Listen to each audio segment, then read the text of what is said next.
probably this is too loud music. This turns the stream to epic. Anyway, I will think about it later. So, today, a bit short stream. It's bonus stream. Just stream to think about the system, look at the new classes, look at the changes. Why? Because I need time to create character to think what I need. Also, it will help me to change other companions, because companions actually most likely will be bad in terms of classes that devs decide for them. So probably I will need to change them. So, looks like this is the only way.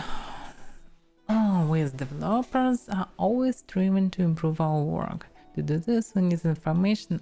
Okay, get it. Yeah, okay, I can send statistics. So, main story. Difficulty. By the way, probably even more variants of difficulty. Yeah, I don't have other choice. Main story, difficulty. So, custom, story, casual, normal, daring. What is this? Okay, first of all, what's on normal? Damage your characters suffer from enemies and traps is reduced by 20%. Enemies are weak and inflict reduced damage on critical hits. Your character will not die after suffering deadly injury for the first time. Instead, they will be afflicted by the death throw condition. If a character with this condition suffers a deadly injury, they will then die. Resting in a comfortable and safe place removes the death throw condition. Your character can still die from an instant death effect, energy drain, poison, or other similar condition. If your main character dies, the game is over. If a companion dies, you can resurrect them with Rise Dead or a similar spell. An extremely expensive service unavailable to most adventurers. I get it. So, it's too weak, I suppose. Unfair. You can play unfair wherever you like, Jeremiah. I will not choose this stuff because I know how it works. So yeah, unfair definitely not, and not hard. The difficulty is not recommended for the players not familiar with the Pathfinder, even if familiar, because it will be a lot of random and you need to do a save scam. And I don't want to do a save scam. This is stupid. This is not fun. But if you still need to show to someone that you are, I don't know, a true hardcore gamer, you can play hard. I don't see the point of it. I tried it just to see how it is. And nope. A lot of random. And very unfair in the beginning. So, new feature, core. I don't remember the core rules actually. Maybe they were previously. I remember that was something between normal and hard. Probably it was challenging. Now instead of challenging we have daring and core. What's the difference? Your character suffers full damage from enemies and traps. Okay. Enemies are slightly weaker and inflict reduced damage on critical hits. So it's like still lower than normal stats. Your character will not die after suffering deadly blow. Okay, death draw effect. So death draw on regular damage and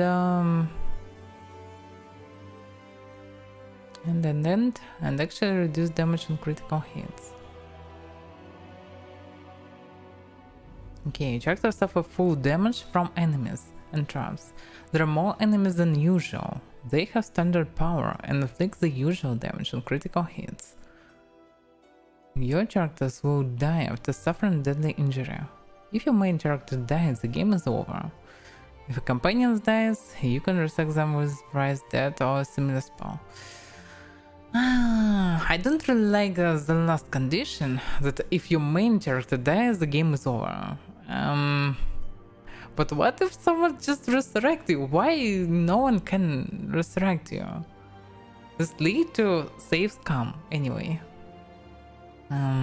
But overall, understands good because just 100% for everything. Without weaknesses, without additional damage, just normal, actually, real normal. So probably I should choose core. Yeah, and on lower difficulties, your main characters can go into desert, but anyway, he can die. So actually, this is the same for all difficulties. So okay, I can choose core. Choosing the difficulty is not recommended for the players not familiar with the Pathfinder system, as well as its implementation in this game. Do you confirm your choice? Yes. Yeah, 20 term costumes. Yay! Probably core rules will be close to tabletop Pathfinder stats, so probably it will be okay. I'm not sure what the devs choose for this game, but I don't know.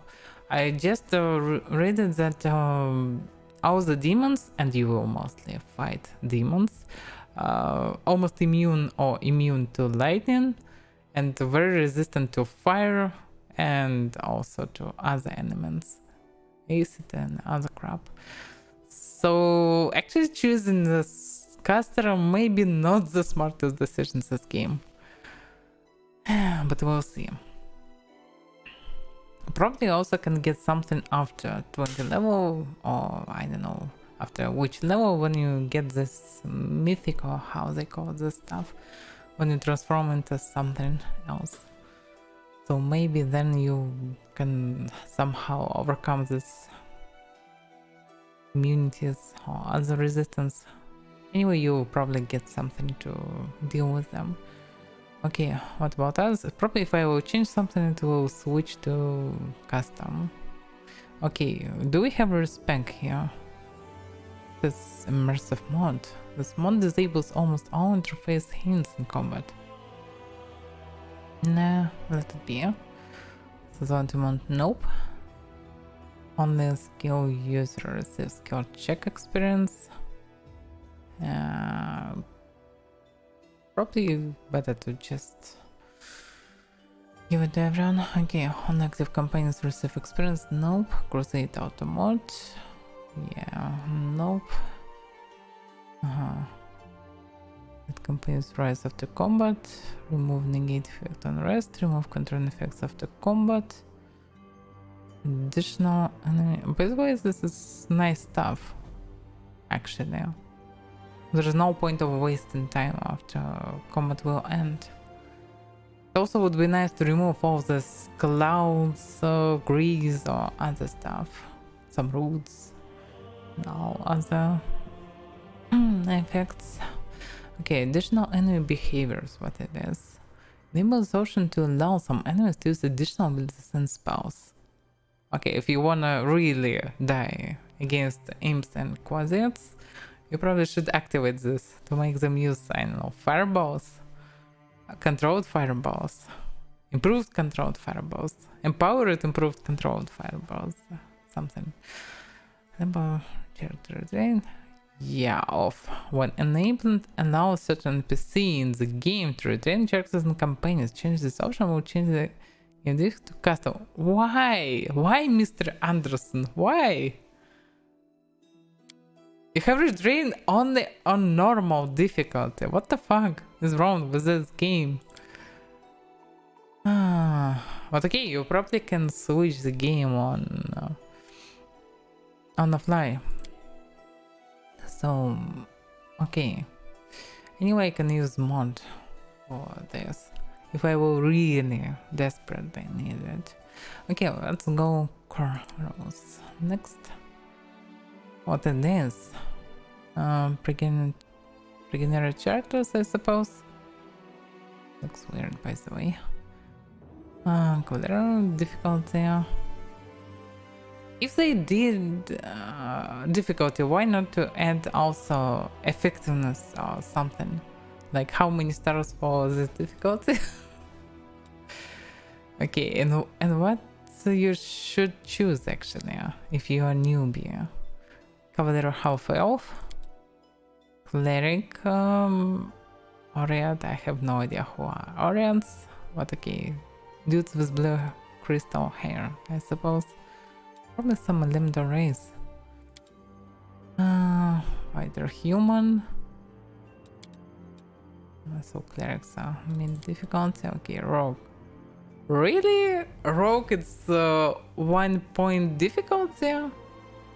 I thought playing rogue can be difficult. I mean, more difficult than fighter at least. But nope, the same. Okay. Slayer Tiflin. Okay, 1 point. Sorcerer, 3 points. Okay, you cannot choose anything higher than 3 points. And both 3 points characters are actually casters. 1 divine and 1 magic. Okay, custom character. Yeah, create new character. Next. Oh yeah, I forgot to drop a portrait. Maybe there's something from the beginning. But probably all these portraits can be found like NPCs in game, so that's why you shouldn't choose them, I suppose. Maybe not. Anyway, I don't see anything good for me. What the fuck it is? Oh my. Oh well. Oh yeah. Best choice, definitely. That's most likely how I look at this diversity. Okay. Let me drop my character portrait. If I did it normally, I'm not sure. Actually, probably I should choose something else to more match this portrait, but it's great. I can drop something. Okay, where is it? Oh, it must be no, not in documents. It must be users. Data, local low, look at games, Pathfinder versus Righteous, portraits. Yeah, it must be there. Probably I need to go back. Okay, portraits. Oh, wait a second, Kingmaker? Oh. Oh. Okay, I get it. And choose something from Kingmaker, from this. Oh yeah, custom. Yeah, refresh portraits. Yeah, probably something like this. It was plan B. Okay, change portrait. Probably is okay. This is fine. Yeah. Okay.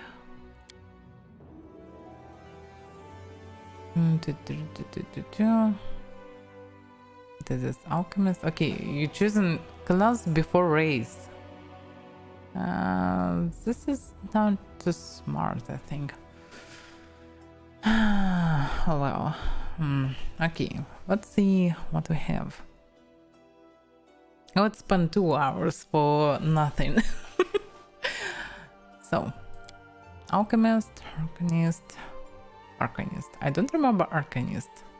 Arcanists are specialists of arcane magic. They apply a wide array of spells that makes them useful in a lot of different situations. After resting, they choose a limited amount of spells they can use that day. Arcanists are capable of making their spells more powerful. Okay, sounds like a sorcerer, for example.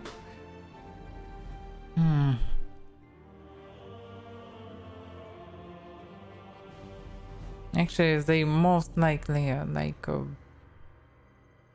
wizards, but with some additional improvements like sorcerers. Something between them, I suppose. Okay. Features, maybe the main feature: spell constant, arcane reservoir. An arcanist possesses an innate reservoir of arcane energy they can use for magical abilities and empowering their spells. Arcane reservoirs points can be replenished by resting or by sacrifice prepare spell. Okay, it's almost 100% sorcerer from 5th edition D&D. Yes, learn exploits that let them duplicate simple spells or effects of feats by expanding points of the arcane reservoir.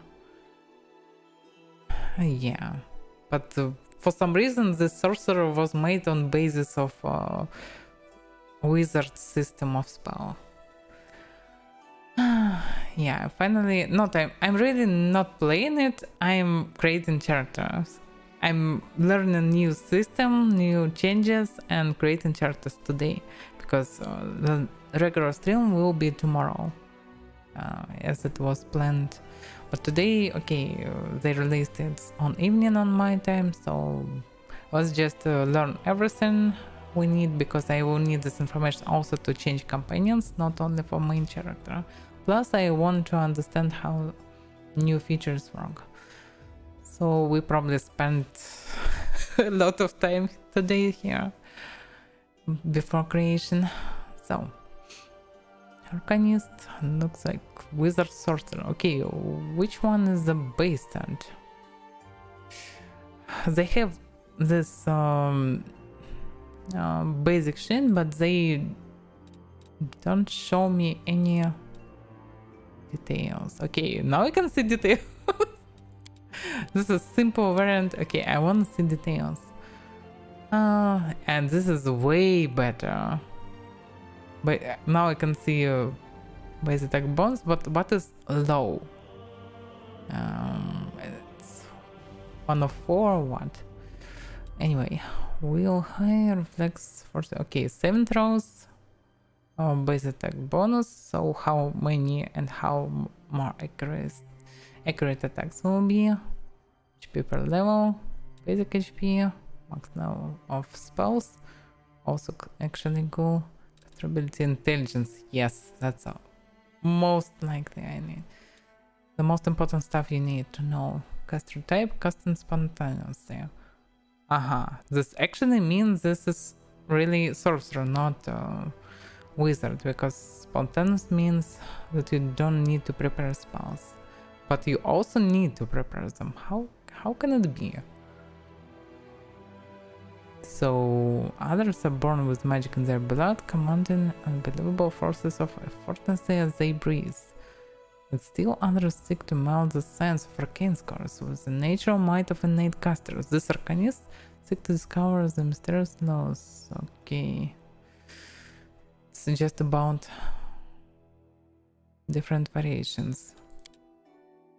So you can see this description only in simple variant. Interesting. Okay, Arcanists specialists of arcane magic. They apply a wide array of spells. After resting, they choose a limited amount of spells.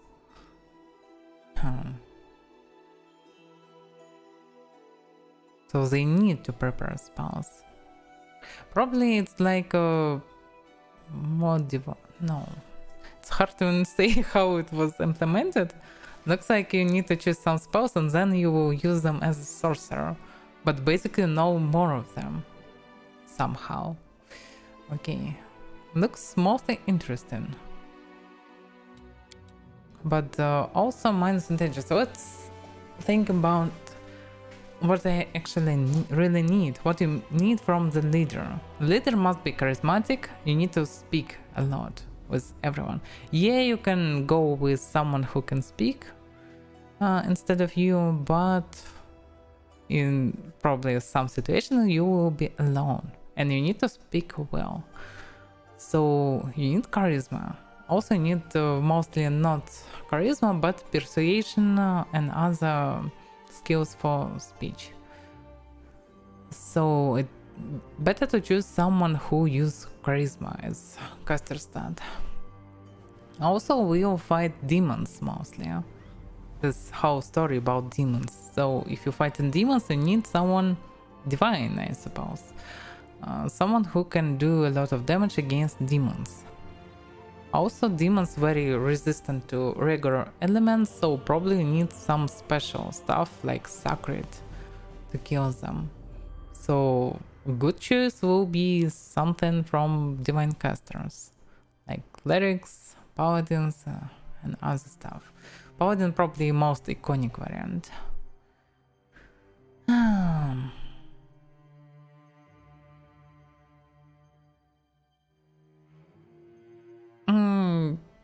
King of South, so you probably should try Pathfinder on normal difficulty or lower, because the higher the difficulty, actually any difficulty higher than normal feels very random in Kingmaker.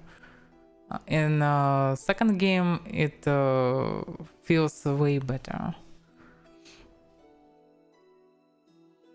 So, Eldritch font. Okay, what can you change in terms of caster ability? Nothing. White Mage. White Mage is an arcanist touched by a divine power and gifted with the ability to heal others. So you welcome Vito and Nevad. So, okay. To heal others. Wait a second, how? Spontaneous healing. At first level, a White Mage can expend 1 point from her arcane reservoir to use one of her spell slots to cast a cure spell. Any spell with cure in its name from the Cleric spell list, as if it were on her spell list and prepared. Huh. This actually looks interesting. So you can be a nice caster and damage dealer, plus you also can heal. This is good. Pretty close to variant of the sorcerer, where you can choose sorcerer with the main stat of wisdom that can cast divine spells too. Some of divine spells. I actually mostly thought about Magus, because Magus can fight, they tough, they can fight, they can use charisma as main stat, and they pretty good caster actually, and fighter as well at the same time. And that's what I actually like in most of RPGs, so maybe they're still the best choice for me. But most of the demons are resistant to all this stuff. So there is also special classes. Not special, how they... I actually don't remember how they call them. Not elite, but... Okay, special class, let's call them like this. And you can choose them, and actually good choice was Mystic Tarok in Kingmaker, because this is the only problem caster that can cast simultaneously divine spells and arcane spells. So you can actually absorb everything. Also you can take skills for armor, so you can be in heavy armor with arcane and divine magic. That's actually cool. The only problem is low base attack bonus, so you will attack probably 2 or 3 times with haste. And low HP. So not the ideal variant, but still can be good.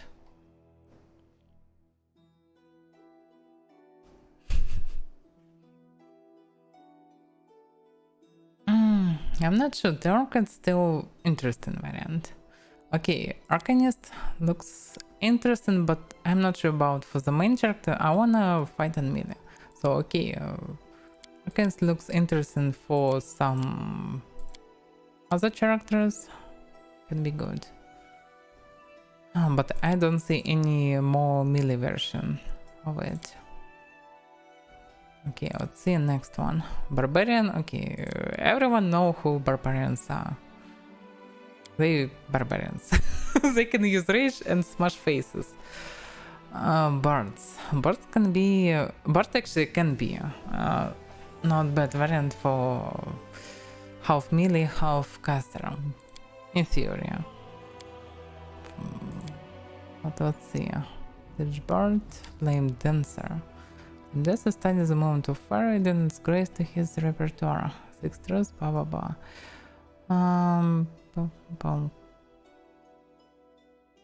But only 6 level spells. Actually, Magus can use 7 levels of spells. But these spells can be more party-like. A lot of buffs that you can use for entire party. You can be a buff machine, but it's a bit boring actually. Buff average, whatever it is, and only 1 HP more than others. Okay, then pure casters, thunder color. Okay, fire caster, lightning caster. Some birds use their ambient music to fire up their allies. Okay, I get it. Blood Rager, something new. While many ferocious combatants can tap into deep reservoirs of buried rage, Blood Ragers have an intrinsic power that seizes within. Like sorcerers, Blood Ragers veins surge with arcane power. While sorcerers use this power for spellcasting, Blood Ragers enter an altered state in which their bloodline become manifest, where the echoes of their strange ancestry lash out with devastating power. In this state, Blood Ragers can cast some arcane spells instinctively. The Blood Ragers' magic is as fast, violent, and seemingly unstoppable as their physical prowess. Okay, sounds cool. Good HP, high buff, high fortitude, okay. Caster ability charisma, fast and spontaneous. Okay, almost everything is fine with them. The only problem can be the rage, actually. Also, what is this? What rage? Okay. Pop reflex, fortitude, throw. What does icons mean? Increase in speed? Oh yeah, it's same throws. Progress. Okay, I get it.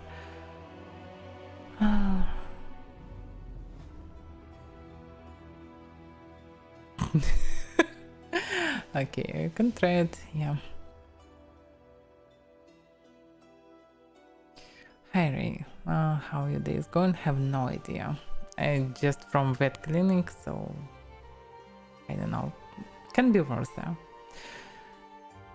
So with Rider, okay, what's the difference? So this is pure version, this additional version. Okay. What's the difficult? Maximum of spells 4, by the way. Okay, this is the main minus.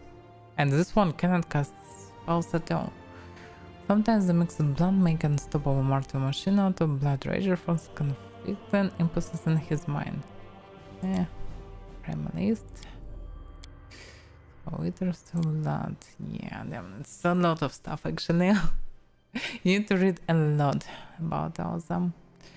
Okay, what's the main features of this class? Bloodline.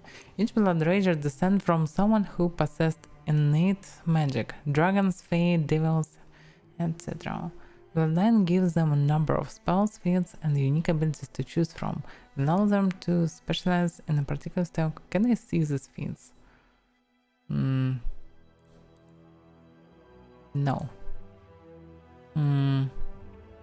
This ability is temporary increase the attack power. Yeah, I know what is rage. But it's against blood rage. Is it different? Ability is temporary increase the attack power and health, and the ability to resist hostile control, but also to increase defense. After rage ends, no, it's actually basically they're really barbarians with some ability to cast. Okay, I'm not really interested. They too weak at casting, but yeah, not bad at fighting. Almost like fighters or pure barbarians probably. Let's compare, by the way. Okay. Details. Yeah, barbarians just a bit tougher, so probably if you wanna try barbarian, probably better to take this one. But I don't see the way to upgrade the rage. Looks like they have more primitive version of Blood Rage, but still. Instead they have some casting. Yeah, I can see that this mix. It's literally was in description. Okay, Cavalier is a riding dude. I actually didn't know that you can use horses in this game, but looks like you can. You can even ride the beasts, but you can cast. Bones. Wait a second. Hi. What about fighter? Is it? Okay, fighter high. So high means best variant of. Or maybe not, I don't know. Best buff or maybe not. Bonus combat fields, yeah. Fighter is good actually, but boring. Alright, I'm not sure about Cavalier. Probably there is no way of using horses in dungeons, and you will spend a lot of time in some dimensions, dungeons, I don't know, somewhere but not on the plane, so this is bad choice. Cleric's always good. They not bad in melee, they not bad in casting. In offensive casting they have tons of buffs, they can heal, they can do a lot of stuff, almost everything. So pretty universal instrument. Can you change something? If I remember correctly, Crusader was more fighter type, and yet it's not really somehow better. Okay. Jofar Apostle is something new, by the way. Jofar Apostles use the power of Goon to avoid violence when possible and cleanse both maladies and evil creatures with blinding flames. Okay, a lot of flame. I'm not sure about flames against actually demons that resistant to fire.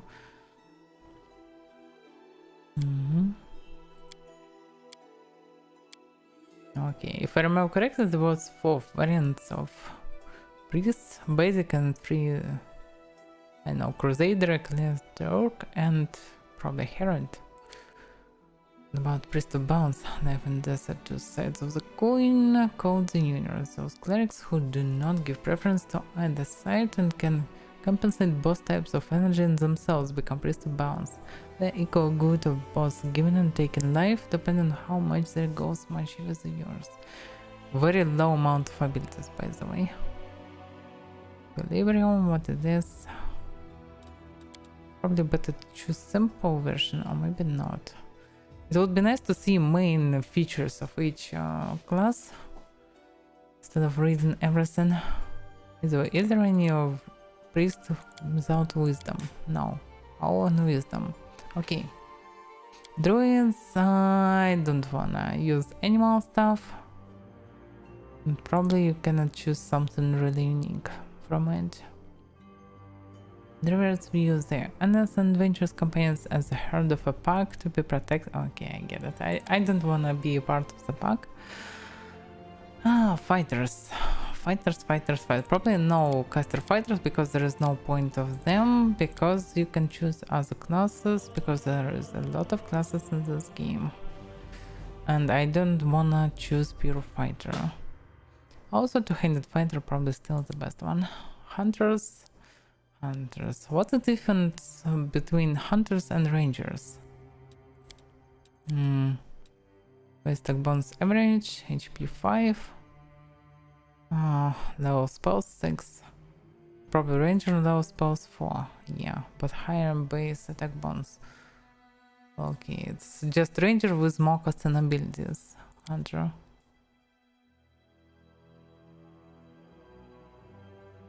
Closer to druid, far from fighter. Okay. I'm not sure about this. Hunters probably very powerful as rangers actually, because their beasts are definitely good. Anyway, in Kingmaker all summons was extremely useful and powerful, so probably any summoner will be useful, and especially Hunter or Ranger, probably with some huge beast who can attack multiple times and tank, and you actually get into characters by one. So this is good, but not what I want to. And I don't really like all this doggo stuff. Inquisitor. Yeah, I remember Inquisitors. And they actually like hunters, but not from druids, but from clerics. And I actually didn't get the bonus of them. Yeah, they a bit better at fighting than clerics, but they really sucks in terms of casting. So I'm not sure. Probably better to choose pure cleric than inquisitor. The special ability is not that cool. Okay, kineticist.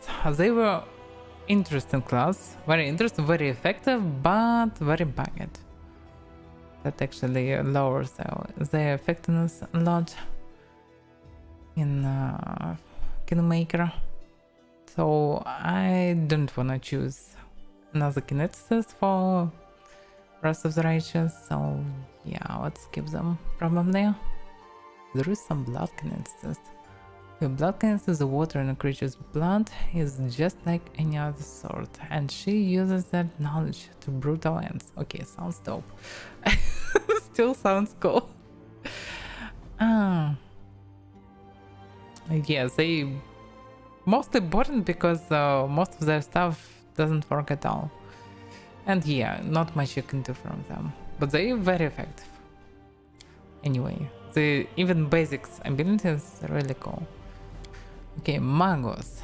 Yeah, is there any new Maguses? Arcane Rider. Yeah, probably they added Rider. Horse type of Magus. I don't need it. No one need it. Probably it can be interesting to make the whole party by some Rider classes and move on horses. It can be fun. But definitely not for the first playthrough. Okay, so we don't need them. Armored Battle Mage. I don't remember this one. It was probably Eldritch Archer, Eldritch Scion, Sword Saint, and basic one. So they added Hexcrafters, Paladins, Rock-and Rider, and Armored Battle Mage. Many battle mages focus purely on destructive evocations, but some extend their tactical studies to include the use of their tried and true protection of steel.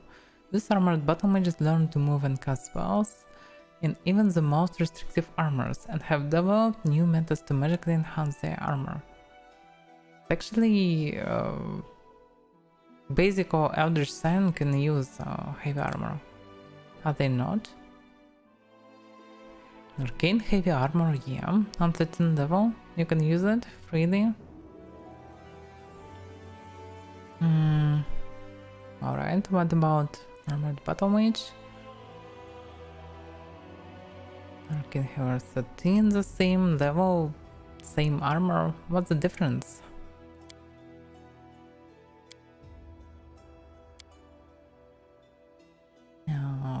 Okay. Magus Arcana, Kinpo. Proficiencies. Kinpo. Actually, all the same. What it is? Armor Train. Yeah, something new. An Armored Battle Mage gains Armor Train as per the fighter ability. Yeah? How it works? Just some armor train. It's probably one of the skills around armor. Okay. Spell strength, spell recall. And you get in probably medium armor from the beginning. Yeah, that's the difference. Getting armor from the beginning, medium, and you get in advanced trainings for armor. About Eldritch Scion. By the way, casting ability intelligence. Yeah, it's basically intelligence. And only Eldritch Scion from Charisma. That makes him very good for the main build.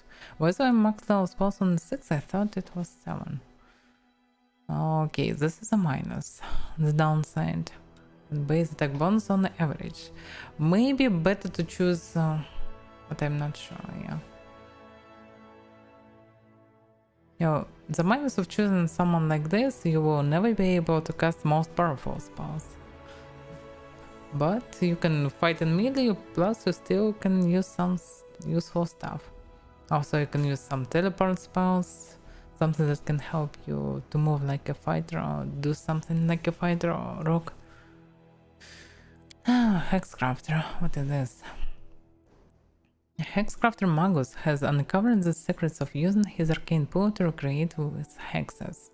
This magic can hex friends and foes, curse those they strike, and expand their spell selection to include many curses and harmful spells. So like additional spells. But what exactly? Hex Arcana. A Hexcrafter may select any witch hex in place of a Magus Arcana. Oh fuck. Sorry.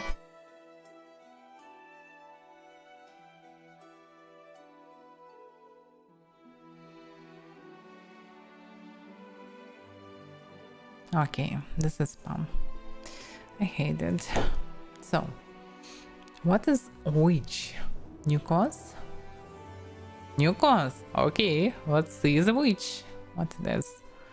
So, is it different from arcane casters? If you can choose from their caster list, so it looks like it's different from basic divine or arcane pools. Yeah, definitely classic caster by intelligence. Alright. Witch is a potent arcane spellcaster who can employ the strongest spells. They are especially good at controlling and weakening the enemies, both with spells and unique magic abilities called hexes. Witches can also heal and empower their abilities, though less effectively than some other classes. This is a difficult class to play for a newcomer. Okay, sounds like everything I'm looking for, almost. Maybe not. Hex's special abilities available to witches and shamans. So they added shamans and now there's something that can use both of them. They are very versatile and can help you finally tune the character for their chosen role in the party. Some of the hexes duplicate the most powerful abilities of other classes. So, sounds like a hybrid between arcane and divine caster. Also they have patron. Each witch chooses a patron among the arcane entities such as elements, death or fate. Patrons determine the witch specialization and give them access to new spells. Sounds like choosing deity. Just dark deity. Actually like warlocks in D&D. Interesting, very interesting. Okay, maybe I will choose witch. Or maybe a Magus and Witch, I don't know. Okay, but the minus, they used intelligence. Everyone? Charisma. There is a charisma witch. Interesting. What's the difference? Some witches think of their magic not as a gift, but as a curse. Her body is tarnished with the mark of her ill fate. Maybe the patron of such a witch was cruel and decided that power mustn't come cheap. Or maybe as their mercy for the help of the witch to turn the adversities that befell her into a source of new strength. A stigmatized witch relies on intuition. Her magic is based not on the sharpness of her wit, but on the strength of her character. Instead of the regular powers granted by a patron, such a witch gets a curse like an oracle, and she casts her spells spontaneously, like a sorcerer, rather than a wizard. Yes, spontaneous casting, I actually like it more than wizard style. Because you never know what you really need.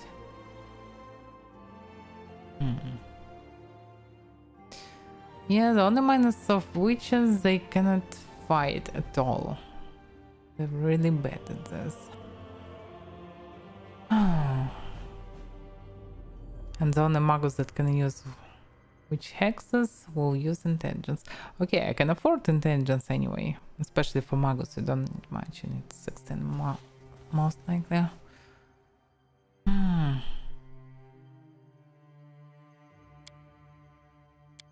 Okay, Hegbound, what is this?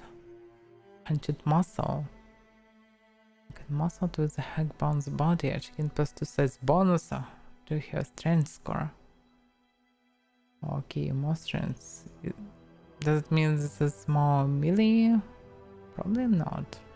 Because why need strength if you still have low but there is no point of it.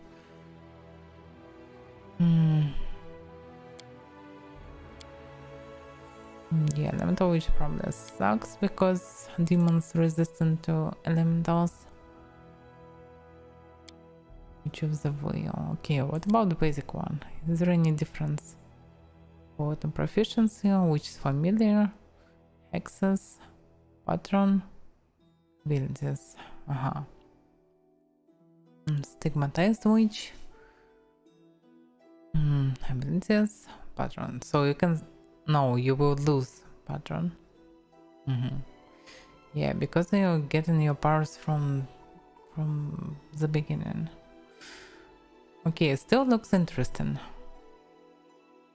Throw this cross light rest. Wait a second, possible selections. What is this? Hex. Number of magic tricks called hexes. So is this a spells or not? How it looks with sorcerer?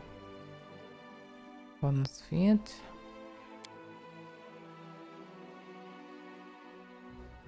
This is spells. Okay, I get it. So, according to the witch,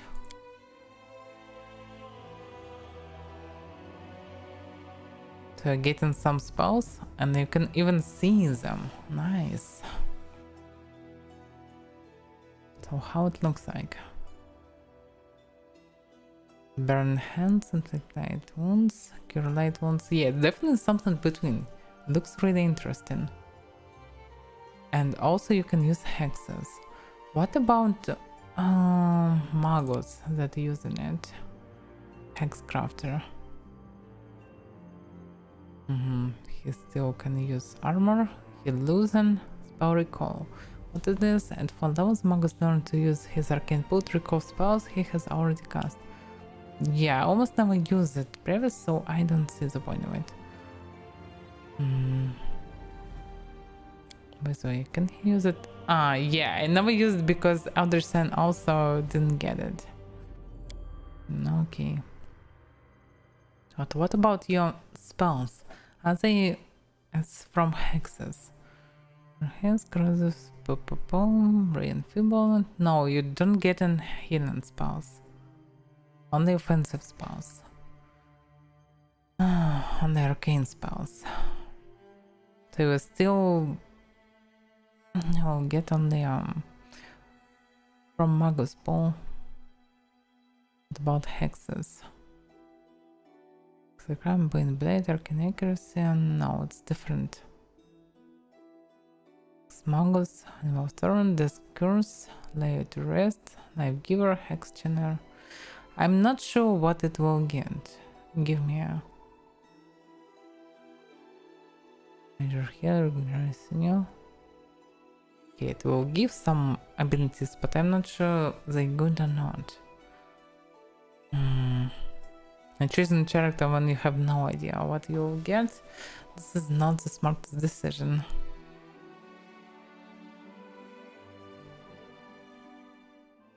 Alright. What about others? By the way, yeah, I switched from Hex Crafter, Armored Bottom, which is Armored, Arcane Raider, yeah. Spell Dancer, who is it? The strong emphasis on wizards within Elven culture influenced how even non-wizard elves see themselves. Many Elven Magia do not consider themselves masters of bend of material and magical talents, but rather a subcategory of wizards who study the effect of physical movement and techniques upon spellcasting ability. They believe their ability to cast spells while fighting is an outgrowth of the concept of the spell dance, which itself is just another kind of wizardry. So, you're losing your, actually one of the main profits. You're losing armor. And what's the point? I don't know what's the point actually. You use also arcane weapons. You're getting some spell dance. At first level, Spell Dancer gains the ability to expend 1 point from his arcane pool, has a swift action to gain a plus 10 enhancement points to his movement rate and a plus 2 dodge bonus armor. I guess attack of opportunity action, yeah. For every 4 levels beyond 1, beyond first, the spell dancer gains another plus enchantment bonus to movement. Okay, never mind. 5 level 1s per spell dance. As a swift action, the focus dancer may use blur or haste on himself as a swift action. But you anyway can cast anything and then attack, for example. I don't see much point of it. It's anyway a feature of Magus that you can cast something plus attack at the same round. It's full action. Probably this means that you can move at the same time. But you can cast only a few spells with it. Okay, what is War Priest? Let me guess, something more fighters than Cleric? Yeah, it actually looks like Inquisitors. But what's the difference? It's from Wisdom, War Priest from Charisma? No. Wisdom? Caster type memorizing spells. Oh, I get it. And Cleric, Horizon spells, the same. Base attack bonus, the average. What's the point of War Priests? I didn't get anything but losing spell levels. What's the point of it? What are I getting? Sacred Armor. Only at 7th level. War Priest gains the ability to enhance his armor with divine power as a swift action. This power grants armor plus 1 enchantment bonus. For everything levels beyond 7, this bonus increased by 1. Okay, we'll get bonus armor, but this bonus is stuck with any existing bonuses the armor might have to a maximum of plus 5. Yeah. So it can be still be only plus 5? So you can actually just wear good armor and you will lose the bonuses. You just didn't get anything from it. Or they will stack till plus 10. I don't know. Looks like maximum of plus 5. I don't get it.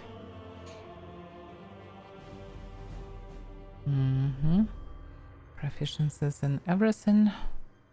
Spontaneous casting. So spontaneous inflict and cure. Lessons. Okay, they can choose some lessons. Different types. Sacred weapon, but they cannot choose deity and channels. Yeah. Okay.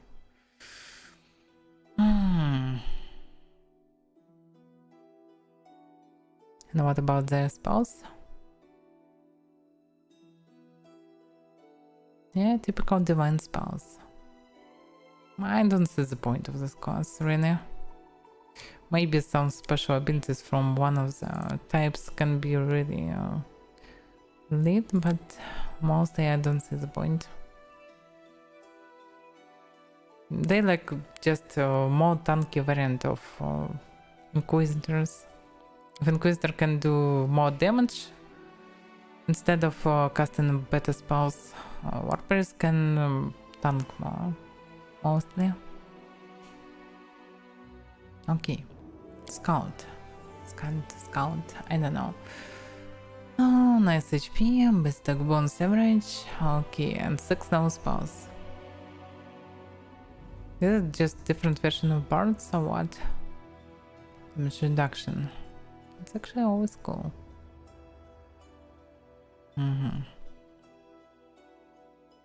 Scans and poets, historians and keepers of lore, who use their gifts for oration and song to inspire allies into a frenzied rage. Oh. They balance a violent spirit with a veneer of civilization, recording events such as heroic battles and the deeds of great leaders, enhancing these stories and the return to earn bloody victories in combat. A scout's poetry is nuanced and often has multiple overlapping meanings. and he applies similar talents to emulate magic from other spellcasters. Oh, this sounds cool. What is this? From other spellcasters always sounds cool. Also, they charisma based, so it can be interesting. Okay, what basically they can do? Predict knowledge. Also, they get in. Wait seconds contents of his class now on all knowledge and lore skill checks. Conversed at second level, this can becomes resistant to sonic effects. Okay. And can you dodge?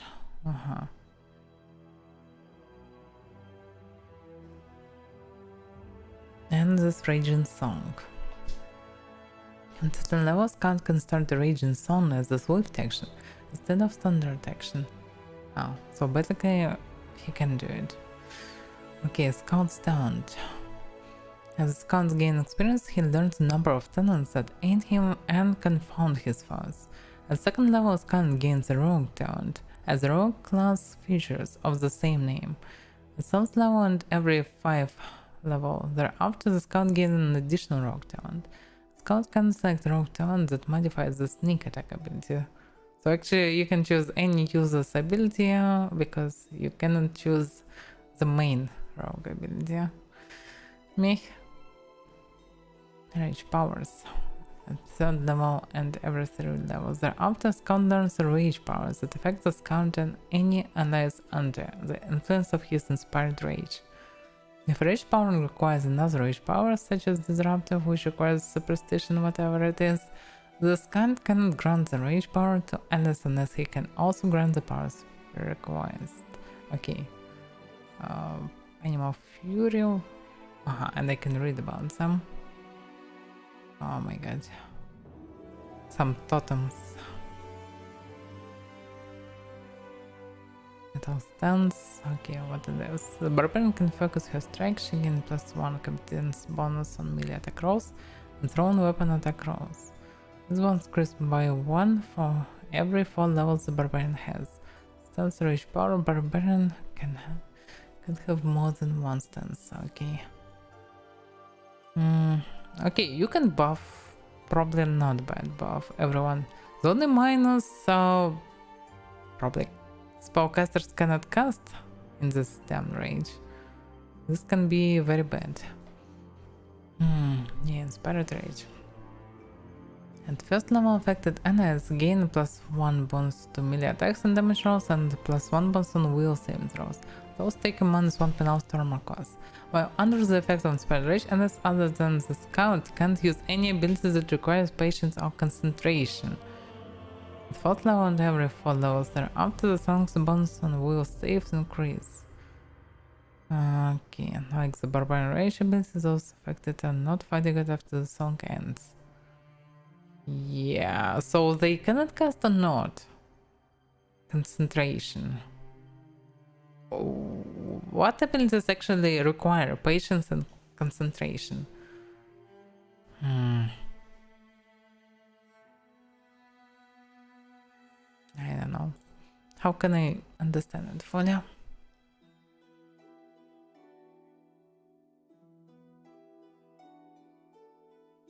Okay, what about taking emulate magic from other spellcasters? Where is the simulation? Rage powers, Scout talent. This from Rogue. Raging Sun, move action. Damage reduction. Song of the Fallen, Raging Song.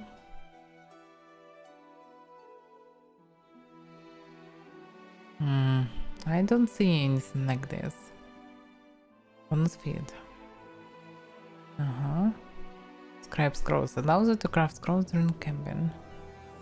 Inspired Rage. Have no idea. I'm not sure. Okay, let's see. Maybe some of the variants are good. You losing. Rage powers.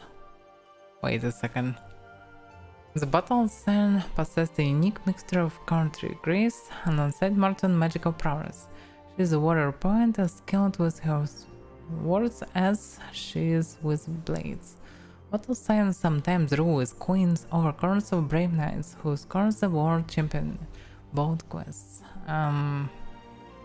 This didn't give me any information. Okay, what is this? Battle prowess. Some stupid totems. Stances, dodges. There's abilities. Reckless stance. Barbarian can attack with abandon at the expense of her defense. She gains +1 bonus to attackers, but takes -1 penalty to armor cost. This is just rage. The stance rage power. Barbarian can have more. Okay, it's just double range or something.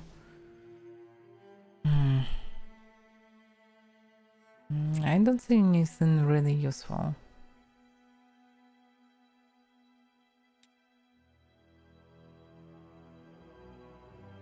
No, okay, Battle Singer. Battle Sun.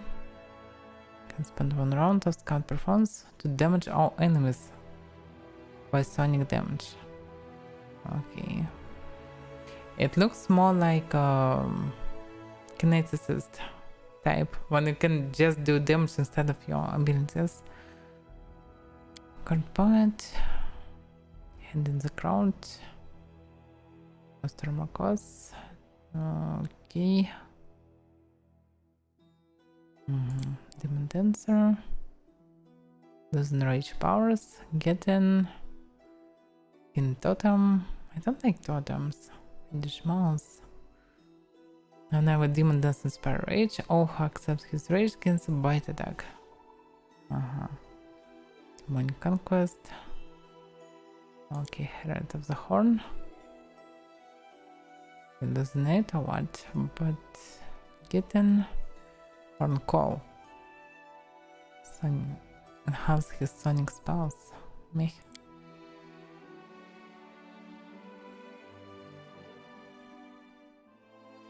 Alright. Still doesn't look really cool. Sneaky Shaman. Okay, Shaman's actually pure casters, but with Cleric Fighter. So actually they more like clerics. Clerics with some hybrid spells actually. Interesting. Maybe I should take Shaman. Let me look at basic one. Yeah, obviously this is cleric spells with some arcane spells. Actually, the only damaging spell is Burn Hands.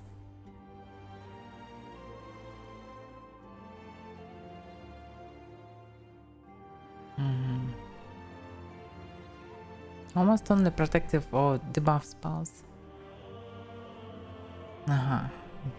More druidic version.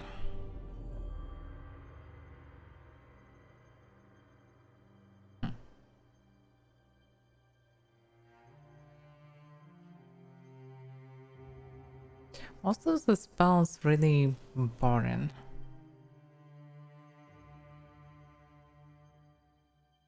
Nothing really special. So you'll be just a very mediocre fighter that can sometimes cast something, but mostly will just buff everyone and remove some nasty stuff or bring nasty stuff to enemies. Buffer the buffer.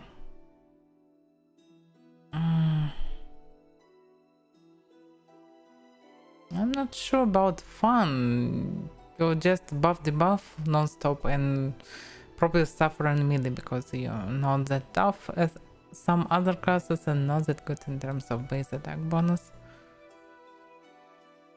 Okay, maybe some variants are interesting.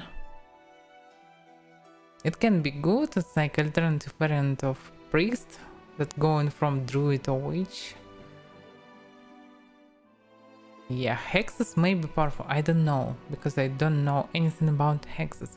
Let's actually read about hex. What can you do?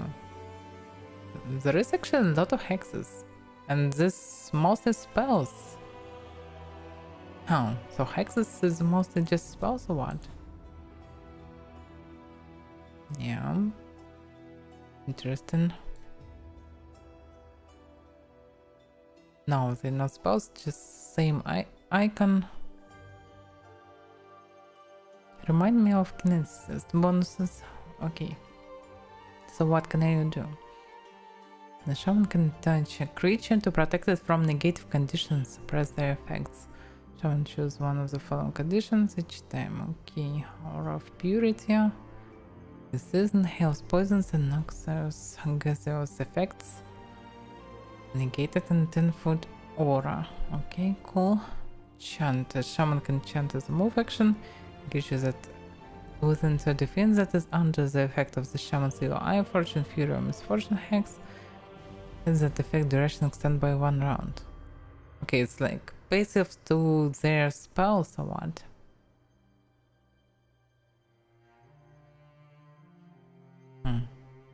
Interesting. Okay, what is fury? Shaman inside the creature within 30 feet into a primal fury. Target receives the plus 2 morale bonus on the cross. Okay. Can benefit. Okay, healing.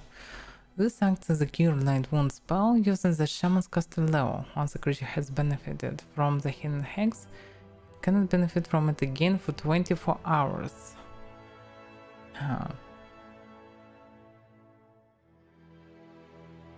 Okay. Most of them one time a day on some creature. The shaman's nails are long and sharp and count as natural weapons and deal 1 to 3 points of damage. 1 to 2 for a small shaman. And who need natural weapon with 1 to 3 damage? Just take damn dagger with 1 to 4. What's the point of natural damage? I can understand something like this in tabletop, but not in PC game.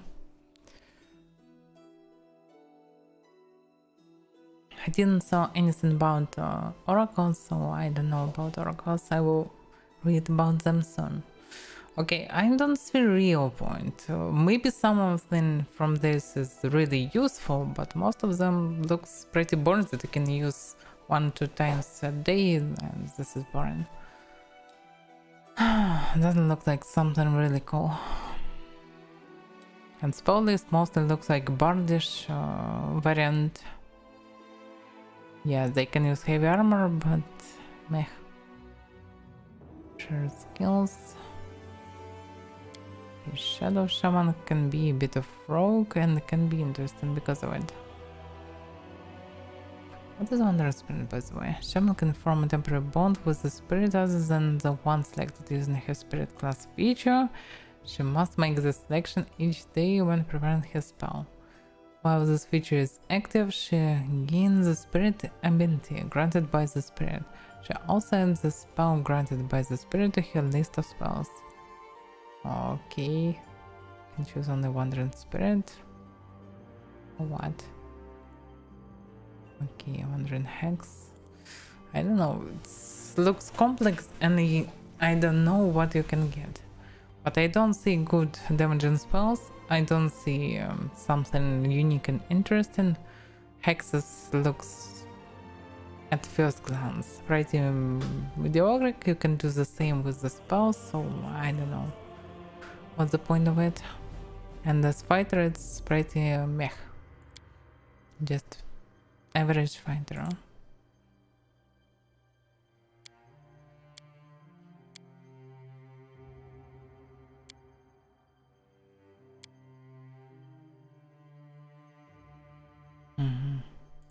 Looks like the spirits one of the main parts of the shamans, and I don't see the really good description about this feature. I know nothing about oracles, so explaining me something around oracles is pointless. I have no idea about features of oracles.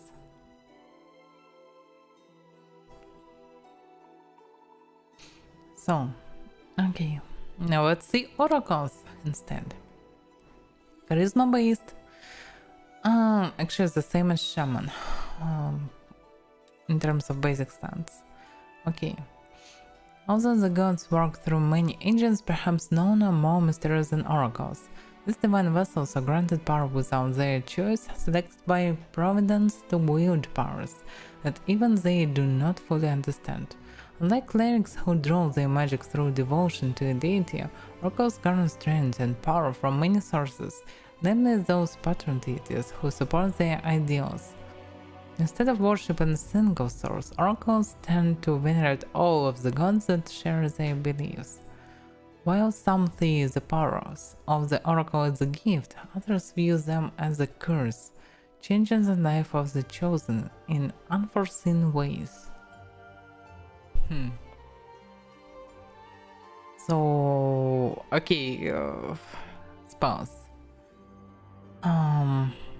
Pretty huge list, by the way. Mostly divine spells, maybe only divine spells.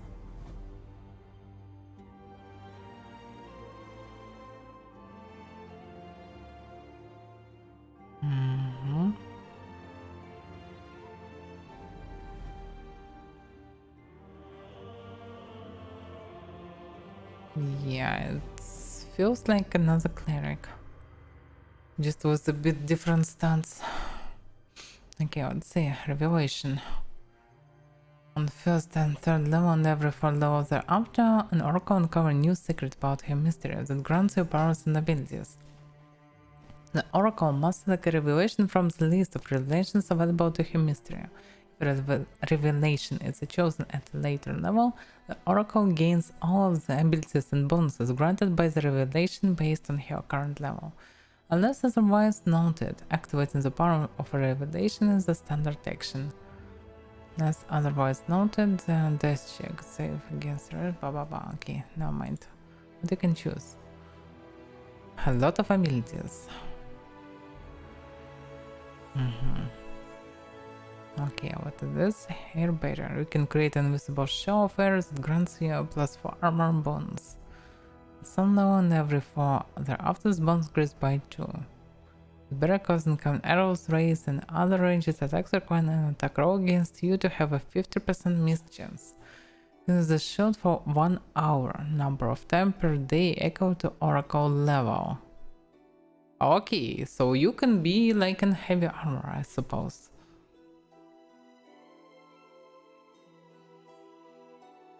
So you can actually use it as armor, but you cannot use armor. Basically, you actually divine caster.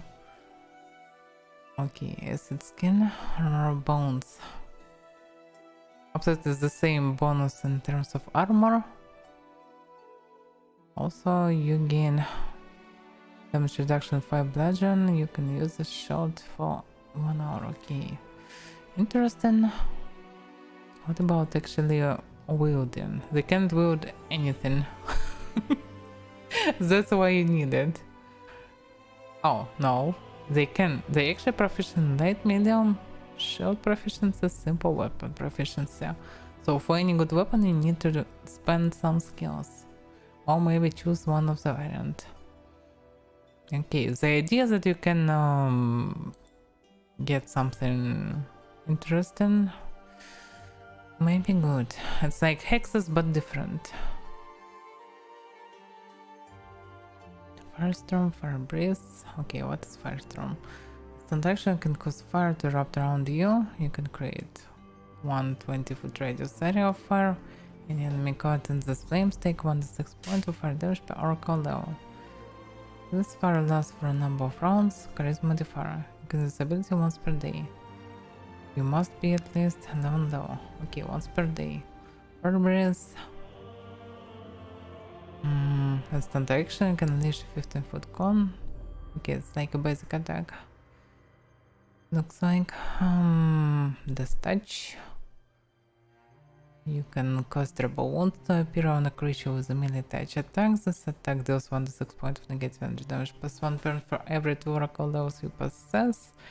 If Used against an undead creature heals. You can use this ability number of times per day. Okay. Just like some additional spells. Nice armor against person, invisibility. But I can just cast it. What's the point? Lifelink. Okay, maybe some of them really good. I don't know. Some of them looks like crap. But mastery what it is.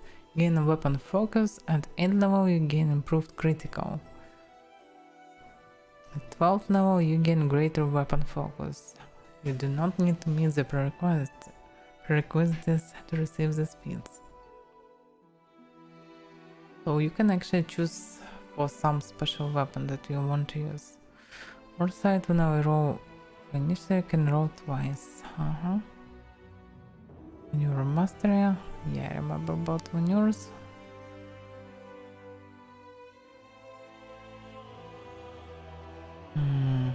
Skeleton arms. You gain proficiency in all mortal weapons and heavy armor.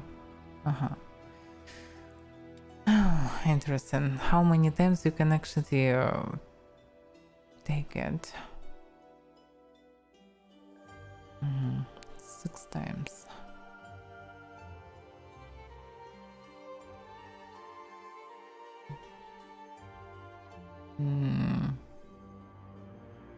I don't see real profit from it. You're just getting few bonus spells, or you're getting okay, all the melee stuff that actually already from bases with clerics, and you're still using cleric spell list. But you're using charisma. This is a bonus. Okay, maybe some special variants are interesting. Again, here's wave. Oh, just wave. Okay.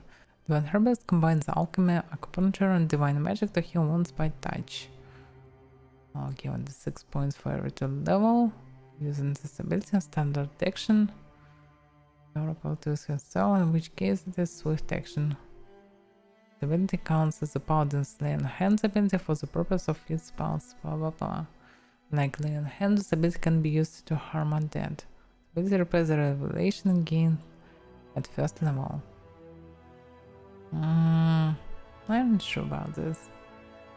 Mystery, which Oracle draws upon divine mystery to grant his spells and powers. You can choose different domains or something. Go with the nature mystery is athletics and learn nature to his skill. You get in bonus skills. Patient styles. You can get 2 skills actually. At 2nd level and every 2 levels thereafter, an oracle will learn an additional spell derived from her mystery. Additional spell. And how can I understand which spells you will get? Is there any spell list?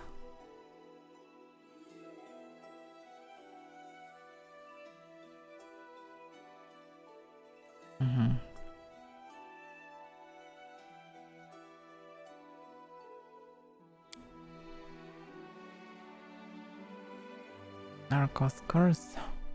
Oracle is cursed, but this curse comes with a benefit as well as a hindrance. This choice is made at first level, and once made it can be changed. The Oracle's curse cannot be removed or dispelled without the aid of a deity. The Oracle's curse is based on her Oracle level, +1 for every 2 levels or hit dice other than Oracle. You can be lame. Okay.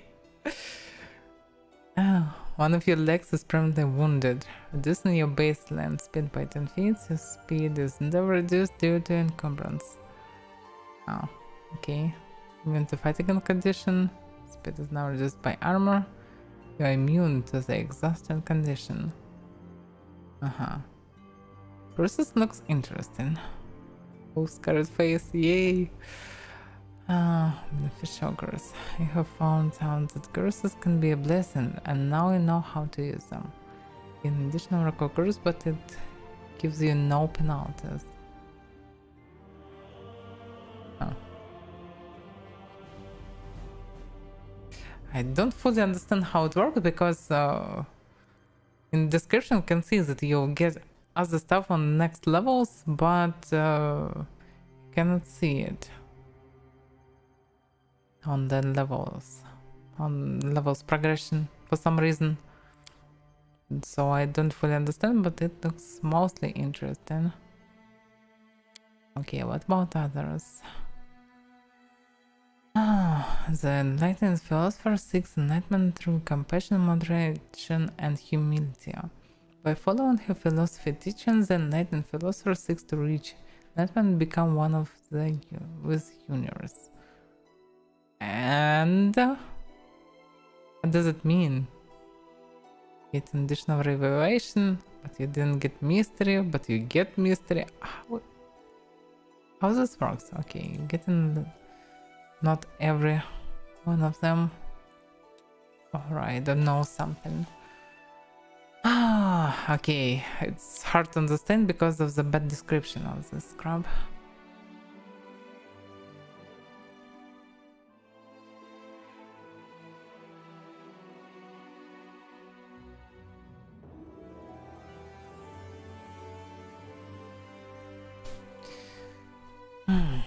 Okay, oracles for now looks more interesting than others for me, because they can be at least average fighters, can cast something, and probably they can, the only thing I want to understand, can they cast more stuff, especially offensive, not only this defensive crap. Defensive crap is always cool, but not that fun.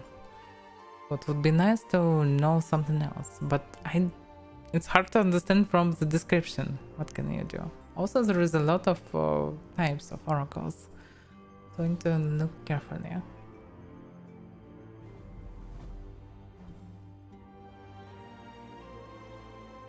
So, okay, enlightened philosopher, something about world. On Strider. On Strider is a recluse who gained her oracular powers from isolation in a deep desert, in a mountain peak, or in another secluded location. Connection to untraveled places gives the lone strider powers to evade her enemies. Okay. Base speed increased. Once per round, get a 20 bonus to armor class against the first attack of opportunity. Teleport to medium distance, move action. You can teleport a number of times per day, count to 3 plus your charisma modifier. Okay, cool, but not that necessary. Additional spells. In addition to the spells gained by oracles as they gain level, each oracle also add all of either the cure spells or the inflict spells to her list of spells known. Okay.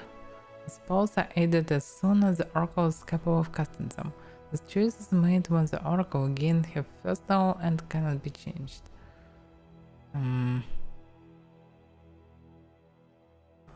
Okay. I don't know how it works. Warrior Priest, what it is. Gain +1 bonus on initiative checks. Prerequisite 4. Possible selections, okay. Damn. And second mystery is a skill, or what is this? Damn, so low amount of information, it's hard to understand what's going on. Fight from memory. No, there are no enemies within 10 feet, so gain in personal concern, okay. Some stealth teleport, dude. I'm not interested. Possessed Oracle. Some oracles are possessed by spirit, demons, or similar beings. Instead of drawing her powers from deities, the possessed Oracle has these otherworldly forces. Works their magic through her. And gain +2 bonus on saving throws against mind effect spells. Okay. Some mysteries. I don't know, everyone getting this mysteries, so why it looks like you will get it or not. Probably getting only 2 minds. Yeah, instead of curse, you're getting powerless prophecy. Improved uncanny dodge. Yeah, uncanny dodge actually good. But boring. Purifier. The purifiers think out signs of possession or mind control that manifest from unwitting, and often unwitting servants for fiendish characters and their mortal minions. A purifier seeks liberation of mind, body, and spirit from the bondage of sin and the taint of the unholy. Sacred Scourge. At 5th level, a purifier may channel holy power as a cleric of her level to harm evil outsiders. She may use this ability a number of times. Okay. Not that bad. What it is? Celestial armor. In some level, purifier armor takes in on a golden or silver sheen and become light as a feather. She also gains armor train as a fighter of 4 levels lower than her oracle level. At 11th level, a purifier gains heavy armor proficiency. So you're getting more natively heavy armor, plus you're getting training as fighter. Just 4 levels lower than her oracle level, so this means better base attack bonus, I suppose, if I understand correctly. That's actually cool. More fighter type of caster. But you will not get additional spells or what? Addition to spell gained by oracles, they gain levels. Circle also and all of the cure spell. Okay, you probably will not get cures and inflict spells or what? I don't fully understand. This description is so bad. What about addition spells? Where you can see them? Oracle proficiency. Okay.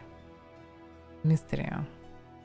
Have no idea how to. Each oracle draws upon divine mystery to grant his spells and powers. Okay, this way you're choosing spells that you will get, but I cannot see the description of the spells. Where are these? I can see only skills, not spells.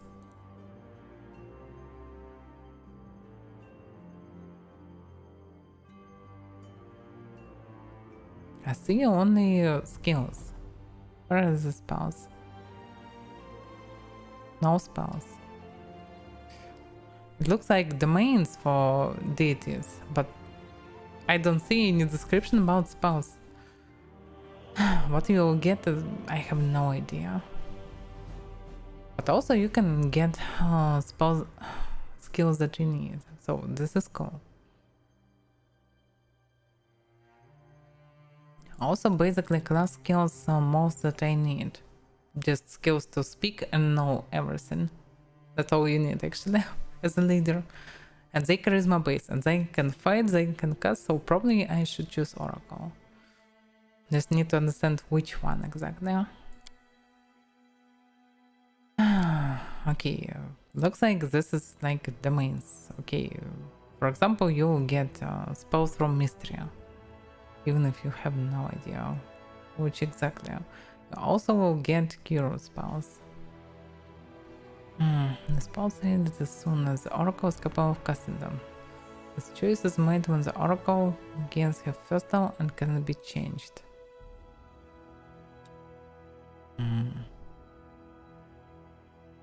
I don't know how it works.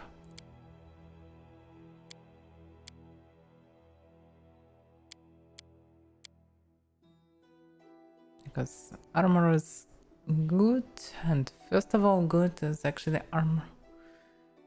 Wait a second, she also gains armor training as only armor training, not training as fighter. Okay, it's not that good. Seeker. Oracles gain their magical power through strange and mysterious ways, be they chosen by fate or blood. While most might be content with their strange powers, some oracles join the Pathfinder specifically to find out more about their mysteries and determine the genesis and history of their eldritch talents. These spellcasters are known as Seekers, after their obsession with researching ancient texts and obscure runes for any clues they can find about their heritage and histories. Okay. So... Oh, okay. Bonus feats. And secret trap finding. Seeker often look to ancient devices, old tomes, and strange magical items in order to learn more about the oracle mysteries. As a result of this curiosity, and thanks to an innate naked deciphering the strange and weird, a seeker gains trickery as a class skill. In addition, at first level, the seeker adds half his oracle level on trickery skill checks.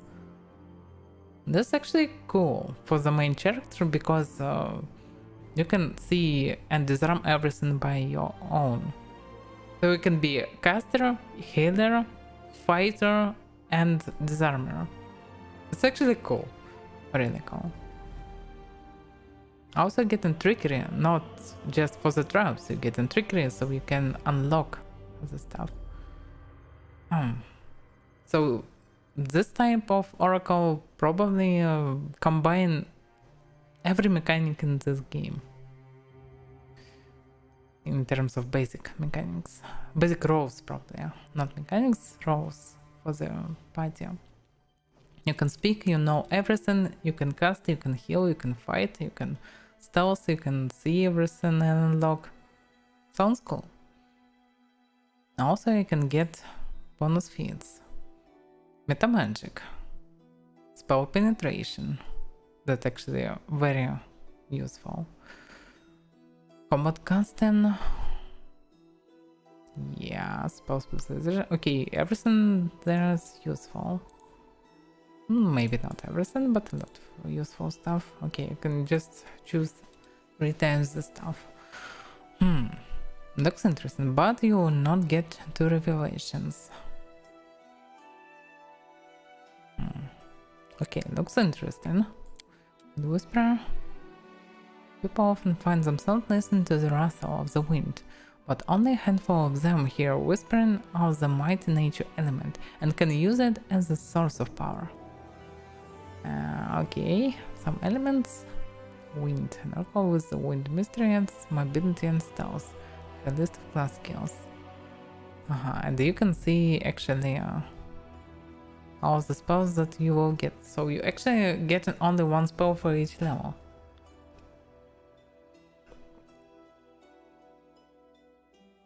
So probably other domain-like stuff will work like this. You'll get 1 or 2 spells thematically for each level. If I will able to see what I will get, it's okay. If not, this is bad. Purifier until you get an armor. Okay, let's compare with Magus. Magus getting the same average bonus, but can cast an attack at the same time. That's actually very cool. Hexes can give some bonuses to it. And that's it. The most powerful stuff of Magus was actually elemental casting. All these controlled fireballs, chain lightning stuff. Eventually was most powerful spells that they can cast.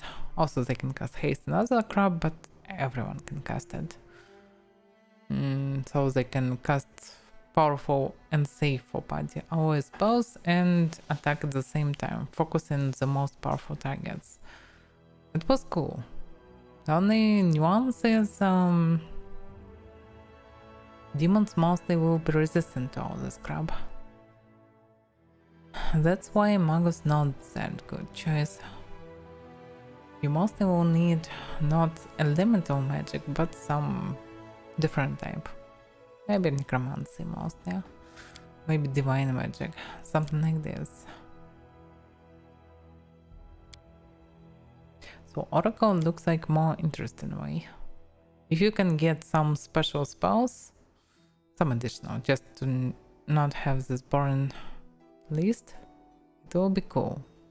Also, you still can fight, you still can cast, you still can heal, you can do everything. So probably I should choose Seeker. Let's look around a bit. Maybe there will be some additional good versions. Also, I need to look at prestige classes. Did I look at everything already? Yeah, probably. Okay. Let's look a bit at Witch and Shaman again. When I understand what is Oracle. Spirit animals. Okay, screw it. I don't like this idea, but he can fight. A witch that can fight.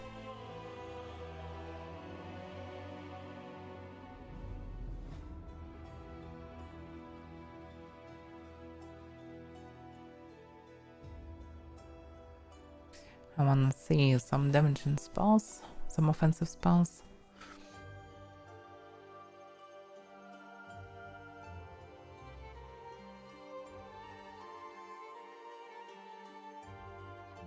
Not much actually.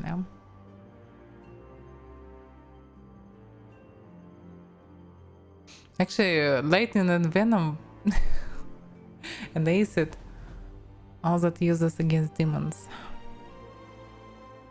But yeah, there is some. But still you can heal.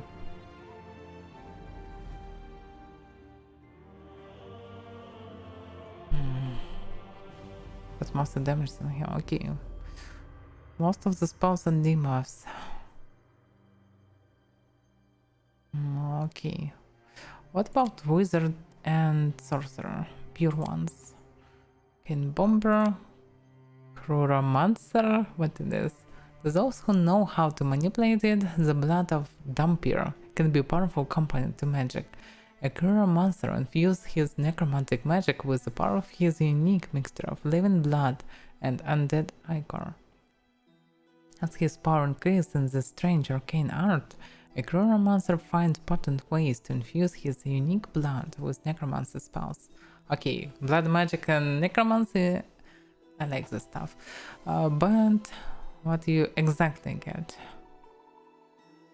Oh, yeah, by the way, hello. Enter original username here. What a name. So, Wizard bonus fit. Yeah, you're losing it. Arcane Bond and getting that infusion. When a Chronomancer casts spell with Necromancer skill, he can opt to infuse that spell with his undead tainted blood. Okay, just wizard who focused on necromantic spells.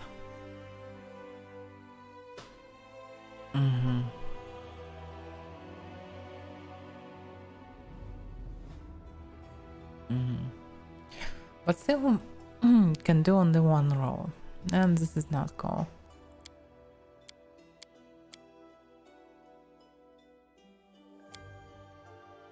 What it is?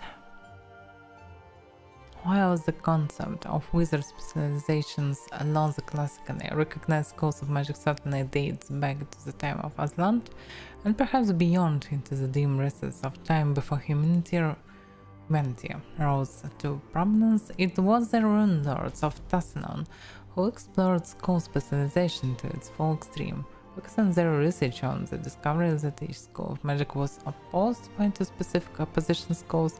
The rune lords developed methods of further enhancing their mastery of their chosen arcane specialties. Essentially, they defined the seven schools as much by what they couldn't do as by what they could. Okay, by exercising impurities introduced by fixed opposition schools, they traded arcane versatility for greater strength in their chosen fields. Okay, ultra specialization, I get it. By the way, all intelligence based, yes? Yes.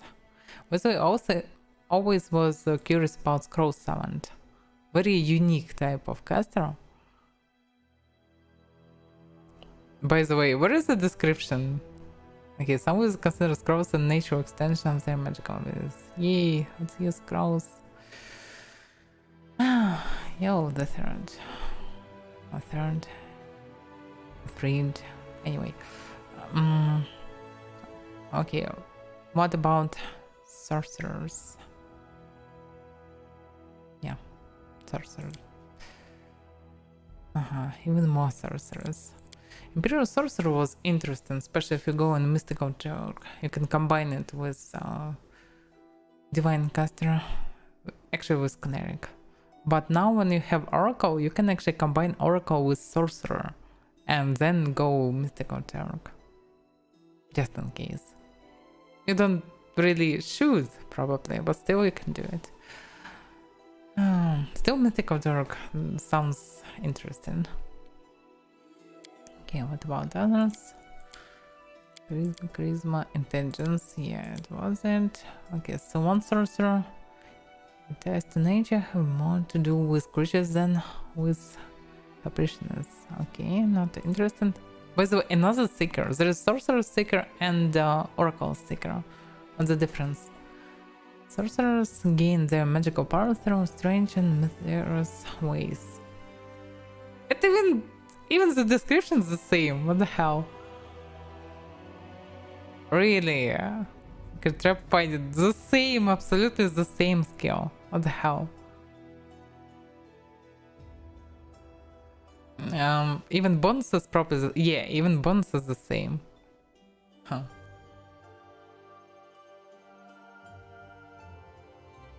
Oh yeah, Jeremiah. Nope. Anyway, where is my Bravos class? Probably a druid. By the way, what do we have in druid? I just skip druid, but what's blight druid? Okay, I still have all this crap. Defender of the True World. Drover. What is this? Drovers view their endless and adventure companions. Oh yeah, I get it. Yeah, I didn't skip it. I skip it after Drover. Anyway, I mostly choose my class. It most likely will be a Seeker Oracle. Because this is the most versatile character. It can do almost everything. What can I see here? Maybe I should focus on one of the prestige classes and start from someone to reach it. Definitely not Odorous Warlord, just a fighter. Student of War, something new. The path of the Student of War is particularly interesting to martially minded characters who seek to enhance and expand their mastery of skills. Students of War often pride themselves in studying topics that combat-focused types might not normally find value in, and their ability to draw upon unexpected lore and information has become something of a legend among their kind. They be tougher. They have high base attack bonus. Okay, can they still continue cast their spells? Additional class skills. Okay. The move action and work can study a 4. She can see and attempt a knowledge check appropriate to the creature's type. Success grants her +1 side bonus against her enemy, which can be applied with one of the following stances. Defense, mortal, tactical stance, bonus applies on attack and damage rolls against the target. Okay. So they're not like casters that try to do more melee, they just very weird fighters that try to study enemies. Or not. When the metal on second level student of war can use her intelligence modifier in place of her dexterity modifier for determine her armor class. Armor's normal max and dexterity bonus still applies. Okay, definitely not for me. Yeah, like some intelligent variant of fighter, but I don't know. Looks weird. In case if you wanna do some intelligence warrior. War priest, I should check it more probably. But I didn't saw cool stuff in war priests. They feels like more tanky clerics that actually cannot cast enough spells. I have only 6 levels of spells. One oracle has 9 with additional spells. I know nothing about mythic paths and I don't want to. When they will be in game, I will decide what to choose and what to use and how it works and everything. So, Mythic Dark. Yeah, I still like this class. It's still cool. Maybe I will transform one of the companions into Mystic Dark.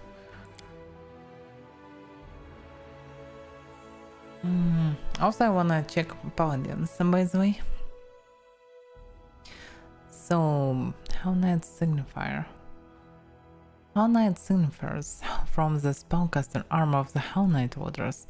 They serve as faces enforcers of order and use their magical powers to relentlessly root out and punish criminals to the letter of the law. They wear masks, often featureless, to mark themselves as impersonal agents of order, unswayed by empathy, detached from emotions, and dedicated to passing impartial judgment upon all lawbreakers. A signifier's distinctive mask is a symbol of his devotion to the precepts of law and exacting justice, and it serves as the focus for several of his signifier powers. Traditionally, signifiers are arcane or divine spellcasters. Okay, they are spellcasters plus they do something around justice and judge and all this stuff, so I almost ready to choose it. What about abilities? A character must choose. Okay, first of all, my stack bonus still average. Still the same HP, okay, like clerics or oracles. Order. A character must choose one Hell Knight order to join at first level. The choice of order determines what disciplines the character gains later access to. Okay, for example, what is chain? Hell Knights of the Chain value social order and the responsibility seeking to root out anarchists and fugitives. They have reputation as relentless hunters who drag lawbreakers away in chains. These Hell Knights keep meticulous count of their number of criminals they brought to justice. They never abandon the pursuit of fugitive, and they believe everyone has a specific crucial role to play in society. Okay, it give me nothing, just a lore. Okay, open armor proficiency, heavy armor. Hell Knight signifies spellcaster. At first level and at every level thereafter, Hell Knight signifier caster gains a new spells per day as if he had also gained a level in the spellcasting class he belonged to. So yeah, you continue level up your spells. Arcane armor expertise. If Hell Knight signifier has arcane armor trained feat, he gains arcane armor mastery as a bonus feat. Okay. Signifier armor training. So now while Hell Knight signifier wears armor, he reduces the armor check penalty by 1 to minimum of 0. Reduce the arcane spell failure chance by 5%. At 8th level, he reduces his armor check penalty by an additional 1, and reduces his arcane spell failure by an additional 5%. Additionally, Hell Knight signifier speed is not reduced by wearing medium or heavy armor. Okay, somewhere you can lower it enough to wear any heavy armor with arcane, with this stuff, with armor expertise. This means that you can actually make a decent fighter from basic arcane class, like wizard for example. Interesting. You can use sorcerer and upgrade it with Hell Knight. And get something close to oracle eventually, but without healing anyway. Still, it can be a variant. What else you get? Assiduous Gaze. At first level, Hell Knight signifier gains the Assiduous Gaze ability. He can use it for the number of rounds equal to his class level once per day. He gains the benefit of True Seeing for the duration. Okay, Hell Knight signifier can use this ability 2 times per day. Sunrise. Signifier gains plus 2 points on Centros, gains spells of illusion score. Okay, Infernal Resonance. 9th level, Hell Knight signifier gains damage reduction 5 chaotic, becomes immune to poison. Diabolic Harbinger. While wearing his signifier mask, a Hell Knight signifier is immune to blindness, gazes, and vision-based effects. Gain +2 bonus on all precision skill checks. Not bad, not bad. But still, you cannot combine both divine and arcane spells with him. Still not bad. Probably still not for me, but can be useful for one of the companions. Outreach Knight. Yeah, it's previous version that was in Kingmaker. Another variant to make Arcane Caster a fighter. If I remember correctly. Arcane Spellcaster, and second one after Outreach Knight gains new spells. Yeah, it's just not universal, only for Arcane Casters. Bonus combat feat. Diverse training. Yeah, and Outreach Knight adds his level to any levels of fighter he might have for the purpose of meeting the prerequisites for feats. Bonus combat feat. Okay, bonus combat feats. Yeah, it's just half fighter that can also continue to study spells. For critical, whenever an Eldritch Knight successfully confirms critical hit, the next spell cast within 2 rounds will be cast as swift action. Also not bad for arcane casters, but arcane is still just arcane. Dragon Disciple, his spellcaster, yeah, it's classic stuff. You can become more draconish with dragon form. Yeah, not my style. Loremaster. Something new. The Loremaster is a gatherer and keeper of secrets. He is often obsessed by the written word. Okay, what he can do? Circuit first level and every 2 levels higher than first. The Loremaster choose one secret from the following list. So you can choose from any class some spells or some feats. Interesting. Loremaster can learn a spell from another class spell list, adding it to the list of spells one of his current spellcasting classes can cast. Yeah, it's interesting. What about Rogue? Must get the Rogue talent as a secret. He needs to meet the prerequisites of the talents. Interesting.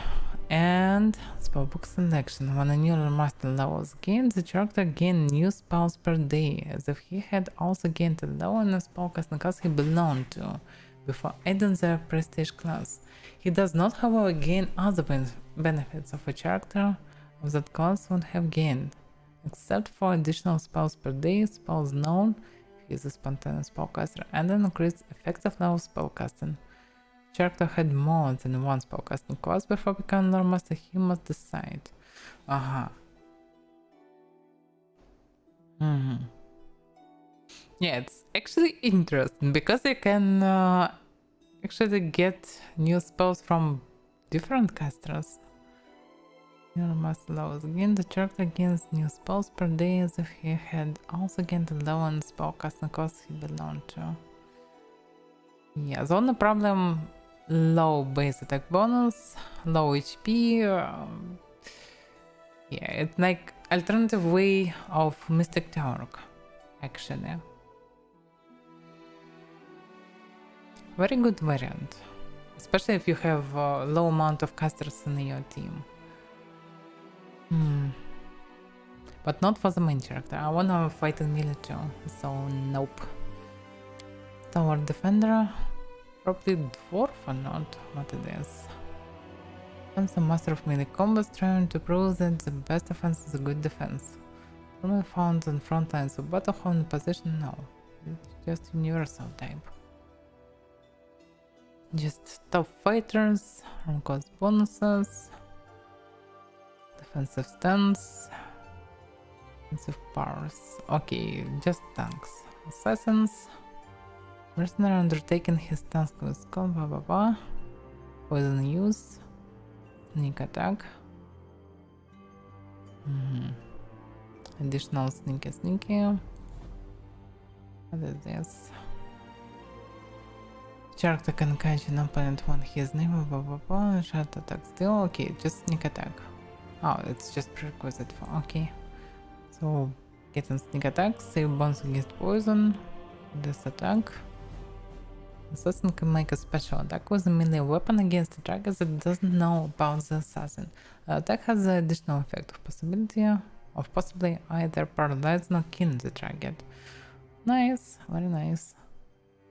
Assassin proficiencies, knight armor.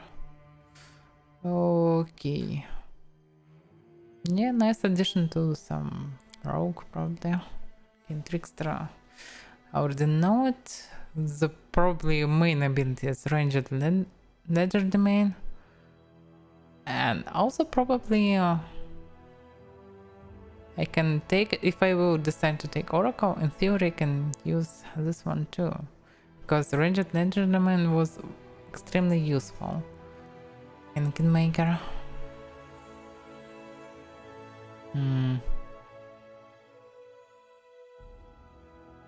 Okay, you can become him only from Arcanist to Witch. So you can become it from Oracle, I suppose. What about, by the way, Mystic Turk? From Anya. Okay, Hell Knight. Signifier Hell Knight. Smite Chaos. As a water, just different type. Armor training, high stats. Can cast anything. Users. Winter Witch. No, for me. Users, of course. Winter Witch. Let's reward the powers of Winter Witches are inextricably linked with the frozen outer areas. Yeah, probably frozen caster can be useful in place with tons of demons that probably have zero resistance against cold attacks, but very resistant to fire, immune to light, and other crap. So when a new Winter Witch level is gained, the character gains new spells per day, as if she had also gained a level in Witch or Shaman spellcasting class she belonged to. So it must be some Witch or Shaman. Probably can do it from one of the companions. Code specialization. At first level, Winter Witch's mastery of the code becomes so great that any spell with code descriptor she casts has its saving throws dice check increased by 1. Additionally, all spells with fire descriptor she casts have their saving throws dice check decreased by 1. Yeah, pretty logical.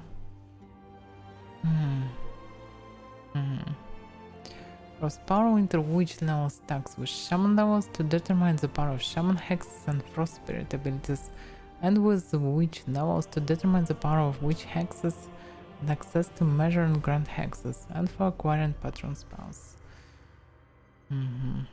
Prison Code. Winter Witch spells become increased by code, increasing their cast level by 1. Mercy Code. Now Winter Witch spells that deal cold damage become horrendously cold. How the cold damage caused by these effects come from an otherworldly power and is not subject to being reduced by resistance or immunity to cold-based attacks. Oh yeah, you can do a lot of damage and ignore all the immunities or resists. Nice. Yeah, this must be very powerful damage dealer.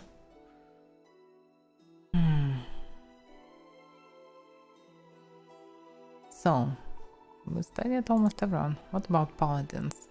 Logically, paladin must be best class for newbie in this game, because you fight in demons, you lead an army, you must be charismatic, you must be knight, you must be with powers against demons, undeads, evil powers, so best choice overall. Maybe I should take paladin. So, Paladins serve as a beacons for their allies within the chaos of battle. While deadly opponents of evil, they can also empower godly souls to aid in their crusades. Their magic and marital skills also make them well suited to defending others and blessing the fallen with the strength to continue fighting. Okay, Paladin proficiency. Everything name restriction. The paladin who ceased to be lawful good lose all paladin spells and cast features. Okay, that's the downside.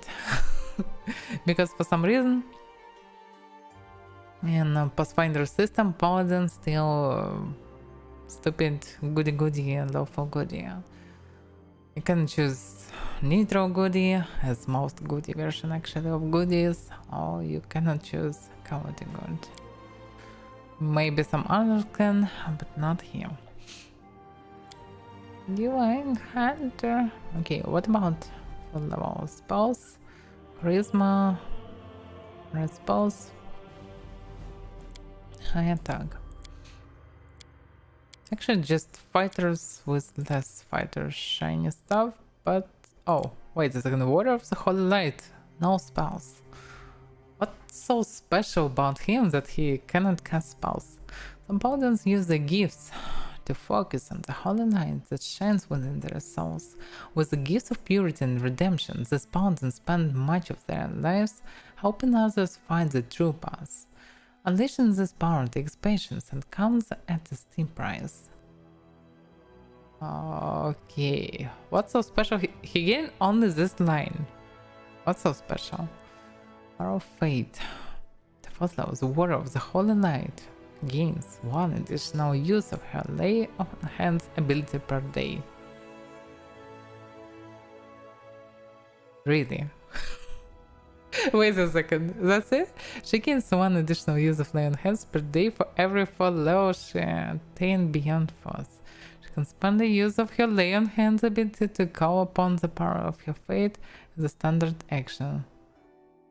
Okay, this causes an nimbus of light to emanate from the Warrior of the Holy Light in 30-foot radius. All allies in this area, including the Warrior of the Holy Light, receive +1 morale bonus to armor class and on attack rolls, damage rolls, and saving throws against fear, as long as they remain in the area of light. This power lasts for 1 minute. So +5, what? Power of Fate, what it is? It's still Power of Fate. That allows the Nimbus of Light heals the paladin. Her allies curing on them of 1d4 points of ability damage as per the spell Leather Restoration. Creature can only be healed in this way once per day.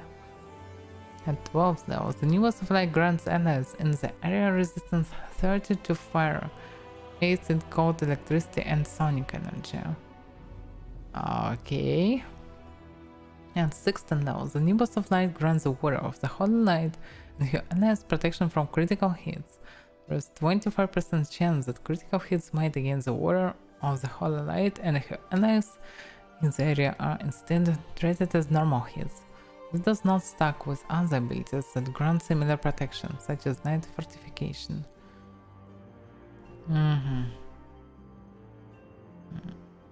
At 20 level, the Nimbus of Light increases in size out to a range of 50 feet. In addition, all of its bonuses increase. Morale bonus to armor class and on attack rolls, damage rolls, and sense rolls against fear increase to +2. The amount of ability damage healed twice, finally protection against critical hit increased to 50%. Oh, and what it is? Another bonus, yeah. Shining Light. By the way, afternoon, bye-bye. So at 14 level, Warrior of the Holy Light can unleash the 30-foot burst of pure white light as a standard action. Evil creatures within this burst take 1d6 for every 2 paladin level points of damage and are blinded for 1 round. Evil dragons, evil outsiders, and evil undead are blinded for 1d4 rounds on a failed save. Reflex save house, okay. Warrior of the Holy Light can use this ability once per day. In additional times. Alright, so actually, if you have Paladin in your party, probably this is not bad. It will be boring to play this as the main character, but as additional character that you don't wanna waste time on, this is actually good. You can just press one button and every party become way more powerful. So why not? Also, this lay on hand can be used against undeads, maybe even demons, so why not? Smite evil, yeah, it will be extremely useful, so actually very good variant for companion. I doubt there will be a War of the Holy Light, but if will be, I will take it definitely. It can be really useful. The only minus, this is Paladin. This is pain in the ass for all entire party because this is lawful good. Okay, interesting. So I studied probably everything.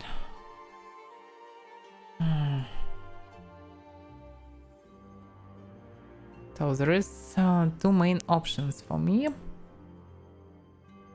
There's actually take some caster and transform it to half fighter, or take some caster and transform it to absolutely universal caster, or to choose Oracle from the beginning. And actually choosing Oracle looks more interesting.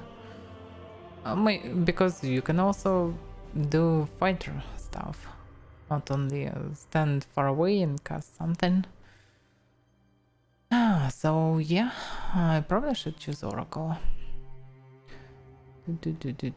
So what am I losing as Seeker? I'm losing two of the stuff. Revelations. The revelations are...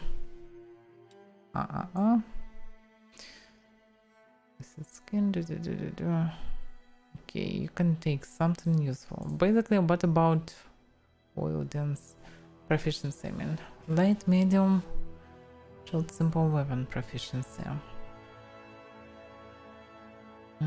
From revelations, I can take weapon proficiency. Probably, yeah. Weapon mastery. No, not weapon mastery. It was count. Warsight, no. Spirit of the water. Yes, it's different. Skeleton arms. Yeah, all mortal weapons. What about exotic weapons, by the way? This is always better when you're proficient only in one weapon. That's why I hate all the specialization stuff. It works good only on tabletop, because on tabletop, when master knows that you're proficient in, I don't know, wakizashi, for example, or some rare stuff like, I don't know, hoppish, and you moving through the classic medieval place or some place where you cannot find hoppish anyway, master can spawn it, like some rare stuff in some merchant shop. But in this game, devs decide what to create as weapons in game. And if you choose some rare stuff, or maybe not rare, but still, there is a chance that you will never find a good weapon for you. And you will spend all skills for this weapon. And you will become useless because of it. Not really useless, but you will suffer. That's why better never take specialization if this is not a long swords or something extremely popular, like two-handed swords, for example.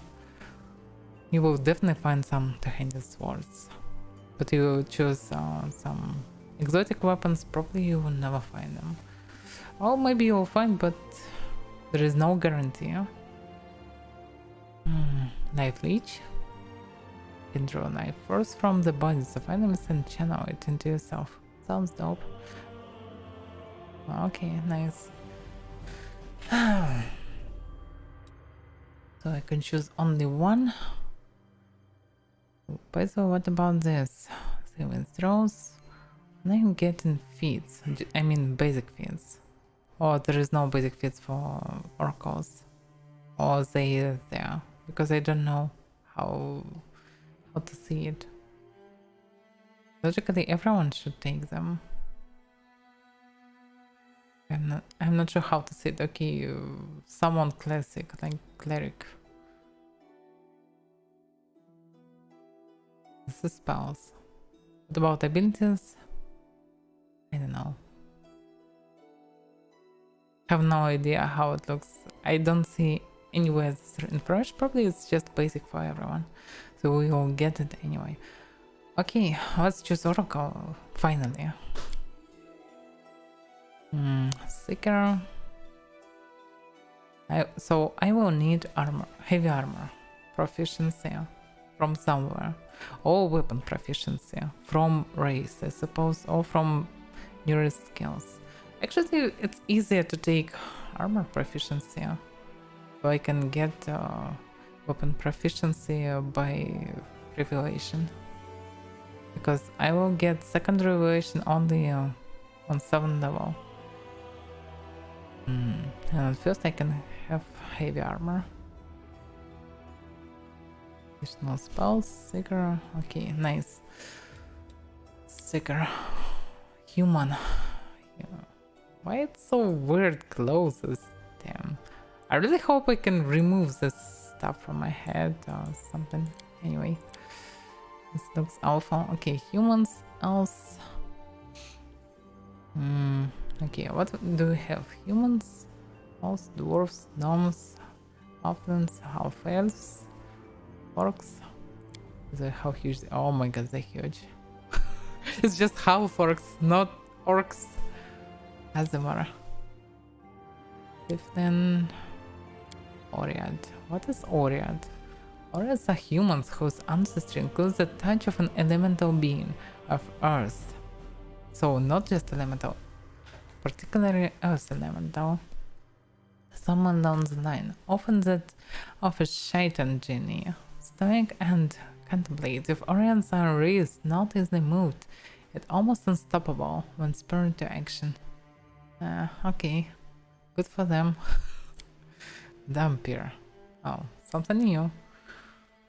The half-living children of vampires, bethered by human females. Vampires are progenies of both horror and tragedy. The circumstances of a vampire's conception are often called into question but scarcely understood, as a few mortal mothers survive the childbirth. Those who do often abandon their monstrous children and refuse to speak of the matter, while some speculate that vampires result when mortal women couple with vampires. Others claim that they form when a pregnant woman suffers a vampire's bite. Some particularly zealous scholars even contest vampire status as a unique race, instead viewing them as humans suffering from an unholy affliction. Indeed, this hypothesis is strengthened by vampires' seeming inability to reproduce. Their offspring inevitably humans, usually sorcerers with the undead bloodline. Kitsune. Okay, I will not take Kitsune. So.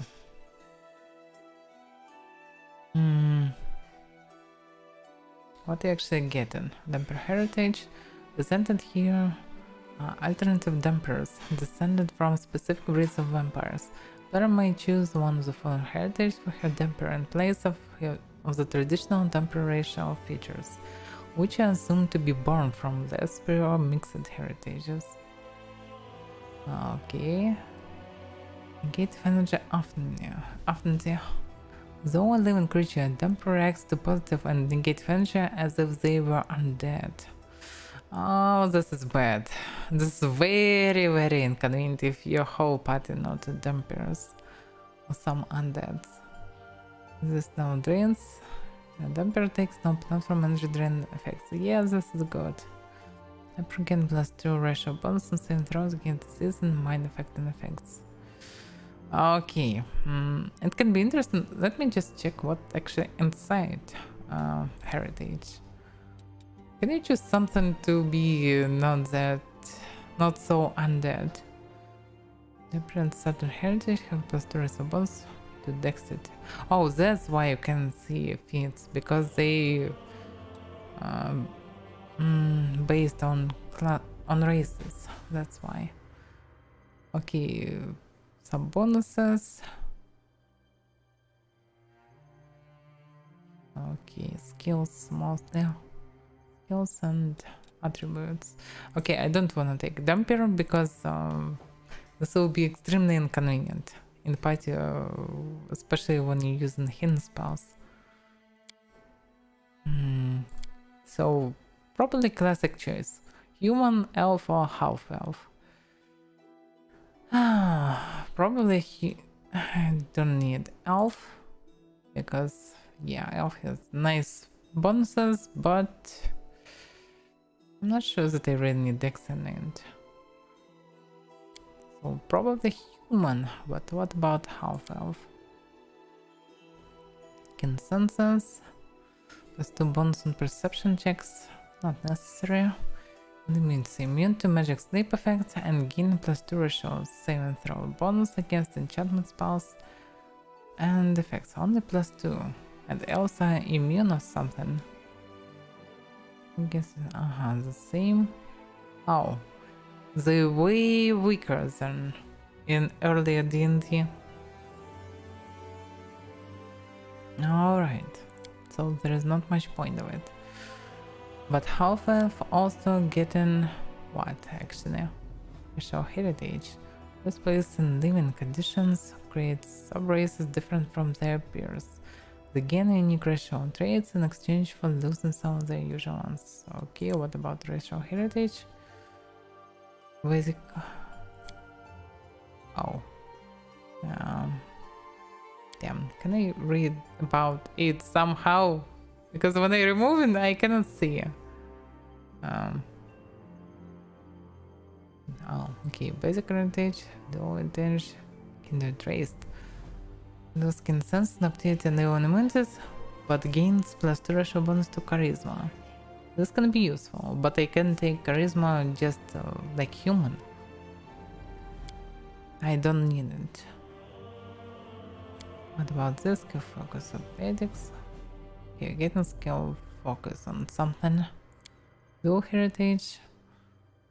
This adaptability and consents. Again, trashable to wheel. Also getting Elven magic. Okay. There is also Azimar. Azimars logically must be good for charisma. And for leaders. There's some variants. Okay. Azimar. What are you getting? Plus 2 ratio bonus to wisdom and charisma, and plus 2 ratio bonus on persuasion and perception checks, and can use the Siren Knight's powers per day. Okay, except of Siren Knight, this is really a good choice. Angel can mortal paragons of exceptional beauty, and they serve. Anyway, let's see bonuses first. Range and charisma. Actually good, and plus 2 ratio bonus on lore and use magic device checks, and can use the lesser restoration spell once per day. Yeah, very good. Emberkin, intelligence and charisma, lore and knowledge arcana, religion arcana,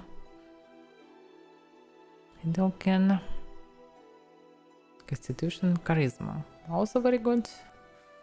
Perception, nature. Lawbringer, constitution, wisdom. Persuasion, perception. Dexterity and charisma. Persuasion, mobility. Dexterity and wisdom. Mobility and athletics. Angelkin looks nice, and basic Iceman looks also nice. Angelkin. And Emberkin. No. Delkin. Yeah, this one looks interesting too. Damn. What about humans? Human. So, bonus feat. And additional skill rank at first level, and 1 additional rank whenever they gain a level. Also, plus 2 to 1 ability score at creation. So, getting on a plus 2 attributes, but as Azmar can get 4. Also can choose skill, but as Azimra can get 2 of them. But you get inflict. And you become human, not some random dude. Some weird Azimars or others.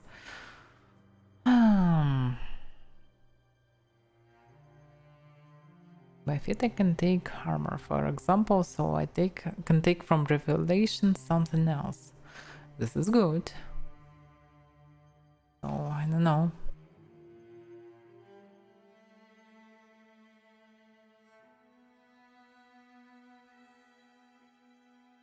So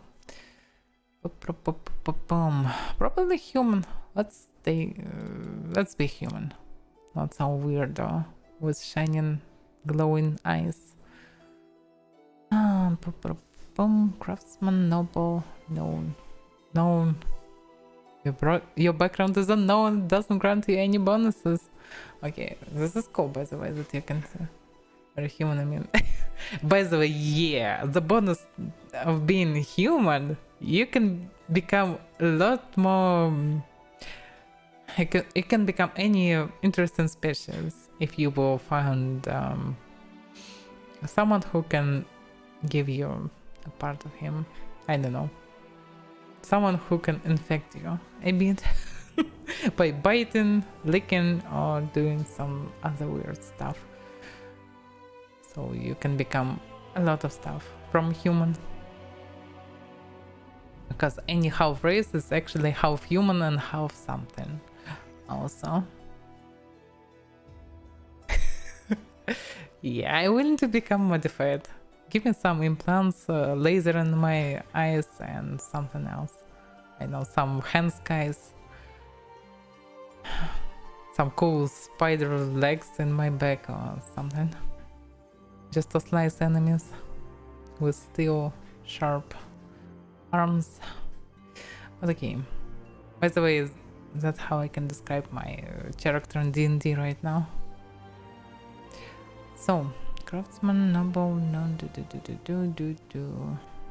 it's archon. Okay. By the way, others variants the same. Let me choose elf, for example. Yeah, no, this is different. So heritage, okay, never mind. Basic. You can choose probably any variant of background. Okay. That's it.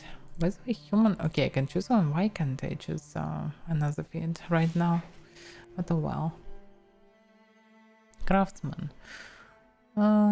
Different variants. Farmer hand, lumberjack, miner, smith. Everyone likes to choose smith. And smith is really cool choice, so why not? Just nice fair work. And also not that like you, I don't know, breeding pigs or something. Yeah, it also can give me class skills. So actually cool. Weapon proficiency, warhammer, light hammer. Heavy pick, great axe, hand axe, battle axe. If you like, in terms of you like axes, you can choose lumberjack and can continue to be meat jack or I don't know, flesh jack or cut jack or dismember jack, something like this. Body jack, for example. Okay, you can become noble. Oh, by the way, now you need to choose one of them. The proficiency, rapier, non-sword, rapier, great sword. Okay. No bonuses. Me. Oblate. I don't know this word, by the way. Let me Google it. Yeah, for future students, they need to prepare stuff, but okay, oblate. What? Oh, I get dedicated. Because first translation was I cannot even tell you how is right. Because like variants is oblate or depressed, but no. It was translated in Russian like pressed. Pressed to some flat, I don't know, list, for example. Yeah, no noble baronesses, I get it. But okay, I can be acolyte. Blood for the blood god or something like this.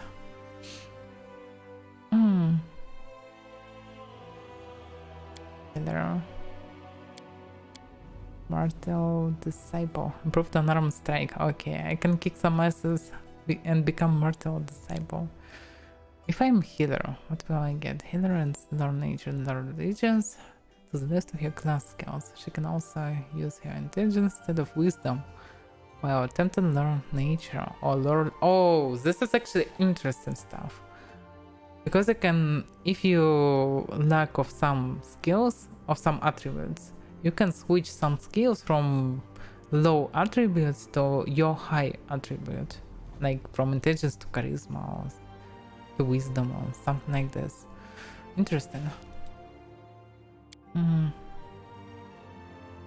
Yeah, she can also use her wisdom instead of charisma. Can I use charisma instead of wisdom somewhere? Because my method probably will be charisma. I need to switch something from others to charisma, maybe, if I can.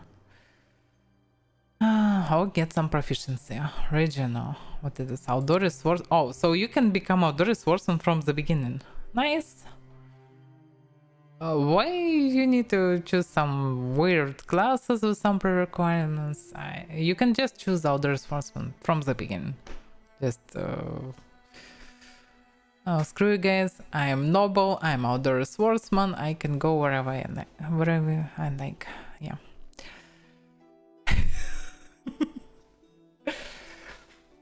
Why don't you like my acolyte?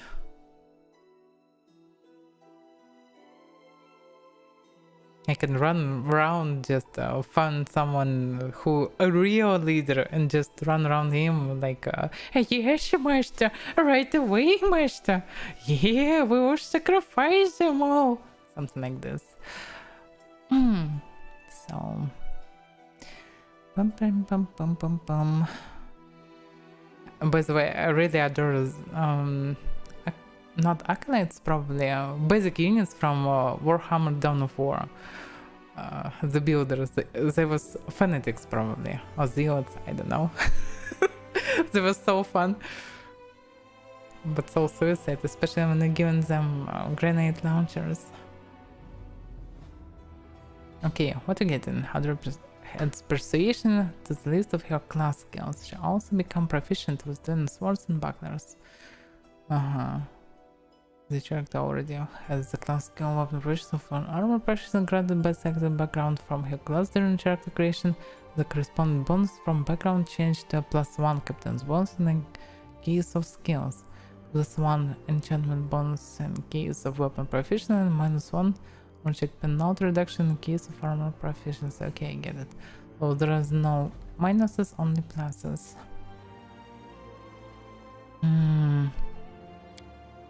Alchemist, Knowledge Arcana, and +1 bonus to damage with Alchemist bombs. 100 Diplomat. Oh, Persuasion. She also can +2 bonus on Diplomacy skill checks. I actually don't remember what I have. Can I how can I... thank you. No, it doesn't help me. Persuasion, lore. Okay, persuasion, nature, world, arcana, religion. Okay, all knowledges plus persuasion. That's what I have. Plus trickery. Yeah. The cost skill in addition. At first level, Seeker adds half his oracle level on trickery skill checks. Yeah.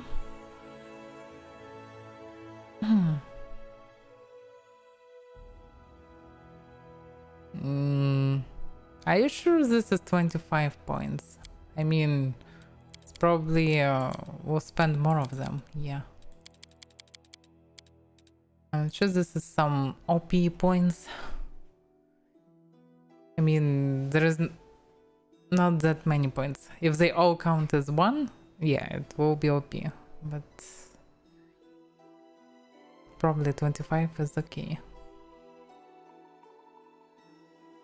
We're definitely going for heroic, Jeremiah. It's not like a tavern story.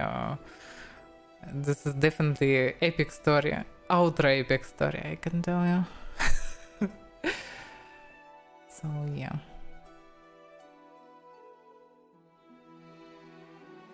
$15 really? It's pretty weak. But it probably depends on the DM. If you can obtain some attributes after beginning, probably it's okay. Because I'm mostly playing D&D 5, so this doesn't look OP by D&D 5 standards, because it's really hard to get additional attributes. Almost impossible. So your basic stats is your stats, and you should choose then between stats and feats each first level. But okay. Checks and Diabolist, Endurance Diplomat. Okay, Diplomat, Persuasion, I don't need Persuasion, Knowledge, I don't need Knowledge, Religion, no. Nope. Nope. Nope. Nope. Perception. Maybe. Kadiran Wanderer. No, I doubt about it. Rekindles Daredevil. Ability. She also becomes proficient with short swords and daggers. In addition, Rekindles Daredevil gains +2 bonus from cost against attacks of opportunity. Actually, this summary not bad, but I don't need short swords and daggers probably. But I will probably go dual wield, yeah, because I cannot be specialized normally in one of the weapons. Better to choose dual wielding. It's always fun when you can find another good weapon for you, and if you wield in two of them, there is high chances that you will use new weapons that you will find. Shackles Corsair.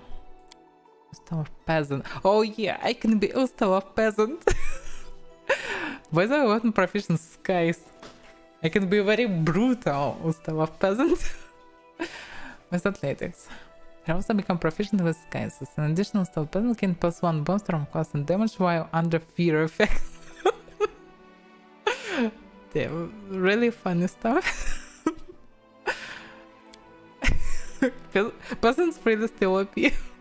Even if you fear them, they just become even stronger and cut you down. Where's an explorer? Trickery.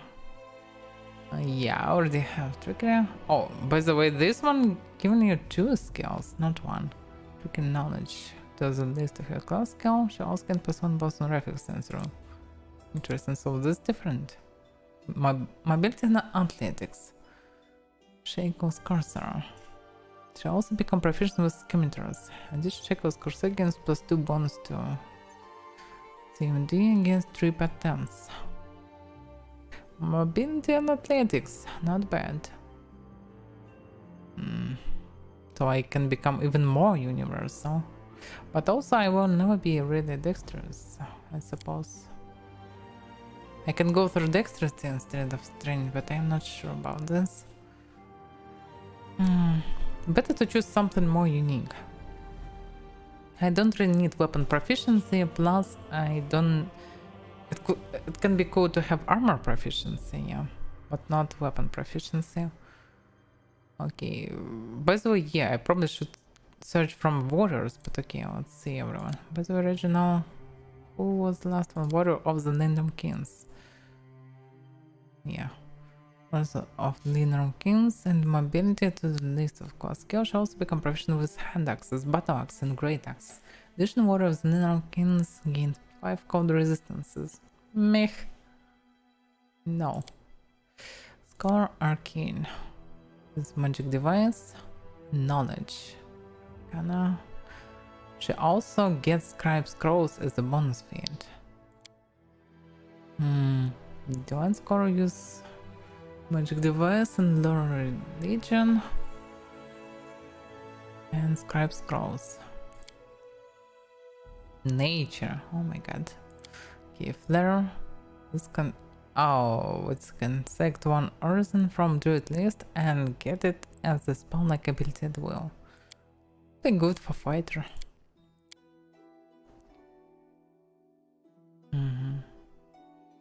Straight archon. Triggering mobility to the list of your class skill. Should also become proficient with throwing axes. Triggering persuasion. Triggering stealth. Okay. Wants to initiative. Punching dagger darts. Okay, wonder. Hermit. To the list of your skills. Should also become proficient with clubs greater. Okay. Nope. Hunter. Perception. Nope. Nature. Become proficient with scimitars. No. Use those for me. Okay, warriors. Give me damn armor. Light armor. Just light armor, everyone. Why? Why not heavy armor? Give me heavy armor, please. No, I can't take heavy armor. So frustrating. Me. Heavy OP. Yeah, I wanna take heavy. And be lazy character with low dexterity. Okay, anyway. Probably from fighters we can get only one skill probably and some proficiencies. Yes, stealth, persuasion, perception. Okay, nothing useful, surprisingly.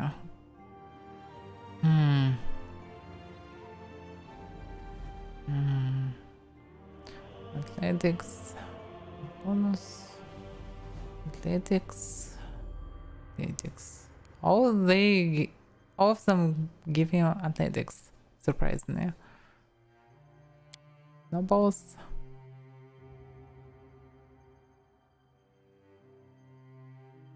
Okay. Probably oblate's only good. In terms of only oblate give you something unique. She can also use her wisdom instead of charisma. Attempting persuasion checks. Use intelligence instead of wisdom. While attempting lore. Nature or lore or religion. Ability and lore. Also gain improved unarmed strike as a background feat. I don't know. I don't see anything really cool. So I can just get one bonus feat and that's it.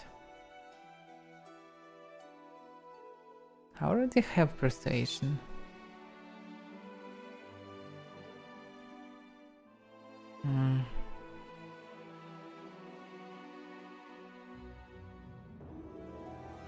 So perception and no, it's perception, mobility. Proficient sword, rayon candles, wrong class. Okay, I can get mobility, for example. Mobility and athletics, yeah. Yeah, probably Chekhov's Corsair is the best variant for me. A bit weird stuff. Yes, magic device uses charisma instead. Yeah, I know. Do I really need it? But maybe actually I can use it. Oracle don't have it by default, so yeah, it can be like this magic device, normal religion, pre-potions, bonus feat. Also, I can actually get bonus feat by it, if I understand correctly. So why not? Really? Magic device, Arcana or religions, or stupid nature ability.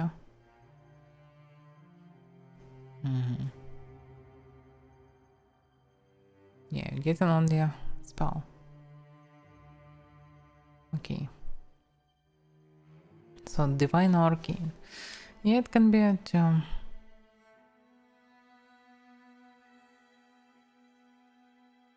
Yeah, of course it was, many of stuff was simplified.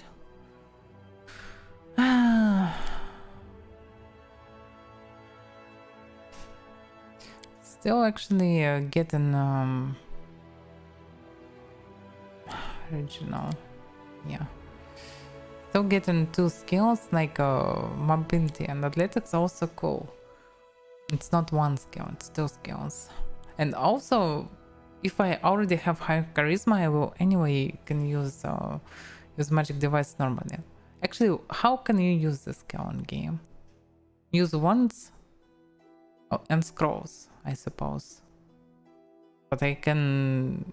Okay, it can be any decent cleric in parties that can use scrolls to revive someone, for example. Or it can be... what can it be actually? I'm not sure. Because athletics and mobility can be useful, especially if I will be alone somewhere. I need at least one of skills to move swiftly or move somewhere, I don't know, on a high cliff, for example, or jump somewhere. It can be really useful. So probably I still should use this one. This heavy armor? Ah, yeah, you mean I will get minuses? Yeah, I will get minuses. But are they really high check penalty? How many check penalty you get from, I don't know, full plate armor, for example? I don't need scrolls. I play as Kingmaker. I doubt this game will be different, really. You need probably, I don't know, mass heal, scrolls, something. This -8 or higher. I doubt this will be a problem on high levels when you have around 30 plus of it. It probably will still be very luckily that you will be successful, because checks will be around 20, 25. Yeah, it will be not that cool at the beginning, but still bearable.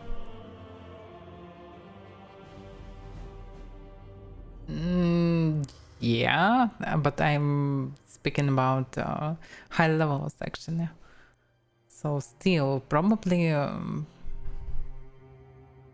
these checks will be not that hard. Also, you have actually your dice, 20 of them at maximum, so in addition to your skill. I'm not sure, no, I still will prefer check or cross or not. Let me think, I will never use wands probably. I can cast a lot without them. But scrolls still can be useful. I remember that on really high level you need them. I mean, you really need to actually cast some stuff. Like mass heal, mass restoration, or great restoration, because you have enough money, you can afford it, and sometimes it really can help. Just full rejuvenation of all party is really cool. But I can spam them by other characters, not by the main character. Yeah, they may succeed. Yes, of course they can. Yes, they can.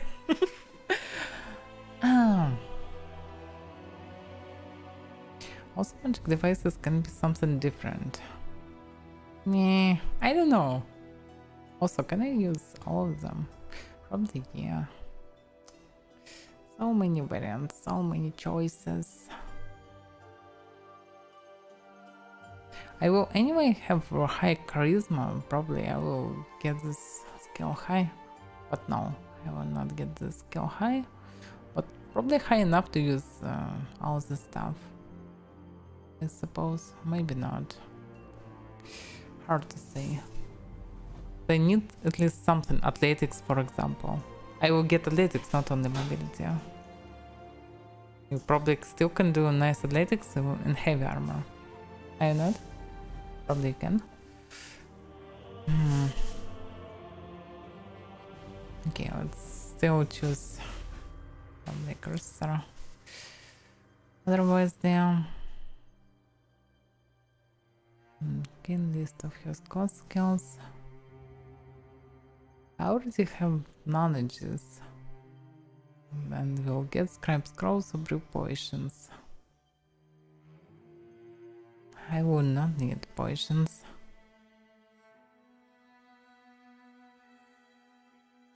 Yeah, I will max already a lot of them, probably. And I doubt that I will have a lot of intelligence.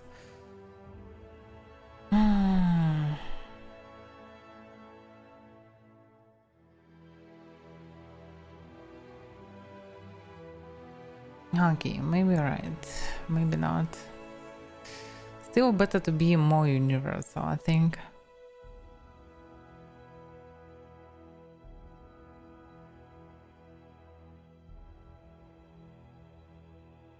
Downtime.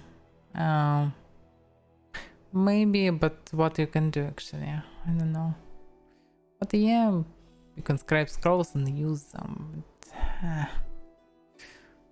okay, I will get bonus to an arcane knowledge. I will not waste it.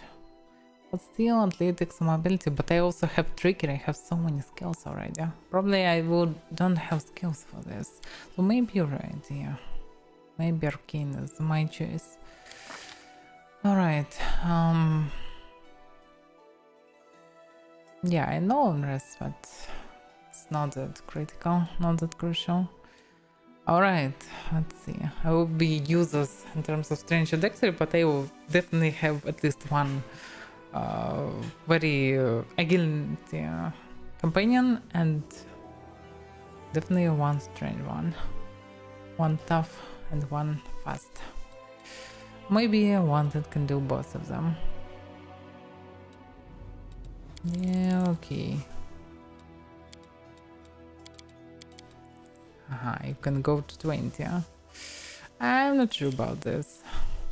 Of course, school and all of that. Oh, but it also affected my... Yeah, maybe I should take, but if I will take this, I will become so weak in other terms. So maybe I shouldn't. I can actually do it in high levels. Yeah, I shouldn't max all this out. Okay, I need this in strength. I'm not sure about dexterity, but I have trickery. But I have strength.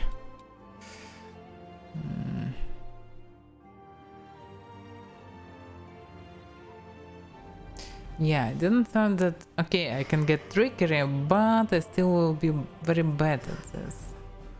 So should I really take it? Yeah, maybe I should switch Seeker. Because I would... Okay, let me see how many points I actually have. I cannot max dexterity, and better not to max it actually. Because I don't have enough stats for it. Because I definitely need con. And that's actually is. Intelligence would be nice to have some intelligence. But how many skills I will have? Number of skill points gained each level. The Witcher always get at least one skill point per level. Yeah, but how many I need to actually get more skills? 4 skills. Okay. Let me see if I can lower it. Yeah, I can lower dexterity. I probably don't really need it. Oh, you're getting more points of it. Interesting. Yeah, I can be with no dexterity because I don't really need. Yeah, for every power leveler, charisma is the usual stat. You can go with, I know, 2 charisma and 20 strength. That's all you need. 20 strength, 20 con. You are nice and shiny. But... Yeah, what about wisdom? Perception, okay, probably will be someone perceptive in this. Nature religion. Yeah, it would be nice to have more intelligence. Okay. But 12 is enough to be like this. Okay. Also can raise charisma. Yay, that's max everything. Do I really need wisdom? Nature, religion, not necessary knowledge. Perception can be someone way more perceptive than me. I will anyway sucks in finding some traps and magical stuff and some hidden stuff and so on. So I can actually down wisdom and dexterity.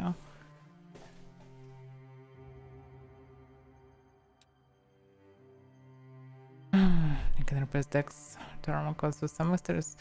It's not in any way critical if you're wearing full plate. Probably you'll get 0 dexterity with full plate armor, so I don't need dexterity anyway.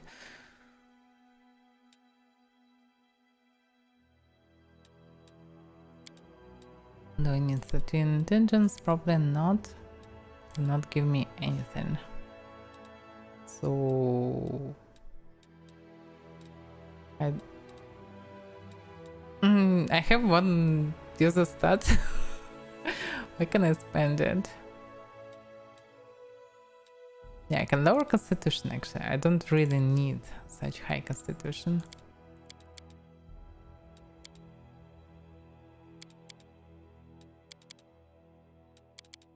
And I don't really need intelligence higher. So I can go 90 or rise strength. And should I rise it really? Or should I go with... Yeah, probably this is a better way. How, by the way, stats are working? Can I go higher than 20 by writing it passively with each 4 level? Or how often you getting it? Or each 5 level, I don't remember. Can I raise it higher than 20? You can. So, yeah, I should focus charisma then. 16 strength is enough. I can raise it probably with some magic items. Constitution, who needs constitution? You can tank with few HP, why not? Intelligence, I have enough to get another point, so it's okay. Wisdom sucks. Also I can by the way raise strength by 1, or I can remove from minuses wisdom, for example. Or I can raise actually constitution to 15 to raise it later.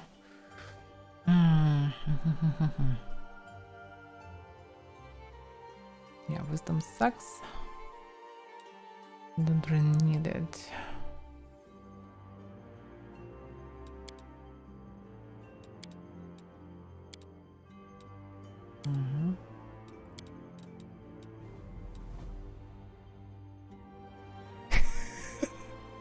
Actually, you can. And even with this, the last boss, the last words that boss can hear. I can tank as a low con and bomb one shot because glass cannons OP always. So anyway, I have 3 points. Yeah, I can spend them on strength or I can spend them on con and raise them later. But I'm not sure. Yeah, I definitely don't want to lower this. Or I can just become stable, but 2 points on this is... Yeah, pretty meh. Okay. So with that strength I can raise 1 and get another 1.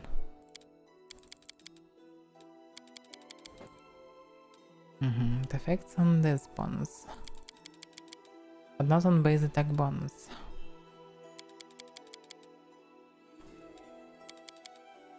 Combat maneuver, rise in defense. Interesting. Well, dexterity. Saving throw, armor class. Okay. So trickery.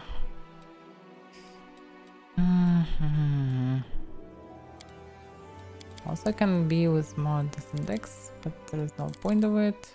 Can be with intelligence 14. Also, why not? But it will give me not that much extra.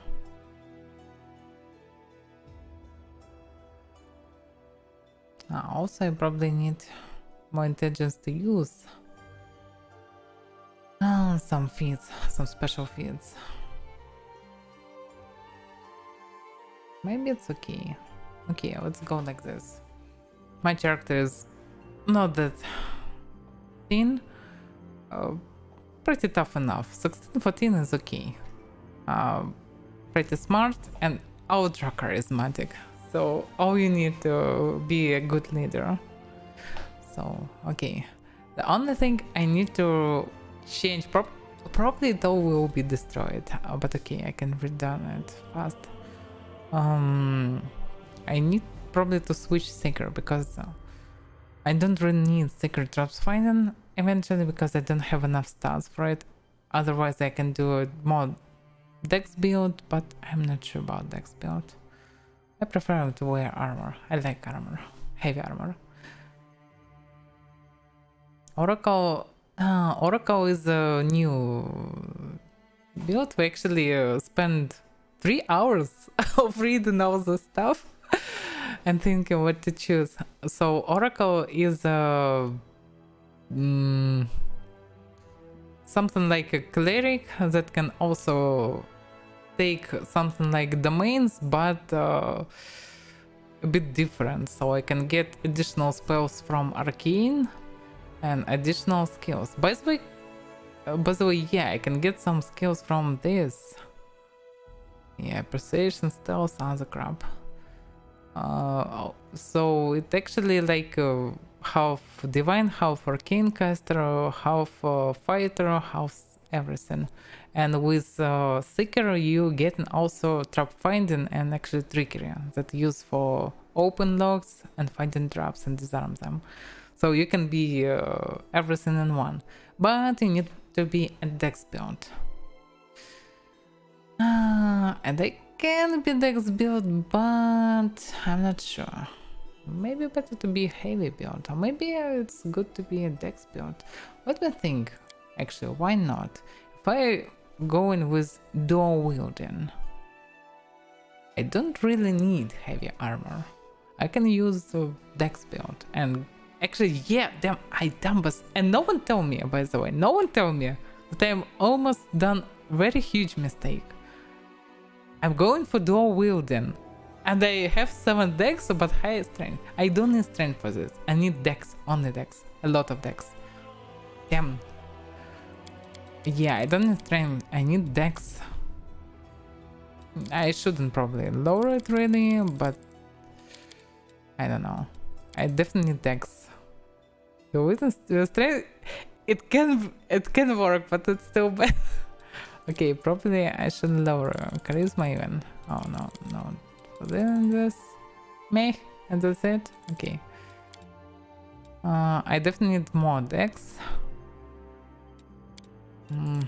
But I can get 19 charisma. Okay, 16 dex probably is okay. Okay, it's mostly the same build, but okay.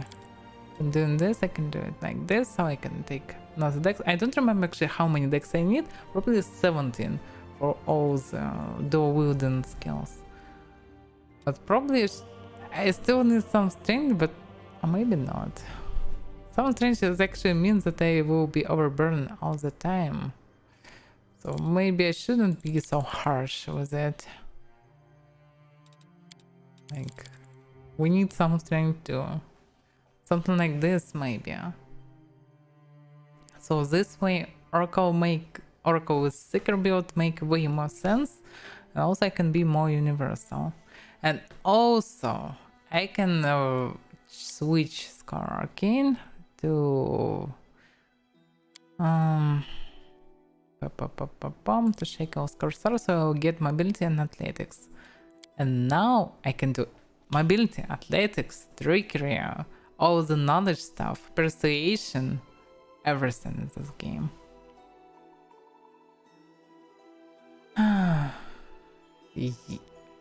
I will be under all the buffs. Don't forget about this, Jeremiah. The buffs will compensate me. Yeah, I know I will never be a best fighter, but I will be 2 for everything. I can do everything, and actually way better than some random bard, for example. So it's actually a good variant.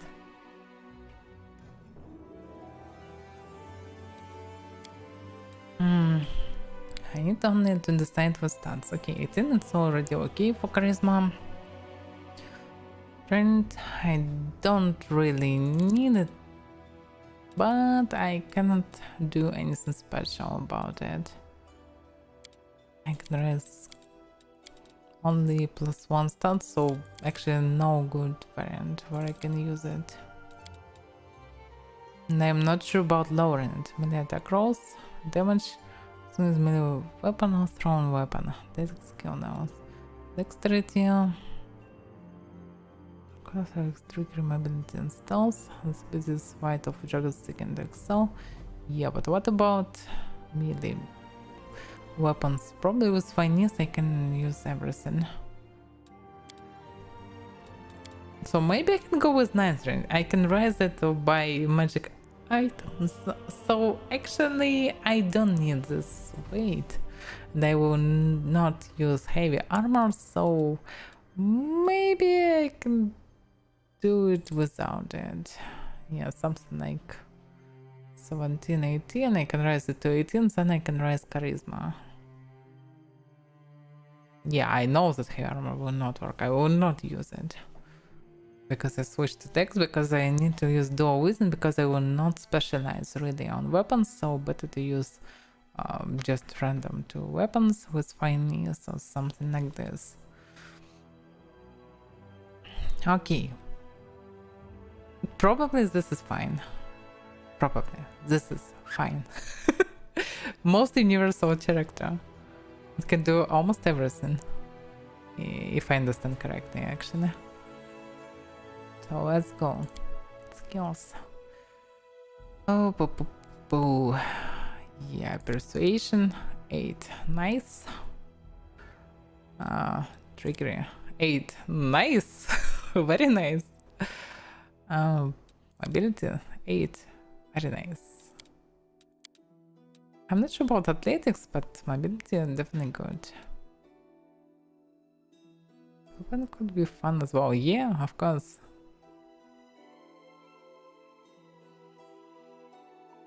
Yeah. Heavy armor better with two-handed probably. Or if you're a pure fighter, so we can use dex plus strength.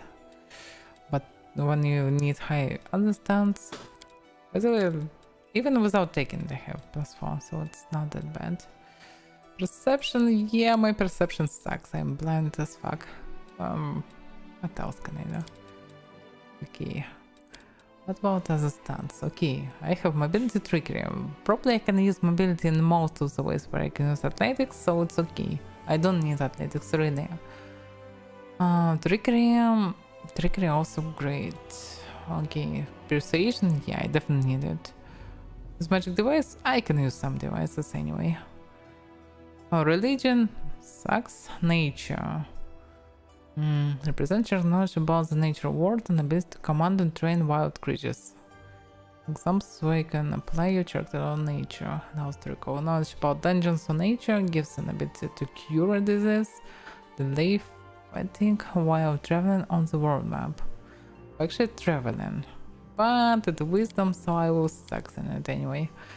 I need some ranger or someone for this stuff. Someone who familiar with nature, with traveling and so on. Knowledge, intelligence, yeah, so probably both intelligence based skills. Also I can choose stealth, but no, it's not my chosen skill, so screw it. Oh yeah, Arcana and World. Arcane spells, Arcane spell scroll scribing during camping. Identification of found magical items. Yeah, it's also very good for main character. Brew potion during camping. Okay. Disarm traps or devices, open locks and doors and chests. Move past openings without provoking attacks, opponents also very useful. Squeezing through the tight spot, climb and jump. Yeah.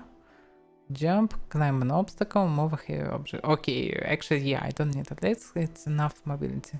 So my character is very universal.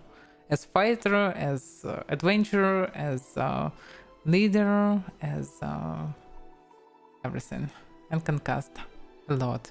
All 9 levels. Bluff, sense, modify, and intimidate. Yes, they removed. Looks like. Probably it was in Kingmaker too, because it looks the same actually. Or maybe not. Maybe it was, I don't remember. They not removed, because it's part of the persuasion if I remember correctly. It probably was part of the skills. Because persuasion, and then you can do by persuasion intimidate or bluff. Was separate area? I actually don't remember. Are you sure? In Kingmaker? Because probably I played without them. I'm not sure. I remember that was feats that can increase some parts of it. Probably they did it because you anyway need a leader. Your role in this game is a leader. Probably that's why. Especially if you can bet your arse on it. So probably they just remove it because no one want to play only by charismatic characters. I found my way, but some people just wanna play, I don't know, Slayer for example. They don't wanna take charisma and rise all points and all this speaking stuff. They just wanna speak a bit and they rise not the one stand. So why not? Okay, feat. So I get in 2 feats. Oracle Curse, Mystery, and Revelation. Damn. I get so much from this. Okay, weapon finesse, I definitely need it. With a knight weapon, a curved blade, a stalk or rapier, made for a creature of your size category, you may use your dexterity modifier instead of your strength modifier on attack rolls. Yeah, probably I need to choose this first, because I will definitely need it. Desperately need it. Also, I don't know much of other weapons right now. Okay, next feat. But I also can use both. I mean, why not? I have a lot of decks. I will get all martial weapons knowledge. I can be also archer as bonus. Damn I good. Instead of moving with wolves, I can summon undeads to tank. Yeah, I can be a special undead ranger. So I can take something for camping, like brewing potions. Yeah. Okay, it's cool that they changed icons. They not just all the same color. Remove it, please. Yeah, oh, it's actually cool.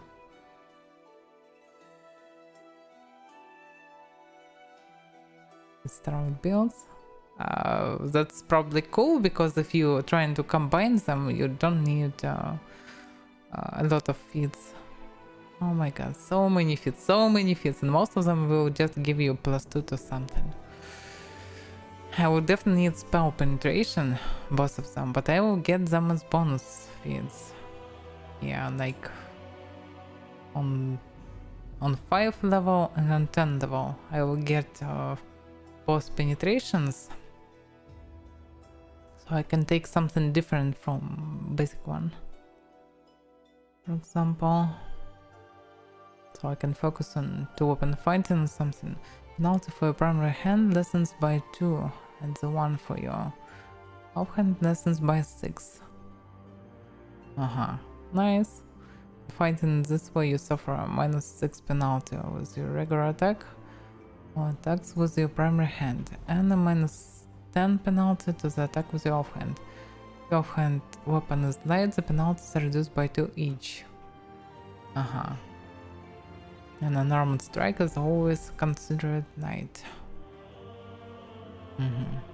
So I anyway need it.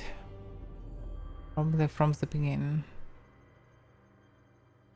Mounted combat, nope. Okay.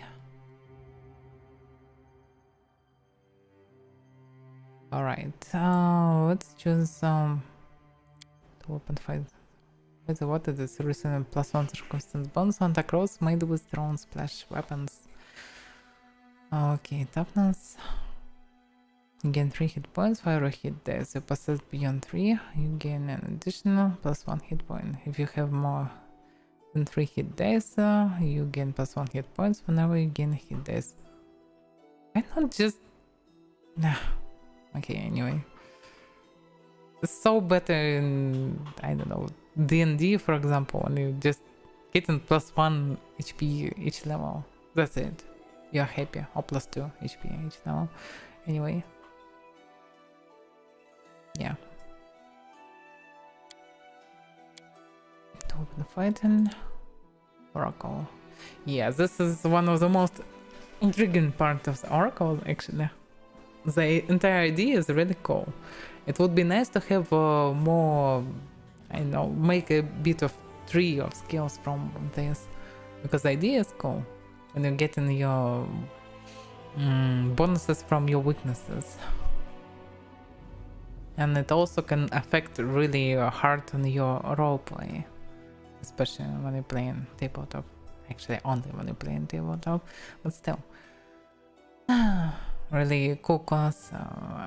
It would be cool to have something in D&D 5. So, and some blackened. I'm not sure that I fully understand this. Not... Okay, you become black. What? Hands and forearms are shivered and blackened, as if you had plunged your arms into a blazing fire, and your thin, papery skin is sensitive to the touch.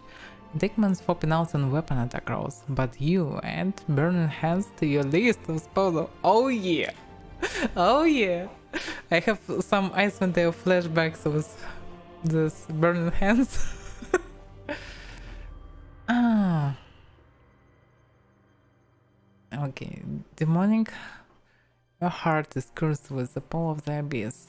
Creatures instinctively distrust you, and you take a -3 penalty on persuasion skill checks when used for diplomacy.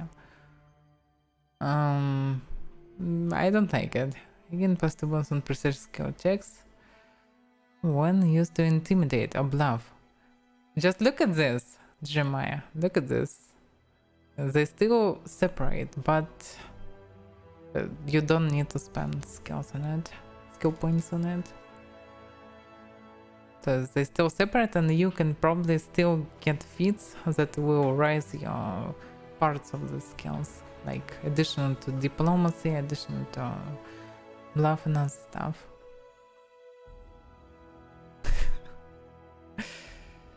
Okay, anyway, +4 bonus to all saving throws against fear effects. You gain immunity to poison, and your weapon you wield is treated as chaotic and evil for the purpose of overcome damage reduction. No, I will not take it. Hellbound. Infernal influence grants you profane insight and weight on your soul.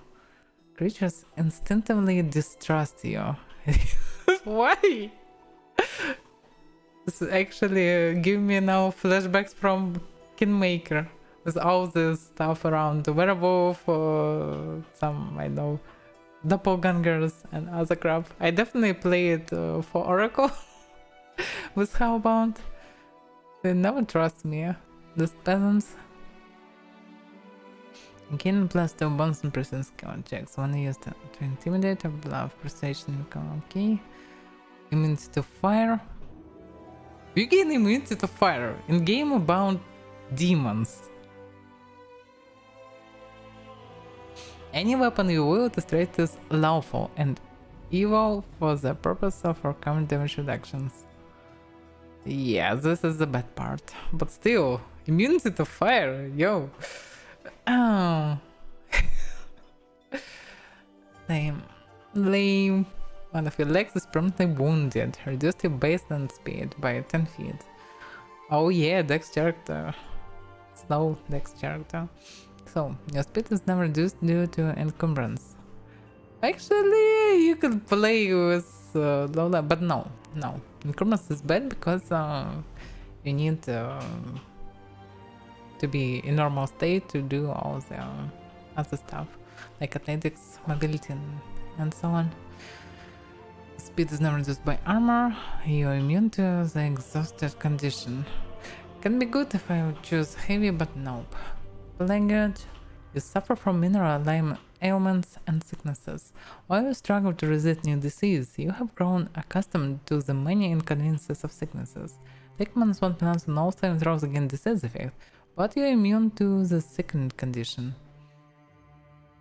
And box postals to your list of second level oracle spells now. Oh my god. Increase the save dice check of any disease effect you create. You're immune to the effect of disease. Not bad. Almost 0 minuses, but nice bonuses. Not that nice, but just nice. Okay, they're just okay. Recurse. It's not a curse. It's playing good. It's not a curse. Oh, wait a second. It's all curses. Oh my god. By the way, yeah, wolf's curse for you. There is a werewolf type. Maybe I would choose it, I don't know. Okay, Permanent Prophecy.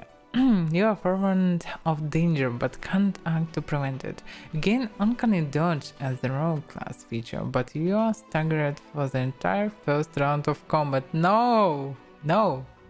I actually don't remember what stagger means in this game. Again, +1 inside bonus on initiative checks. Again, improved Uncanny Dodge as a rogue ability using your Oracle level as your rogue level. You gain +4 inside bonus on all your saving throws and your armor cost during the first round of combat. Actually, bonus is great. Uncanny Dodge is cool. Really cool. Plus, other bonus also great. Especially for Dex build.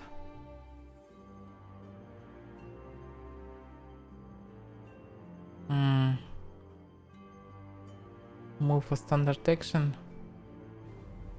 So this means that you can do only one of them, and that's it. No, probably not. Not for me. I mean, I need sometimes to cast something for full round action, and this can be really crucial. Oh, pranked. Oh yeah, I got pranked. Capricious Fee constantly bad evil you.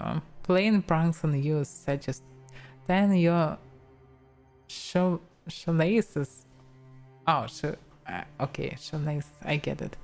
Together, hiding your gear, making inappropriate noises or smiles at formative events, and mimicking your voice to tell embarrassing lies. Actually, if you will choose this, it must affect so hardly on your story. So hardly. It must be so different playthrough with such stuff. Because if this really works how it's described, this is really devastating for a leader, especially for a leader in such place where people fighting demons. You can do so much stuff around it.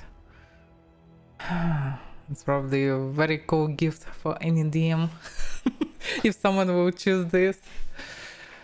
Especially if you don't really like this player. Okay, wasting. Your body is slowly rotting away. Oh my god. Take a -4 penalty on charisma based skill checks except for persuasion skill checks. When used to intimidate, you gain +4 competent bonus on saves made against disease. You're immune to the second condition. Okay, this is mostly the same. But you're immune to the null-stated condition. And null-stated close to stun or control effect. That's actually cool. Immune to disease, immune to null-stated, but -4 to charisma-based persuasion stuff. And this is bad. Okay, what about Wolf Scarred Face?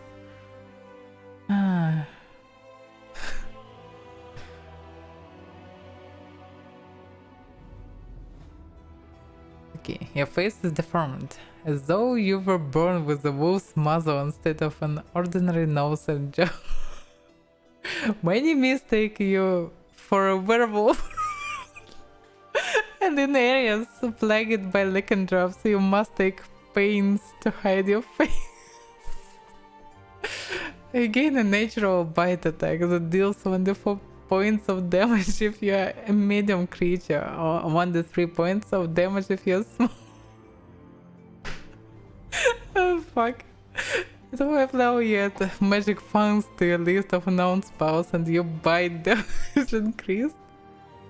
The damage dealt by your bite attack increased to 1d8 if you are medium.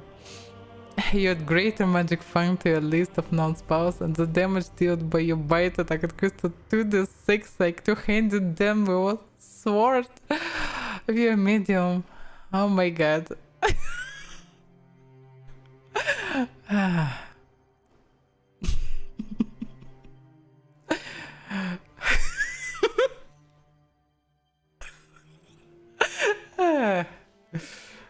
Actually, logically, no, because you were born with a wolf's muzzle instead of an ordinary nose and jaw. So actually, you are damn furry. So no, it's really funny stuff, but no, this is stupid. Hi.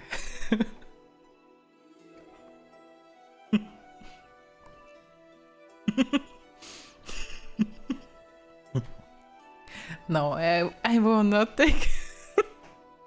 This is so bad. But actually, really, this is probably most profitable, because I doubt this will affect on your story, and you get actually a nice melee weapon. Why not? As bonus. Parlous prophecy. Yeah, this is it. Pranked. As a pranked, I'm not sure about pranked. It probably can affect. I'm not sure.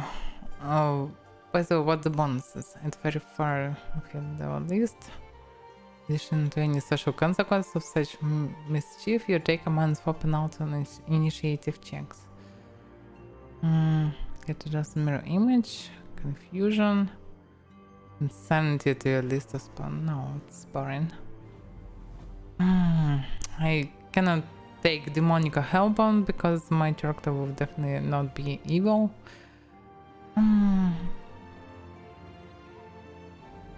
Like it.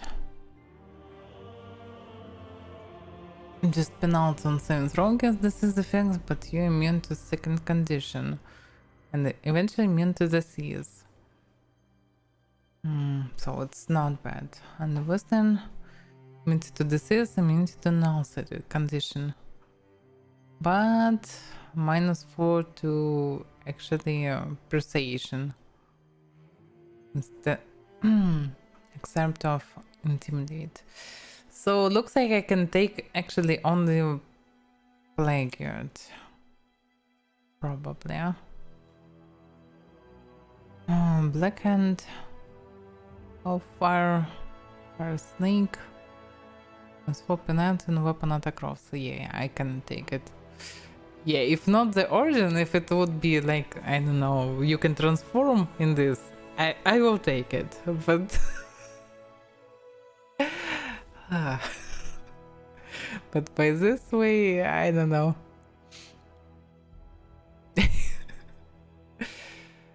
That's weird.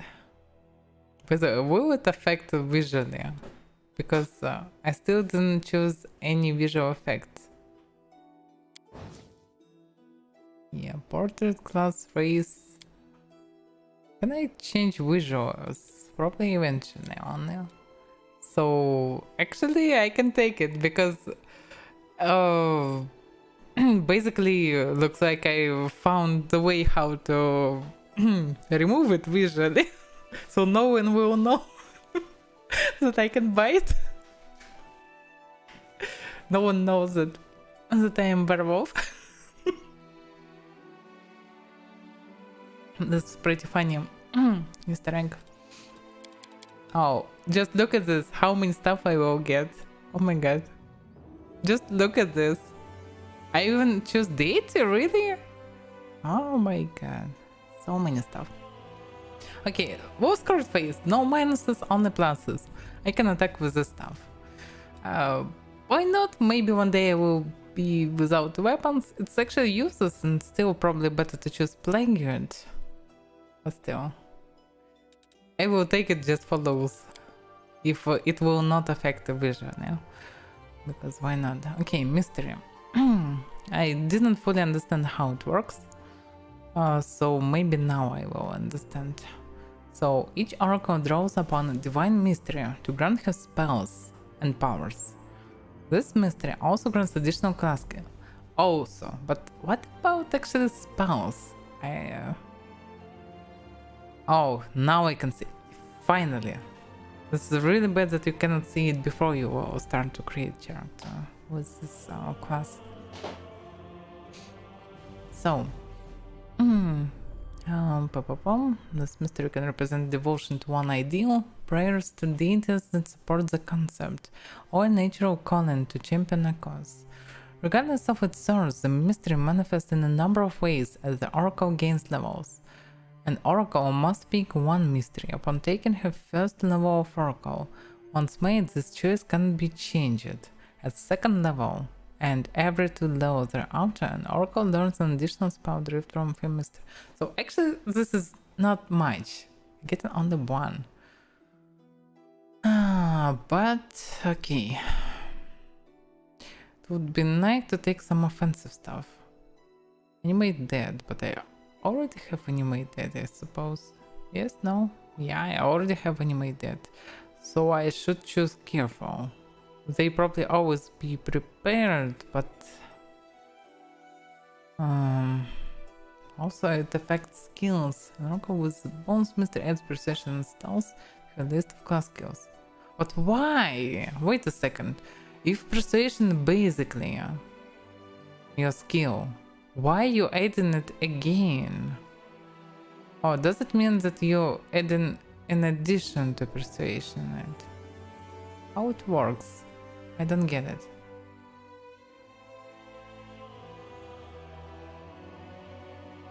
Okay, what can we see in battle?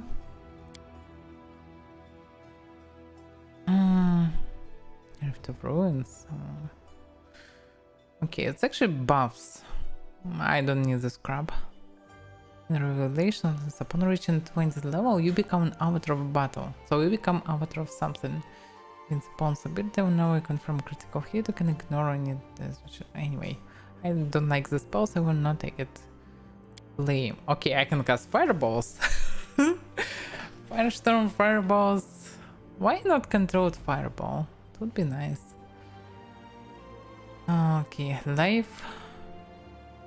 I probably can do all this crap anyway. Like heal mass, for example. Let me check.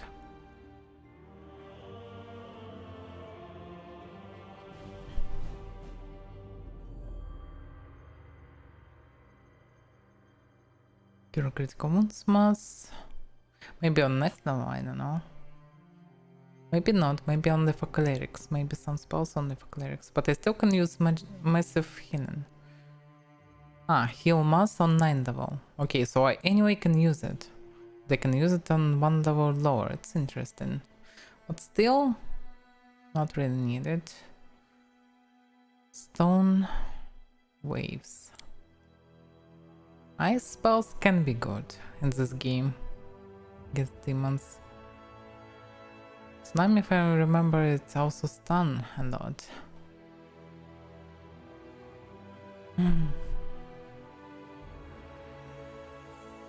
The raw spells not that useful. Wind. Yeah, they're almost immune to latent. This is not best variant. Stone. It's actually acids that also resistant to nature. Meh. Actually, not much I can choose. Flame or lightning. Soul can damage everyone. And also fire not that good against demons. Bones can use something that I cannot use basically. Probably Wheel of Banshee is unreal to use. I doubt about it. Other stuff is basic. Final Revelation, Power Kill. And animate it, really? Why animate that in it? After all, it doesn't look so cool. I mean, deities of Cleric looks partly even better. So what am I getting actually from it? I expect a bit different stuff. Okay, what about basic spells? They're actually from Cleric. Maybe Oracle not that cool for me. But it's charisma based, that's the main plus. I think Revelations will fix it, I'm not sure. Because I will take the different for each mystery. Yeah, that's mostly minus than plus. Okay, what about Ancestor? Also just buffs.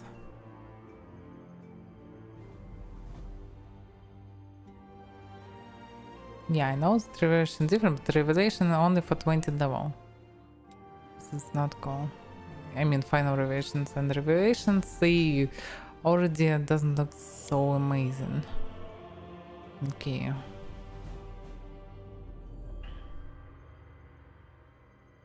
I also get stealth by bones, by battle, and I will get nothing. Also, if they different, I probably need to take battle to get them. I'm not sure this is good. Like extra fit, yeah, I need to take weapon, mortal weapon specialization because otherwise you cannot take it normally. Doesn't look cool. I'll get bonus feats.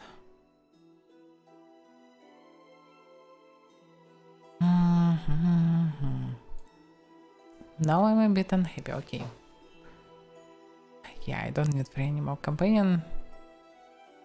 Okay, I don't see any really useful stuff from there. I expected to see something from Arcane. Yeah, I can see it, but it's mostly useless. It will damage everyone. It's really inconvenient to use most of them. I will now use this.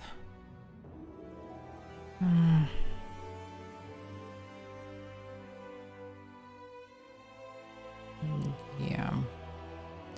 Mine towards some tsunami is powerful, pretty powerful stuff. But other spells, okay, Ice Prison is okay if you can cast it on someone, but main problem you need to cast it only on bosses and boss immune to it or have so normally high magic resistance. Yeah, I get it, that revelations, I saw them already. Okay, for example, if I will choose waves or because I know life waves or I'm not sure about bones. Yeah, it will kill probably everyone. Yeah, it affect anyone.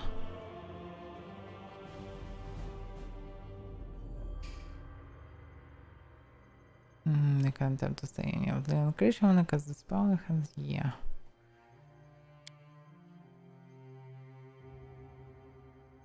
Battle, most range, magical weapon, rush person, yeah. Righteous might, you can cast it like a cleric anyway. Probably, yeah. Yeah, all the stuff like Angelic Aspect and Righteous, probably you still can use it. But eventually can you use?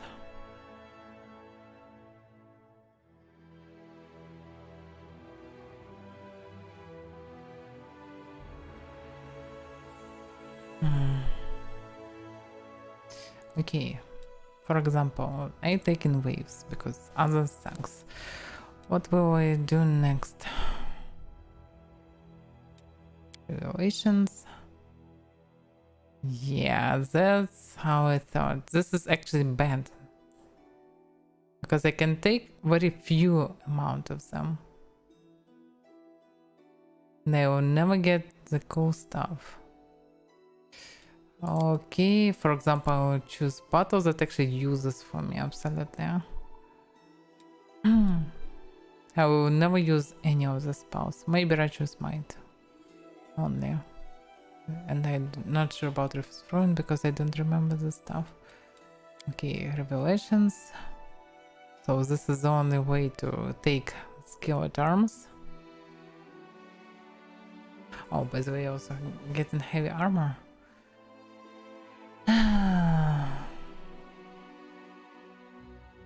But by Cleric I can use it basically. And I also can get bonus stuff from deities. So it's actually worth it than deities. The only plus you can raise your charisma. But there is a nuance. Shackles Corsair. Let's see. Noble. No, not noble. Blade. Damn, it ruins everyone. Just to look at this, I ruined everything. Fuck. Anyway. Use intelligence instead of wisdom. She can also use her wisdom instead of charisma or attempted persuasion checks. By choosing Acolyte, you can play by any wisdom character and can be persuasive. So also you will be more protected against all control stuff. And you will be perceptive.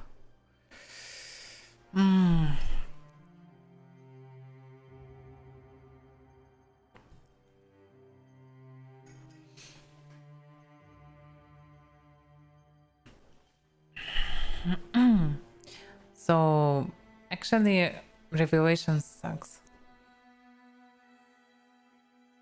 So maybe I actually, my plan was to cast additional spells. I need to see and still continue to fight. I need to see who can do it. Character.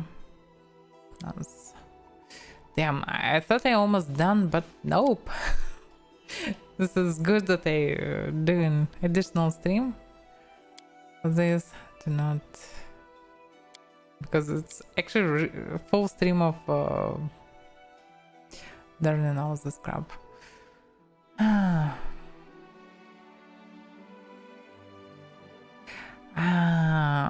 not speaking about like they suck as class. No, that's not what I want. Okay, let's say it like this. Because okay, of course, I can just choose cleric. Cleric will be nice, but I wanna cast all 9 levels of spells, and I wanna cast divine and with a bit of arcane spells, for example, or arcane spells with a bit of divine spells, something like this, and fight in melee. So this actually can be cleric with that's why actually my favorite class always was cleric in 3.5 edition. That actually mostly Pathfinder is. Pathfinder is actually some sort of alternative upgraded 3.5 version. So yeah, maybe still cleric after all this time. Why not? After all these years. Devil Bane Priest. Crusade minded clerics train intensively to learn proper battlefield tactics, take advantage of the weakness of demons. Logically, you should take something like this.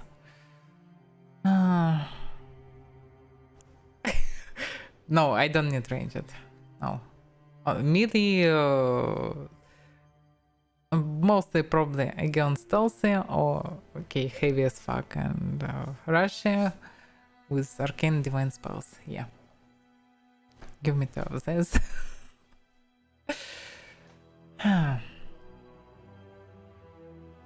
It still can be. Sorcerer Seeker with some prestige class like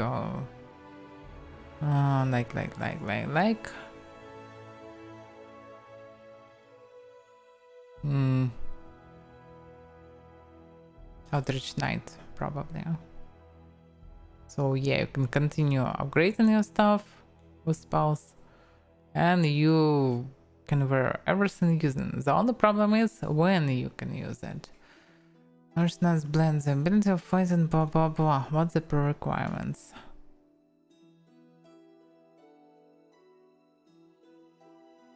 And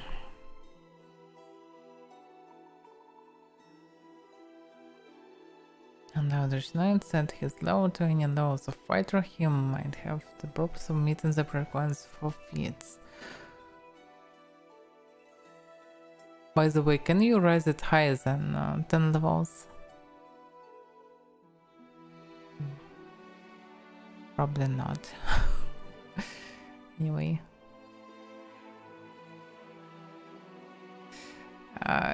Warper is not exceptional at combat because he don't have high stats and all this stuff. And they can cast on the 6th level of spells, so they can cast all good massive buffs, all good massive heals, actually best heals and all other stuff. They also cannot cast offensive arcane spells, so they not what I need. They're just more tough clerics. That's it. Bonus combat feat. Yeah, this is all cool, but when can I take it? Why can't I see requirements? Ability to cast arcane spells, 3rd level spells, martial weapon proficiency.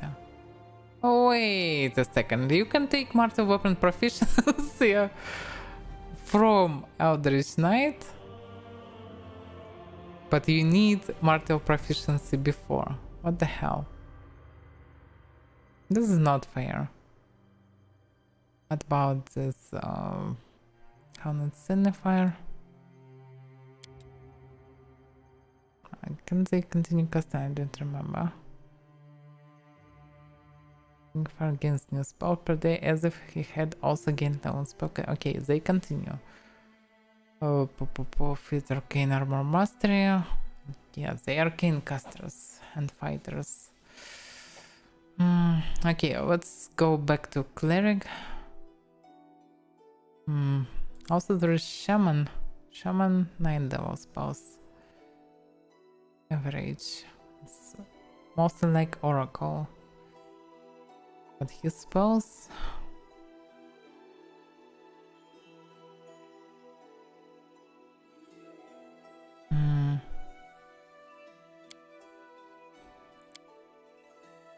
Why it's different color?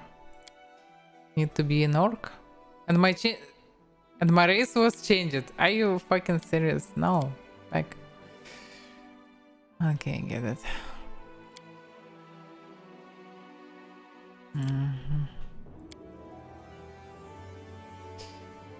Yeah.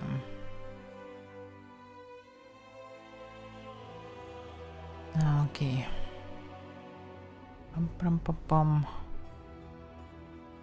Okay, let's back to clerics subs now. What can they do?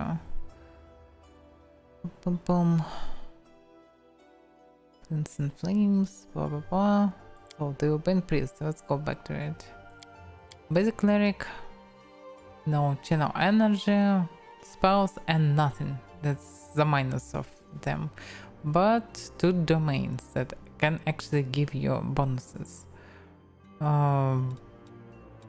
You know, persuasion, by the way, knowledge, arcana and word, and religion. Actually enough, mostly. Not really enough, but you can get something from other stuff. Crusader Mob Fighter version, if I remember correctly. Basically, you can use light armor, medium armor, simple weapon proficiency. Probably can get proficiency from the main. If you choose Crusader, you get the bonus feat. Actually, multi-weapon proficiency. I'm not sure about all multi-weapon proficiencies. Don't bash. Bane Priest. He can do this tactic stuff. No general proficiency. One domain. So I probably still need 2 domains. Herald color. What is this? Mighty Heralds. What is this? Not getting proficiency. Instead he getting light armor open.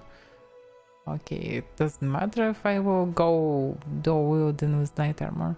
Herald color can channel stored spell energy into summon spells that is prepared ahead of time. Crusader or Paladin who charge headlong into battle in the name of their patron deities. Red colors are adept at calling powerful outsiders to aid the... Okay, summoner, nope. Priest of balance. Yeah, 2 sides of the coin, blah blah blah. And what does it mean? I get in 1 domain. But energy equilibrium when the priest of balance casts positive channel energy of cure. Strengthen next negative channel energy. Okay, you need to do 1 by 1. Nope. I'll go for apostate. 2 domains. Proficiency. Yeah, also most simplified. Dimension spellcasting. And Gen Fire Apostate is less concerned with traditional divine magic that many religious adherents receive. Your Fire Apostate receive 1 fewer spell slot at each spell level. When an Angry Fire Apostate gets no spell, okay, I get it. Channel energy, no channel energy. Instead, what are you getting? Extra channel energy 2 additional times per day. But no channel. Oh, only channel positive. Okay, I get it. Instant flames, and then the wall the angry flame apostate becomes direct conduit for the righteous power of his deity. Whenever the angel fire apostate casts a spell for 1 round, he can unleash a blast of flames in swift action by expending 1 use of his channel energy ability. Flame do 1d4 points of damage per spell level of the highest level. Okay, half the damage is fire damage and half is for divine power. Not subject to fire resistance or immunity. Okay, any creature in the area can halve the damage. Successful head saving throws.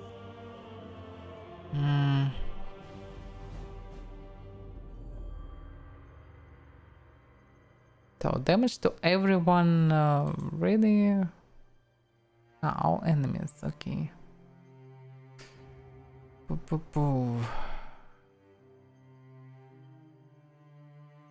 So what about 1d4 for each level or what? Because I can see only 1d4 points of damage. Just the flames deal 1d4 points of damage, and that's it. About this, the 6 points of damage plus 1d6 on each level. So this powerful stuff can do 1d4 damage or what? You can choose neutral. Okay, you can choose different actions instead of using even resurrection. That's actually cool. Cleanse some flames, yeah. Reset your hidden channel. Not really cool. And basic cleric is boring as fuck.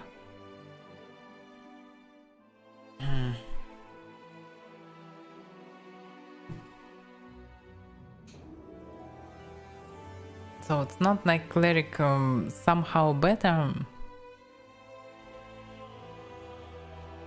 than oracle. It's just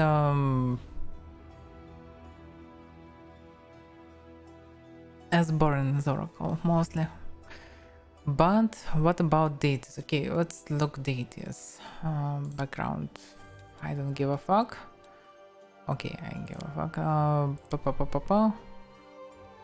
A blade. Acolyte. Yeah, wisdom instead of charisma. Stats the same, but not charisma. Wisdom. Fuck the charisma. Now I have 18 wisdom. Okay, the same. Charisma measures objective appreciation. Channel energy. This is for clerics and paladin attempting to harm undead foes. So we need this. Oh crap. Words, paladin, blood ragers, oracles, counts, and sorcerers gain number of bonus spells. It's so bad. Okay, for example, maybe I would not use this. Channels, positive energy for dice checks. Maybe I'll use them differently. Also, actually, on the dice checks, energy dice check for clerics and paladin to harm undead foes. Only to harm. Okay, screw it. Boom, boom, boom. Why have only two? Oh, it's two bonuses. Okay, I get it. Yeah, I don't need trickery right now. At least I have a lot of persuasion. Okay, knowledge. And I don't know. Stupid religion. Perception. I already have it. Okay. For example, open finance. Okay. This. Okay, domain.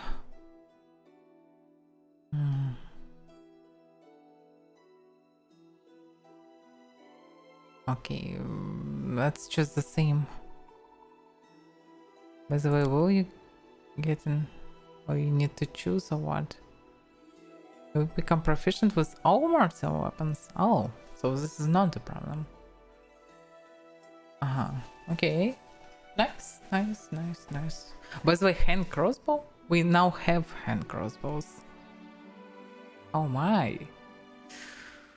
Oh, I didn't thought about it. It's actually cool. And this, you can 1 additional skill point per level. Nice, by the way. You probably do wielding, whatever it is. Maybe mortal weapons first. Anyway, let's see what I will get from data and domains. I can choose everyone. No archetype and get Angofar Apostate. Apostle. I chose Angofar Apostle. Wow. Oh yeah, okay. Yummy dying. Glory, good law, sun, war. Probably war can give me something. Also dawn swords, why not? It's actually cool. But no, I can't use dawn swords normally. Serenraya, oh yeah, goody goody. Per glory and good hidden sun.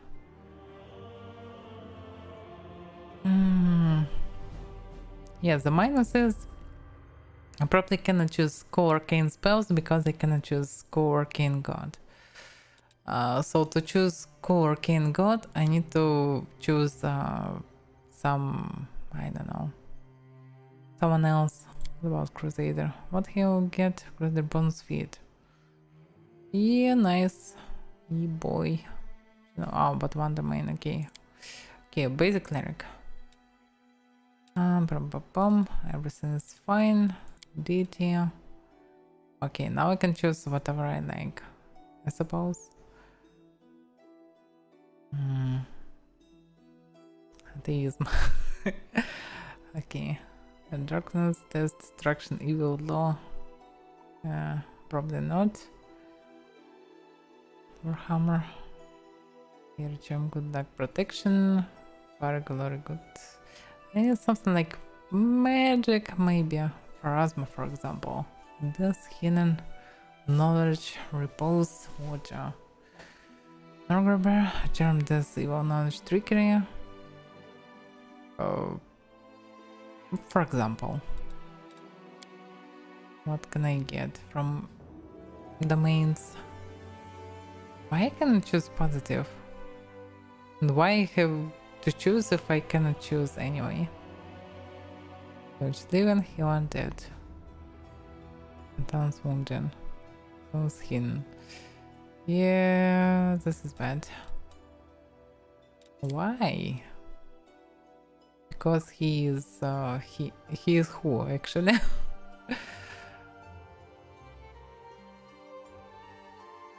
So it doesn't close to my alignment. Manage magic protection rune. I need something with trickery and knowledge of magic, something like this.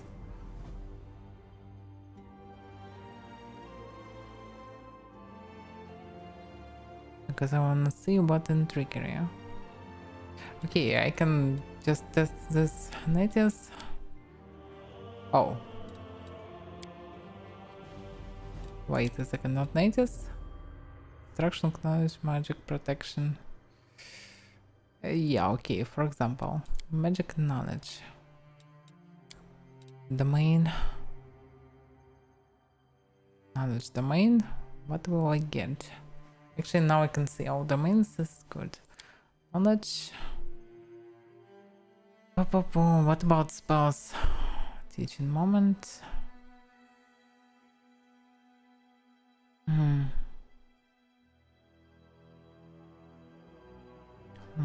With form. To strike, focus, guns, invisible. Okay, a lot of crap. Only good probably power word, stun, kill. Not sure about killing actually. One less than 100. At least stun can be useful. Okay. Magic domain. Spend touch. Yeah, what about this? Also some basic crap. Surprisingly for me, rune domain. Some runes, whatever it is.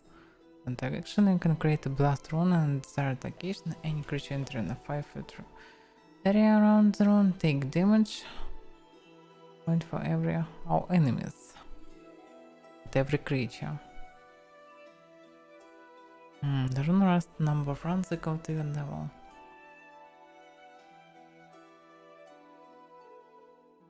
Lot of protections. Still boring. Destruction.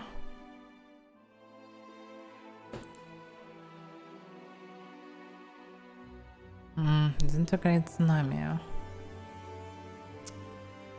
Okay, maybe I should go back to Oracle, but still, damn.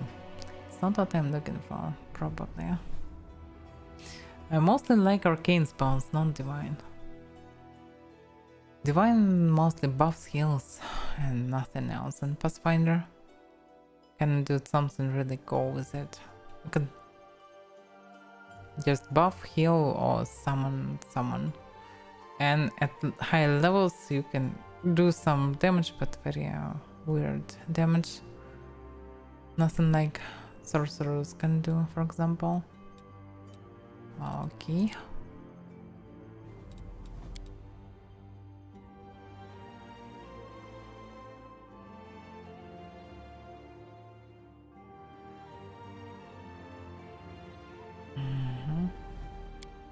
For example, Gorum. What will you take if you take Gorum? Chaos domain. Crap. Destruction, Gloria. Yeah, of course it's boss, but maybe some from the Paladin. Maybe not, I'm not sure. Holy Aura and so on. Do you get in some bonuses? Glory domain. So we get in spells but not skills. About war domain. There are wisdom domain spells. Yeah. Nothing like D&D 5 stuff. You cannot get anything. Oh, you can get anything. You gain a bonus combat feat when choosing war domain. Actually getting nothing mostly. Mm-hmm.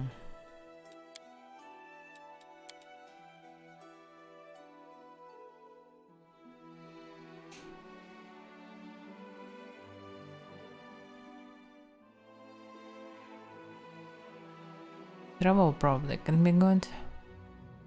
Yeah, let's see Calistria.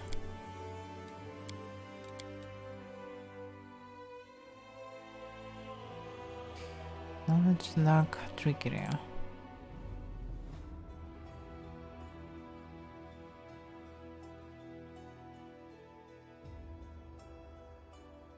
Mm-hmm.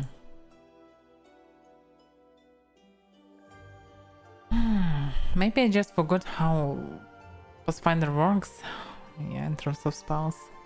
You have a lot of spells, but most of them still not so useful. Probably most of the spells are more useful when you play in RPGs solo, not in with entire party. With entire party, you fighting with huge bunches of mobs. You don't really need most of the spell. You will not do some very micro control. You mostly will do macro stuff. So maybe I shouldn't be so precise in it. With Oracle I can fight, cast everything, do trickery stuff, and even sometimes cast some damage spells, so maybe it's already good.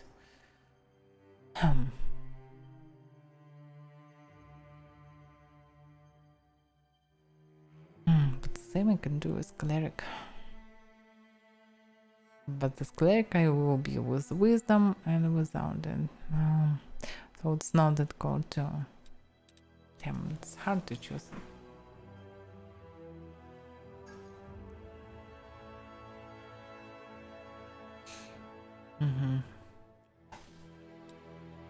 Okay, what about some elemental domains?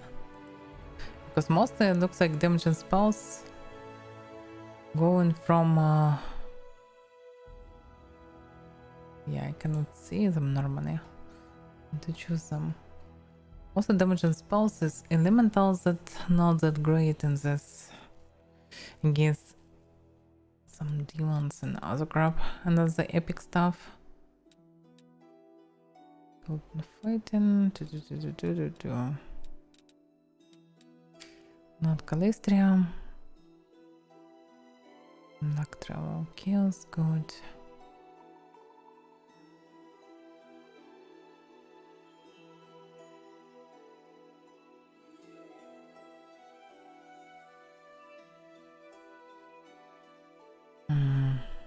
Destruction, evil, madness.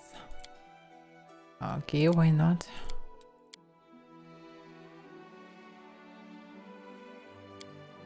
Your domain.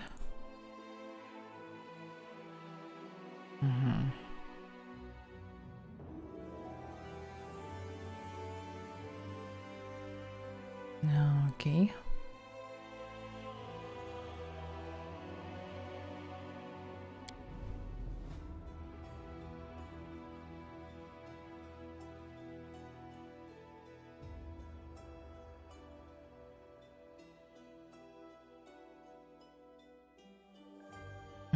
It's massive phantasmal killer. Nice.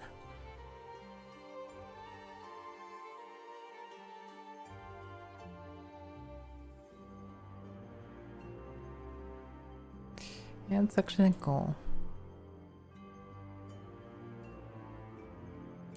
Destruction. Disintegrate also, by the way. You can actually do a lot of stuff.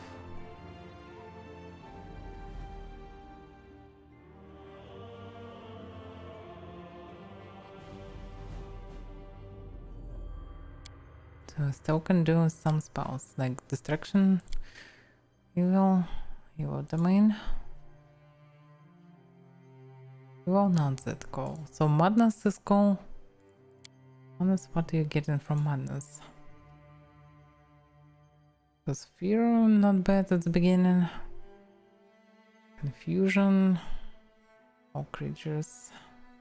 Double Mind, why not? Phantasmal Killer, mostly okay. Insanity. also can be okay.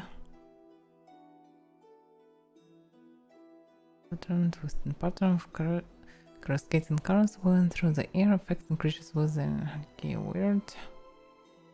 Also very cool. So Madness Domain is good.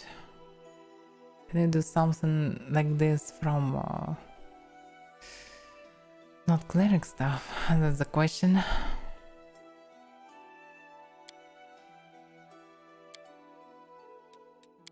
But you need to choose a very weird goddess for this.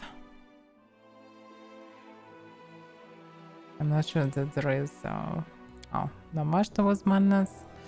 I don't want to choose Lamashta really.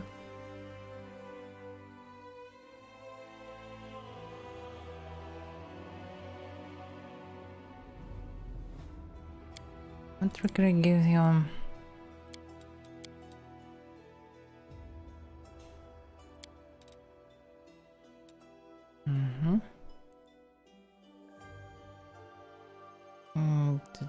Don't make yourself any number was invisible. Not that useful for me. Haha, your master of illusion, deception, trickery, and stealth are class skills.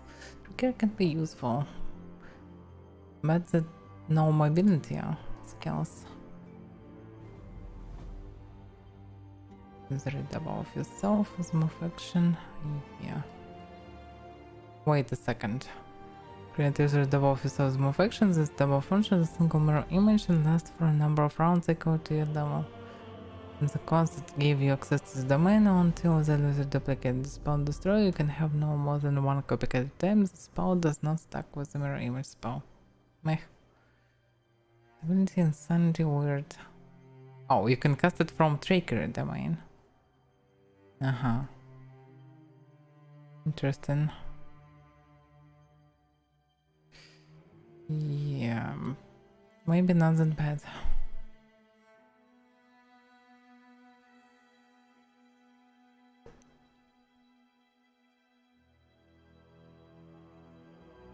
I didn't play it much in Metal Gear. Probably I played on the in Metal Gear that not really Metal Gear. That was Metal Gear Revengeance. Metal Gear Rising Revengeance, yeah. Probably that's how it was called. So trickery domain not that bad. Yeah, and you're getting skills from some of them.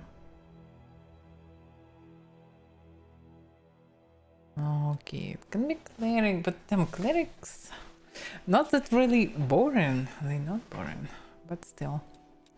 Okay, maybe with one of the way I can choose something good.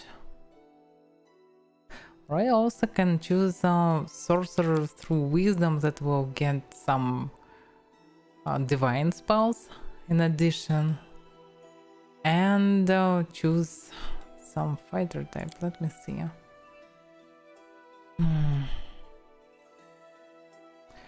I need for this anyway some prestige class.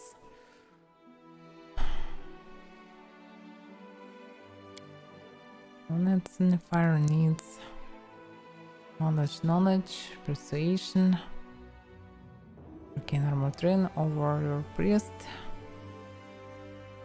Yeah, I probably will need arcane armor train with this. But I'm not sure this is really cool. Ability to cast arcane spells, divine spells. One of them.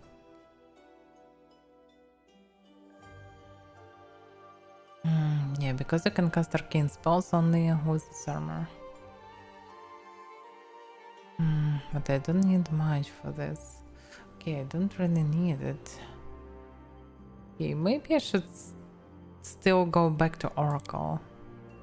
Maybe it's not that bad. Eventually. Okay. I'll choose the same scholar. Not scholar. General.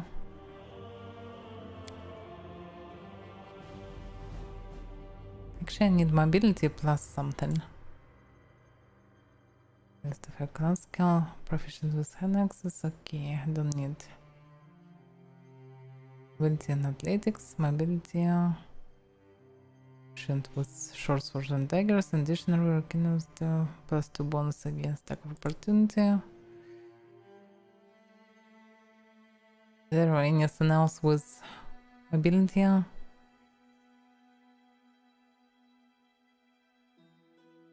Maybe some street urchin. Trickery and mobility to the list. Yeah, trickery and precision, trickery and stealth. By the way, I can choose trickery and mobility from this tree and choose some different oracle. And maybe this way I will get something more. Go divine herbalist.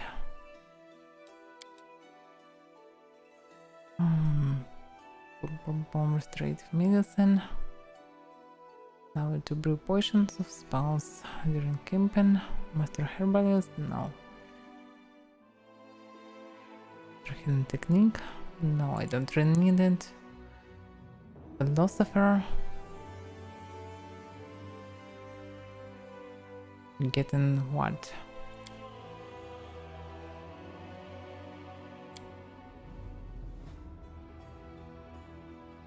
Now revelation, mental acuity. No mystery, but mystery. Or restricted mystery or what? Skill focus, knowledge word. Revelation. Double revelation looks like. So this can be good. Additional spells. Oracle proficiencies.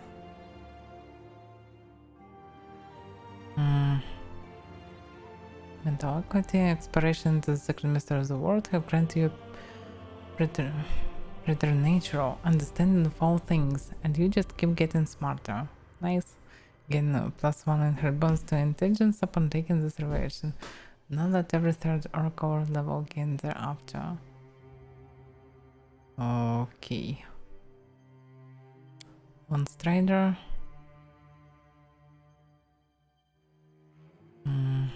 You're losing it. Getting a recluse stride. With speed increased. And teleport. Yeah, you can teleport. Sometimes you can choose from a lower amount of stuff, but you still can choose waves. That's cool.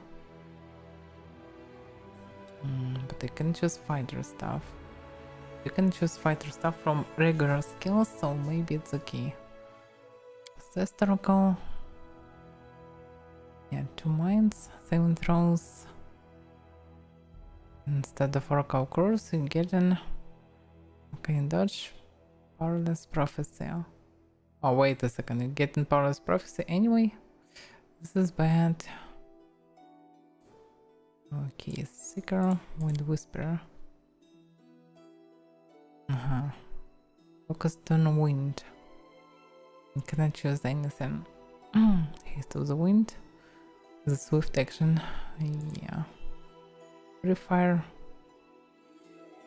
Purifier must be Azimar. Damn it.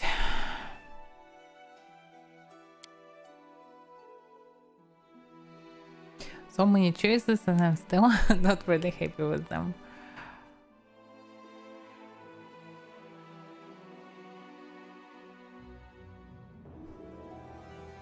Because all hybrid classes a bit weird. But yeah, of course, it's balanced, but no good arcane fighters that no good to class like arcane caster, but like cleric. Probably because arcane spells too good. The mystic oracle sucks in melee. Because this is the only opportunity to get some spells. Or cleric. Which one is better? This way I can get more skills and charisma base. That's not that bad.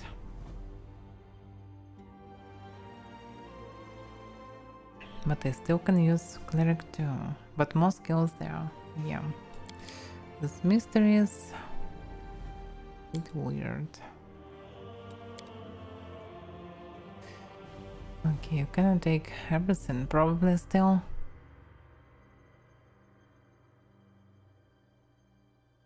Right, screw it. Let's take Seeker. I was right from the beginning. Or maybe not. Let's try Enlightened Philosopher. Because I don't fully understand how it starts.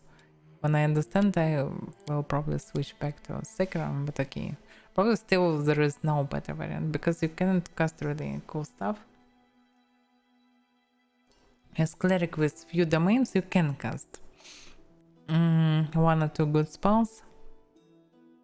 But doesn't really that matter. It can be more useful and universal like this, so probably it's still better. Acrobat. Yeah. Anyway. Okay, trigger mobility. For example, Acrobat is good for this.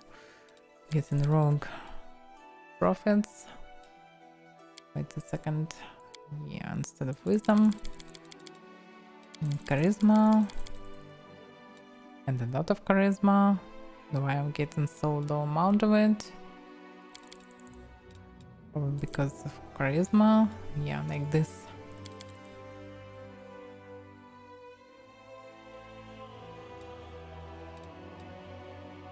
I might choose it wrong. Why on the 9th trend? Maybe it's key, but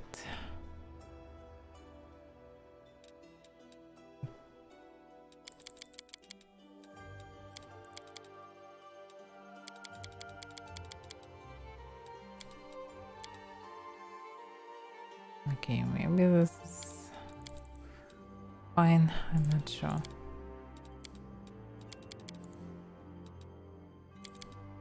The reading strength.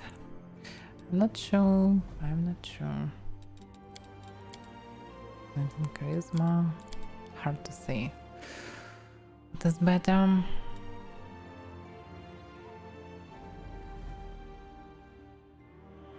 Can do the problems with armor? Probably not. Also having plus strength can be useful. Damn, I don't remember how I did. Probably the same stuff. Okay. Skills.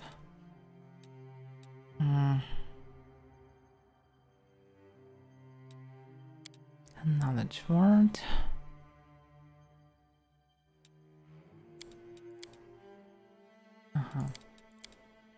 Yeah, getting better bonus on it. Fit. What about my proficiency? Armor proficient, light, medium, simple weapon. Okay, how many feats I'll get? Rock curse. Additional spells, mystery. Only 1 feat. Oh, 2 feats. Weapon finesse.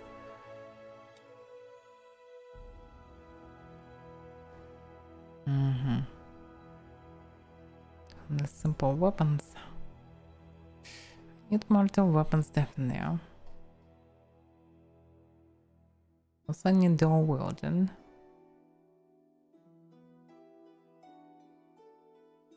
Okay, I can in theory start from simple weapons and eventually go for mortal weapons. But okay, anyway.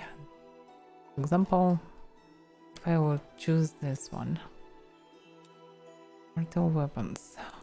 Oracles. I can choose as follows. Just to not get minuses. And I can choose between cure spells and inflict spells.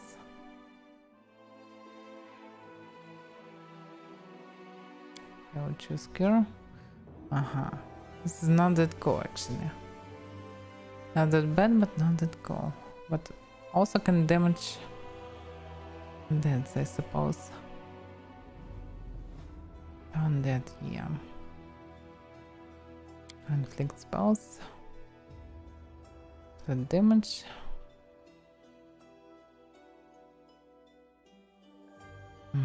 All creatures. Yeah, definitely cure spells. Mysteria. This to addition to Mysteria.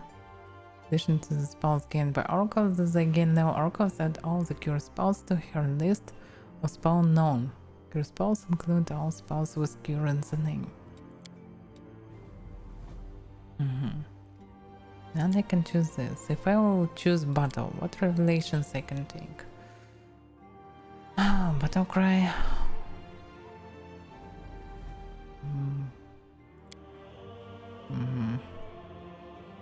Battlefield clarity.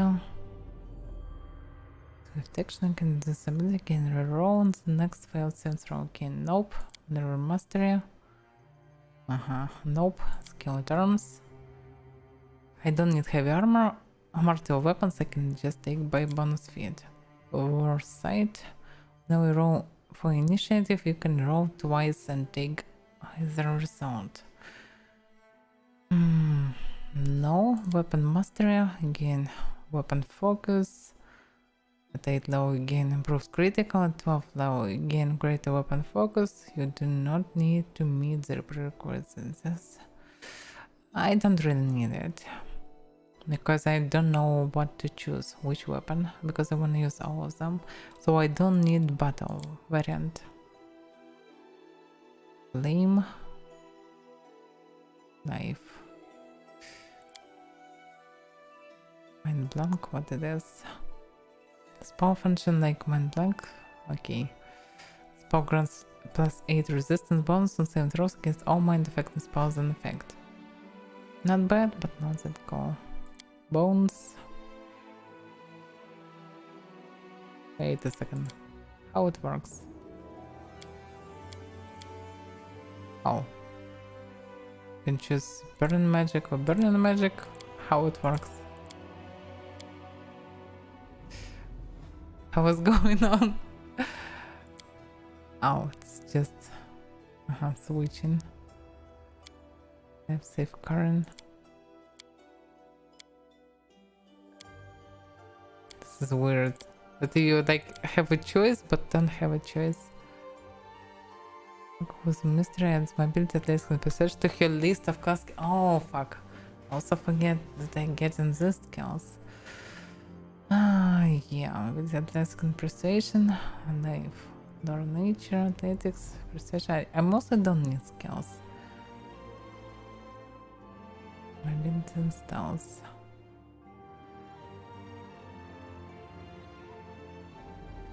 Burning. Persuasion knowledge.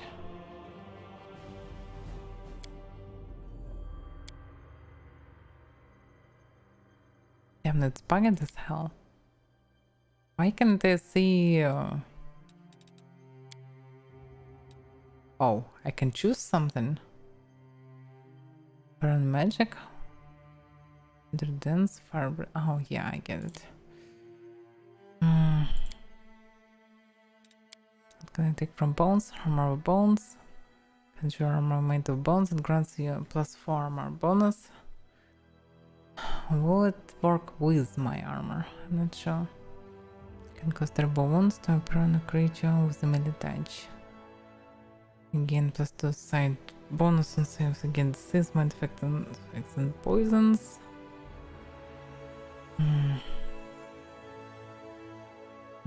You can this ability a number of times. They resist life. It reads as an undead creature when you are targeted by positive negate Avenger. Okay, you can become undead. There is not much point of it. Really? This is kills spells for the bones or they for everyone? Yeah, it's probably because of the chosen type.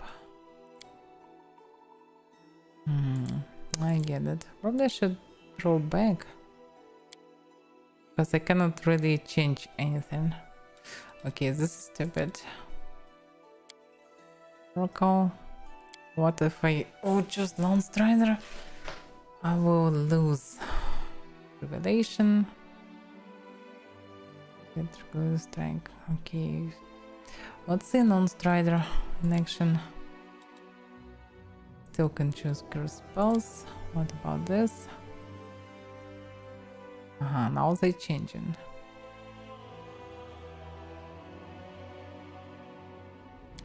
I can choose waves, for example.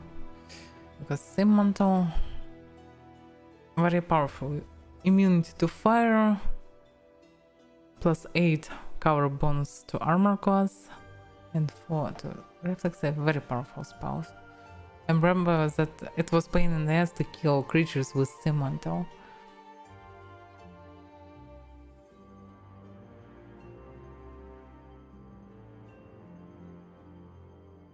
So it's mostly very cool stuff. Spells. No, this is spells, but but I don't get this level stuff. The minus of it, I can see what I will get. Okay. So I choose this, reconstruct, your base speed increased. So actually I become more agile. This is good. Therefore to medium. So I actually will have nice protection against first hit. I will be faster, I can teleport. As move action. Also I can teleport multiple times eventually. This is cool. I know all the hidden spells and I can use them instead of casting basic spells. So this means that I don't need to prepare spells to heal. This is also great. So I can choose more offensive spells and then transform them to heal if I will need it. I will be proficient with all armors that I need. I can get all mortal weapons from start. So it's also cool. I get a weapon finesse too. Yeah, it's very great trick. So I can combine everything. Maybe I should remove this. It disturbs me as a psych. But still.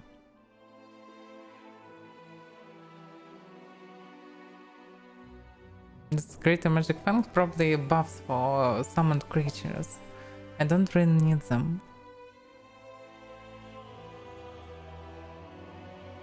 Maybe I should just anyway, because playing is really cool stuff. Just amount to everything, but also I am not really suffer from this. Okay, what would be just follows. It's a bit disturbs me, but okay. It can be funny. So what alternatives?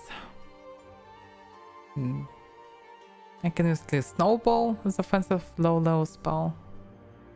Actually cool on first levels. Frigid touch.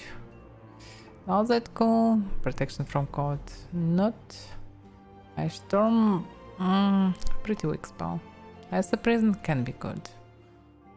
Elemental body. You become large water elemental. No, so you get changes of stance. Okay, you become very tanky, but vulnerable to fire. Not what you need. Ice body. To live in ice, granting several bits, again immunity to cold. Rabbits to fire. Thank you, no. So actually all for first spell and last two spells. Not that cool transition actually. Also I can get some spells from begin from a wide variety of creatures. Oh yeah. Let's transform to werewolf. Or I can choose life. Not about final revelation. You become immune to bleed, this attacks, exhaustion, fatigue, no see effect, negative levels, and second effect. Oh my god. So that's the profit. So you become actually immune to almost everything.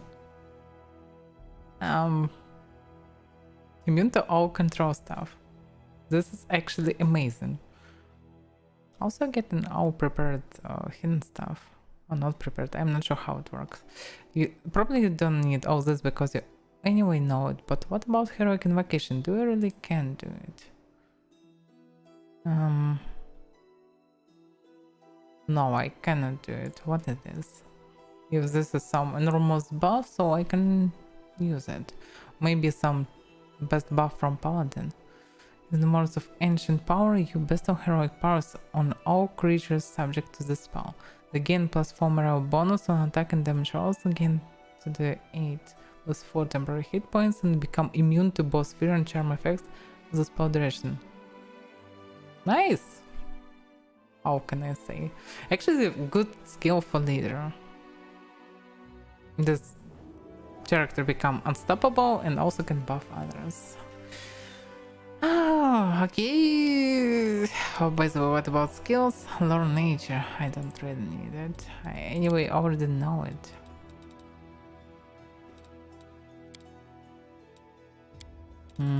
What was my skills?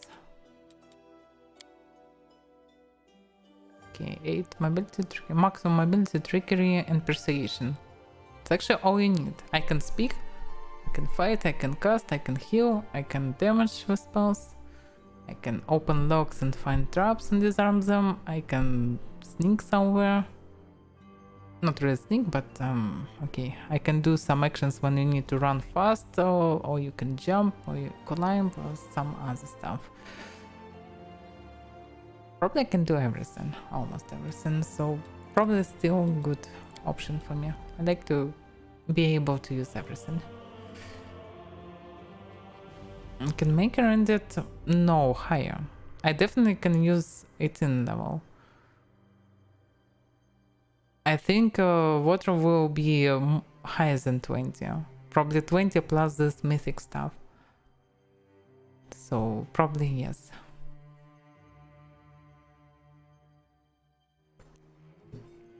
Definitely more than 100 hours. So it's a very long story. Very epic story. But maybe it depends on the style of playthrough. How fast you will go and so on. Okay, what about spells? I can choose only 2. So am I choosing prepared spells, or I am choosing spells that I will learn? That's actually pretty important. I'm not sure how they learn in spells. Let me check it. Oracle. Details. Damn. I cannot see. Oh, I can see it. Okay. So oracles are powerful divine spellcasters who have access to the most powerful divine magic. They can effectively heal and empower their enemies or devastate their enemies. Oracles have access to a limited number of spells and only gain new ones as they advance. Okay, so they don't know all the spells as clerics. They're like sorcerers from World of Clerics. And only gain new ones as they advance in level. This makes them less flexible, but they can cast more spells before needing a rest. It's also cool. By the way,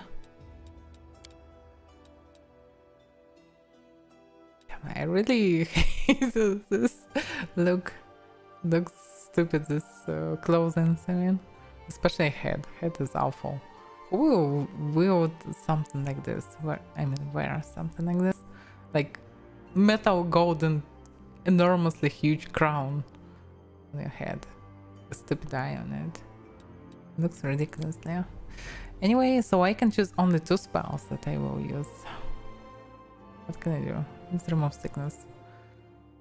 You quell feelings of illness.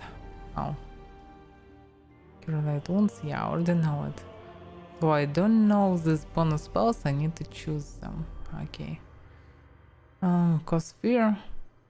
1 enemy. Still can be good. Creatures with 6 or more hit dice immune to this effect. Yeah, this is the problem. Bless probably still good. But it will give a morale bonus, so we'll not stuck with last buffs, but still can be good. Magic weapon. Nope. Shield of Fate. The spell creates a shimmering magical field around the dragon that averts and deflects attacks. The spell grants its subject a +2 deflection bonus to armor class. In addition, +1 to the bonus for every 6 nails you have. Maximum +5 deflection bonus. Actually good, because I will never use shield and it's deflect bonus, if I remember correctly, it's the same for it's one of two. It's bonus for armor class that you can get from buffs, or armor class that you can get from shields. I don't exactly remember. Anyway, it can be useful. Probably Shield of Fate. How it works. Creature against +1 weapons and against mind effects. Nope. Stand barrier. You are close, surrounded by a barely visible magical field. The field provides +1 deflection monster armor class, +1 resistance bonus on saves. Creature that strikes you with a melee attack is stunned for 1 round. All negates. Once the field has stunned and open, the spell is discharged. Not bad actually. On lower levels it can be better than Shield of Fate. 1 minute level, 1 round level. Yeah, it's not that convenient to use, but can I see how... standard action. Remove fear. This is buff if I remember correctly. Yeah. Instill courage in the subject, granting +4 morale bonus. Inflict light wounds, divine favor, calling upon the strange and wisdom update, you gain +1 luck bonus. It's actually cool that you can choose this, because just look at the spells. You don't need them. You don't need all of them. You can need probably 2 or 3 or 4 of them. Not more. 1 minute now. But still bless a good choice at the beginning. Fear can be good because I can disable enemy, but I can disable enemy by smashing his face. So maybe this is not that good at the beginning.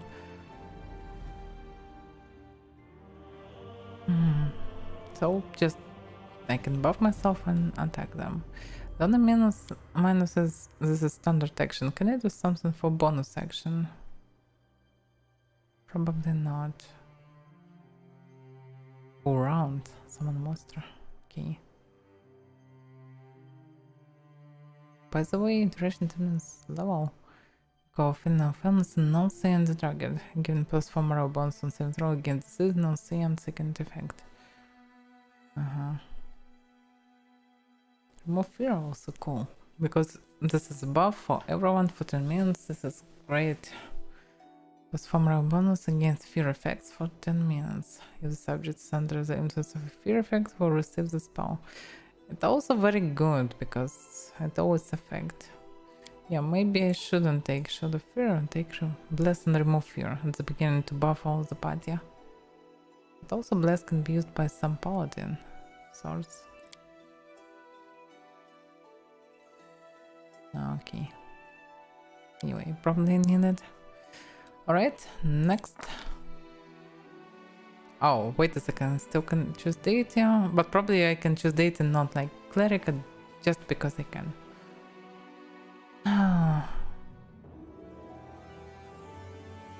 I'm not sure how it can affect. Who should I choose? It probably will affect a bit of story, but very a little bit. Calistria. Everything? No. What about justice? Who about justice in this world? This looks like some justice. Avaira, also known as the inheritor, Light of the Sword, Lady of Valor, is the goddess of righteous valor, justice, and honor. Yeah, why not? When served as Arden's hero, she inherited many of the last Atlantis followers. Upon his death, and continued to espouse the ideas of honor and righteousness in the defense of good and the battle against evil. Definitely what you need if you're fighting against demon horde. Yeah.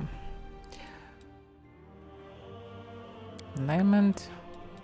Yeah, I can choose neutral good. This is best for me. Let me check last time. Stats. How many I can carry actually? Checks most beyond this fight. Yeah, strange also send the max amount of weight you check that can carry. Yeah, I'm not sure will it be enough or not with minus stats.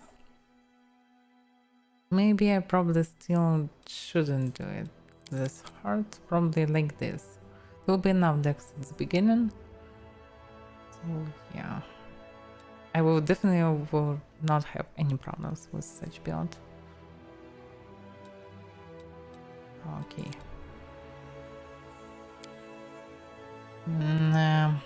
Yeah, can I remove the head? I cannot see character because of it. Yeah. Oh my god. Please use it. You need it. Show backpack. Where is my backpack? Where is it? Where is it? I need my backpack. Please. Okay, body type. Okay, I'm not sure. That's the third. Because of this clothes, it's hard to say. But she is still a warrior, so probably she shouldn't be so thick. Thin, I mean. But she's Dex 1, so I'm not sure. Okay, maybe she should be in a bit. Okay, face. I don't know. About cars. They all look a bit weird. Look at this. Oh my god. It's like Dunpeer cover probably. So white. All these cars look strange a bit. I don't know. All more Earth cars, like Egyptian or someone. It's mostly okay maybe, but not like something close to this art. Okay, primary color of what? Of Warpaint? Secondary color? Okay, it's probably different. Okay, so many colors in addition to it. Okay, secondary color logically should be red or something. But still it's mostly white and gold. Anyway. Bird. Oh yeah, let's choose bird. I can choose bird.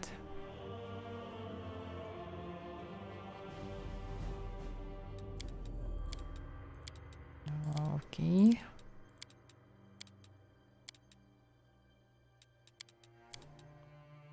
Yeah, I know this top down anyway. Can I choose some other color? Yeah. Oh. It's too bright probably. Huh? It's maybe too dark in dirt for some reason. Maybe it's because of the type of hairstyle.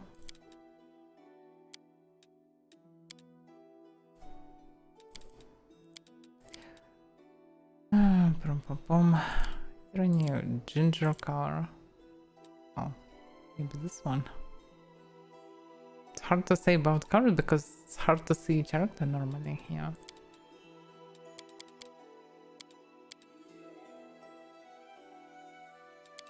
Amiri style.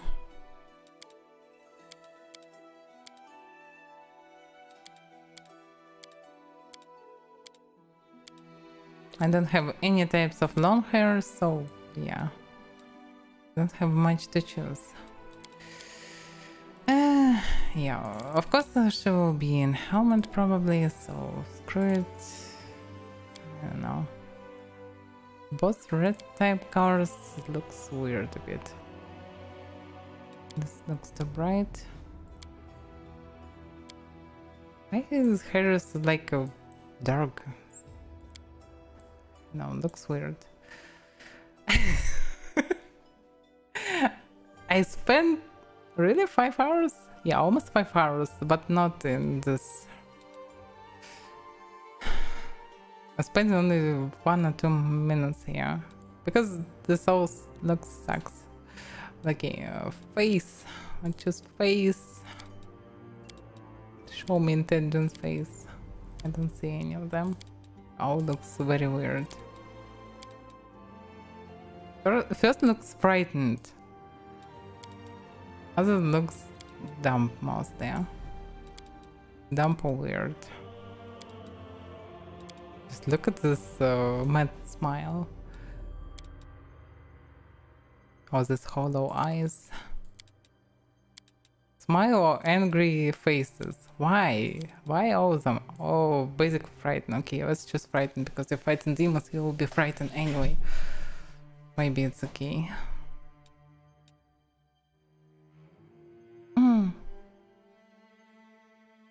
Tried The Sims? Oh yes, and played probably around 100 hours in second Sims, probably around some dozens of hours in third game.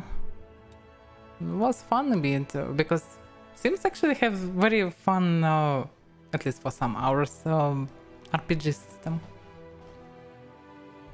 and it could be cool if someone will made medieval Sims, because there was game in medieval but it was very simple for some reason, much simpler even than regular Sims. Anyway, scars. Can you see scars? It's hard to see anything. Okay, screw scars because I'm damn healer. I can heal myself. I don't need scars. I can just fight with everyone without scars. Maybe I need to choose more white. Yeah, probably because she's ginger and bright and something like this. Ginger hair looks too yellow. I need something between. And red looks too red. I probably don't need red this time. Let's choose ginger, but yeah. No, okay, let's choose this. Looks more natural, but dirt for some reason. Just look as white as black. Just wash your hair, please. Oh well, okay. I actually can remember all my choices, so there is not any problems at all. I can choose anything. By the way, she has curse with werewolves, Koze. She could bite literally anyone. So best class possible. Warpaint. Can I get... Show me your war face, bro. Okay, this is different this way. Yeah. Oh yeah. In case if you don't give a fuck about your face, just take this. Oh, I probably should choose white by the way. Okay.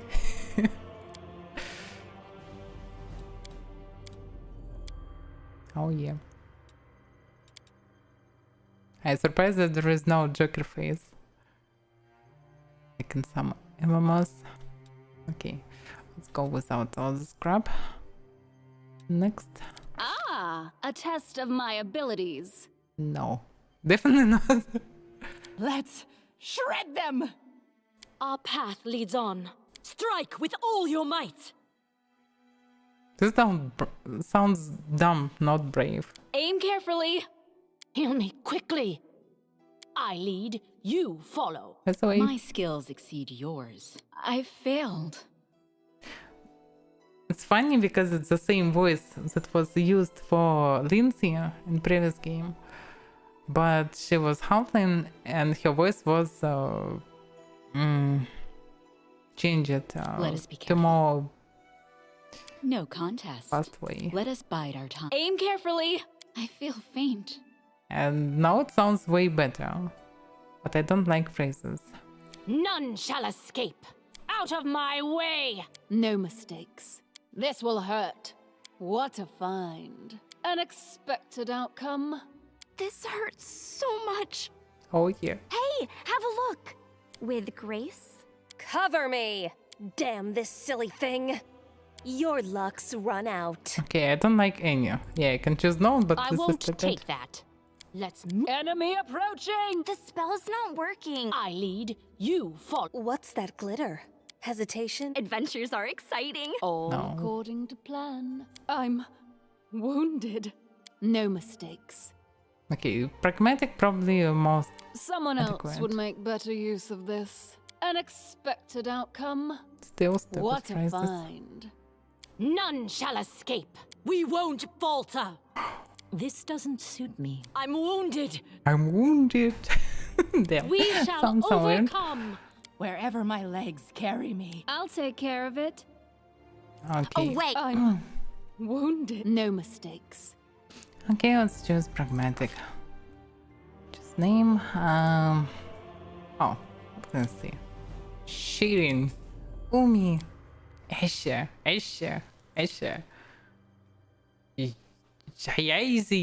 Jayazi. I don't know. Okay, let's choose. Just birth date. I have no idea what to choose. I wonder why some people decide to choose something here. Okay, what would be just... No, probably it can be bad because maybe there will be some date at the first day or last day of the year, so let's choose different type. Someone else would make better use of this. Okay, 11 HP. I can use armor, any weapons.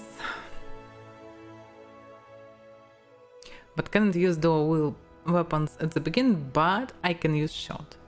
So actually at the beginning better to use shot probably.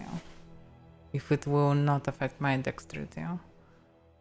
So yeah, I can use Finis, so I can use Finis weapons with shots. Oh, open Finis. Light weapon. Even curved blade, stack or rapier. Made for a creature of your size category, may use your dexterity modifier instead of your strength modifier on attack rolls. So yeah, I can do it. Protocol for spells. Nice persuasion, mobility, trickery. Probably it's 3 main skills. Also nice knowledge about world and arcana, so yeah, and even use magic devices. Okay, I'm mostly happier. It would be nice to have some controlled fireballs or something like this, but probably they anyway weak against demons, so let it be. Bleed. And crush. Okay, let's proceed to the play moment when I can save and we end for today.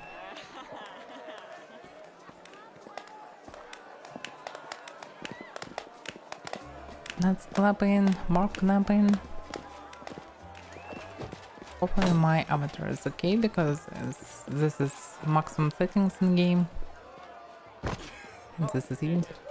They drop it like a bag of potatoes. Somebody! We got a wounded fighter. Can we get a healer over here? I'm not sure about this. By the way, look at this stuff. I mean, where should I place my avatar? There is no space for it. Probably can move somewhere there. I don't know.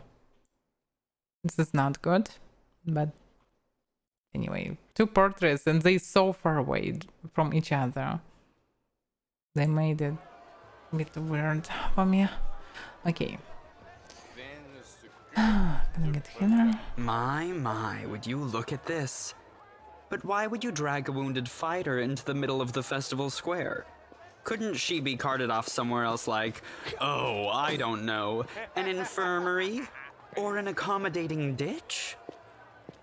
I don't like this more already.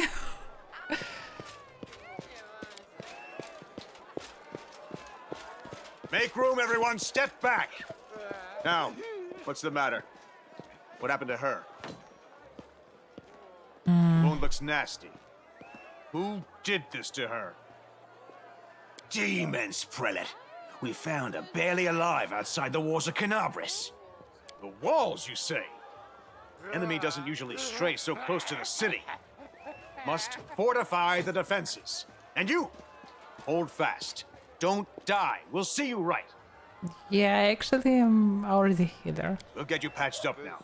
But first, you there, guard. Take her weapons. Bearing arms is not permitted during the festival. Wounded or not, everyone must abide by the rules. She can get her things back after the festival. Oh, inheritor. Leader of our troops, the sharpened edge of our blades and the unyielding strength of our armor, Iomade, I beseech you, grant your mercy. Heal her wounds. The magic envelops you, but your pain lessens only slightly.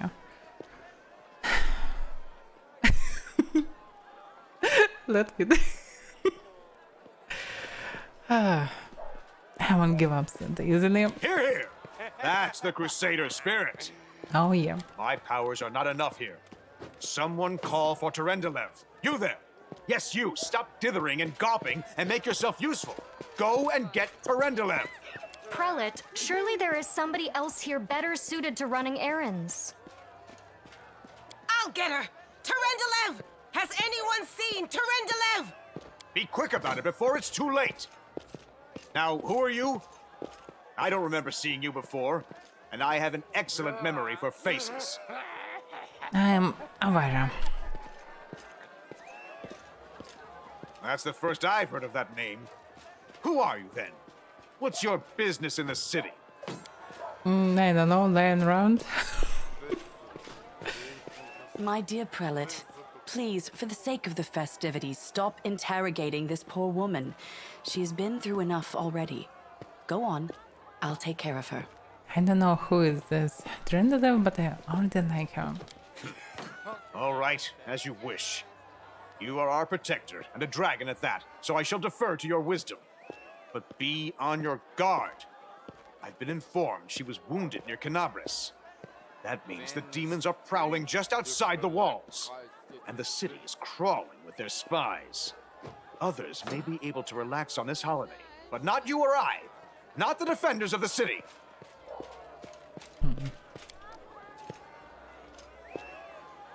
Pry loose the grudging grip of pain. Cast off the veil of suffering flesh. Let light and life go forth in triumph to repel the skulking shade of death. There. Thank you for helping me. I accept your thanks. But my work is not yet done. Who are you? My name is Terendelev. I am the protector of this city. And what happened to me? I do not know yet, and that troubles me. I am not entirely sure what the demons did to you. This wound is no ordinary injury, and it was inflicted by no ordinary weapon. I have rid you of your pain and restored your strength, but only time will allow you to heal fully. Can I go? Certainly, but be careful. I have managed to get you back on your feet, but I have not healed you fully. Alas, sooner or later, your pain will return. But do not be discouraged. You will recover, I promise you that. Tomorrow, come to the cathedral and say that you are expected by Terendelev, protector of Canabris. We will find a way to help you. But for now, put this out of your mind and enjoy the festival. They are all too rare in this time of war, and merriment is one of the best medicines. All right. So this is it. Yeah, game out the saved. Oh, I survived. I escaped. And I still with this stupid head. Can I remove it? Yeah, please. Okay, this is fine. Shared stash. Okay, we already know what to do with it. Some money, whatever it is. Encumbrance. Even with basic equipment, I'm almost encumbered. Even without weapons. Grab lucky bracers.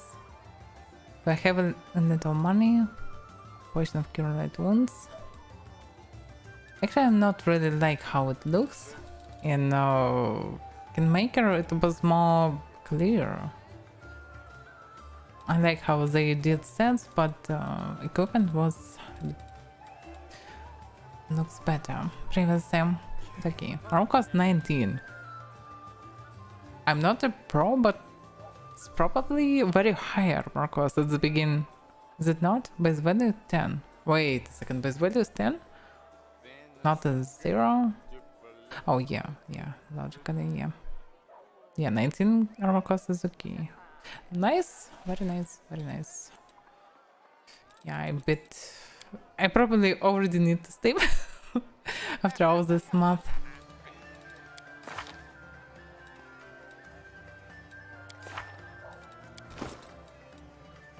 I wonder why I can use actually the full version of portrait, because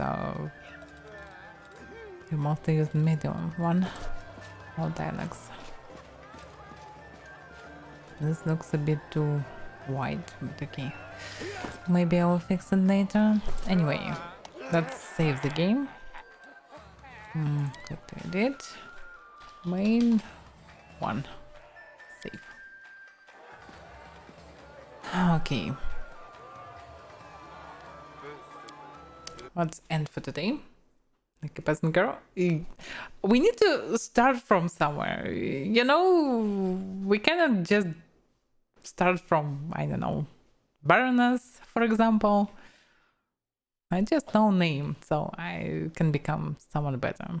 Like this leech, for example. Who knows? I don't know. Anyway. Yeah, hopefully it was even a little fun. At least it was probably, I don't know, probably you know something new after the stream. Probably you knew something. So, what we should do? Yeah, tomorrow's stream will be as planned. Probably it will be a 5-hour stream without evening stream, something like this. And what is this? Yeah, Friday. Yeah, if there will be no problems, so maybe also will be streaming Saturday, most likely. So yeah, thank you for watching. Oh, but maybe I need to move to the clinic. Yeah, I don't know. Anyway, thank you for watching. See you tomorrow or anyway next stream. So bye bye, good night, and so on.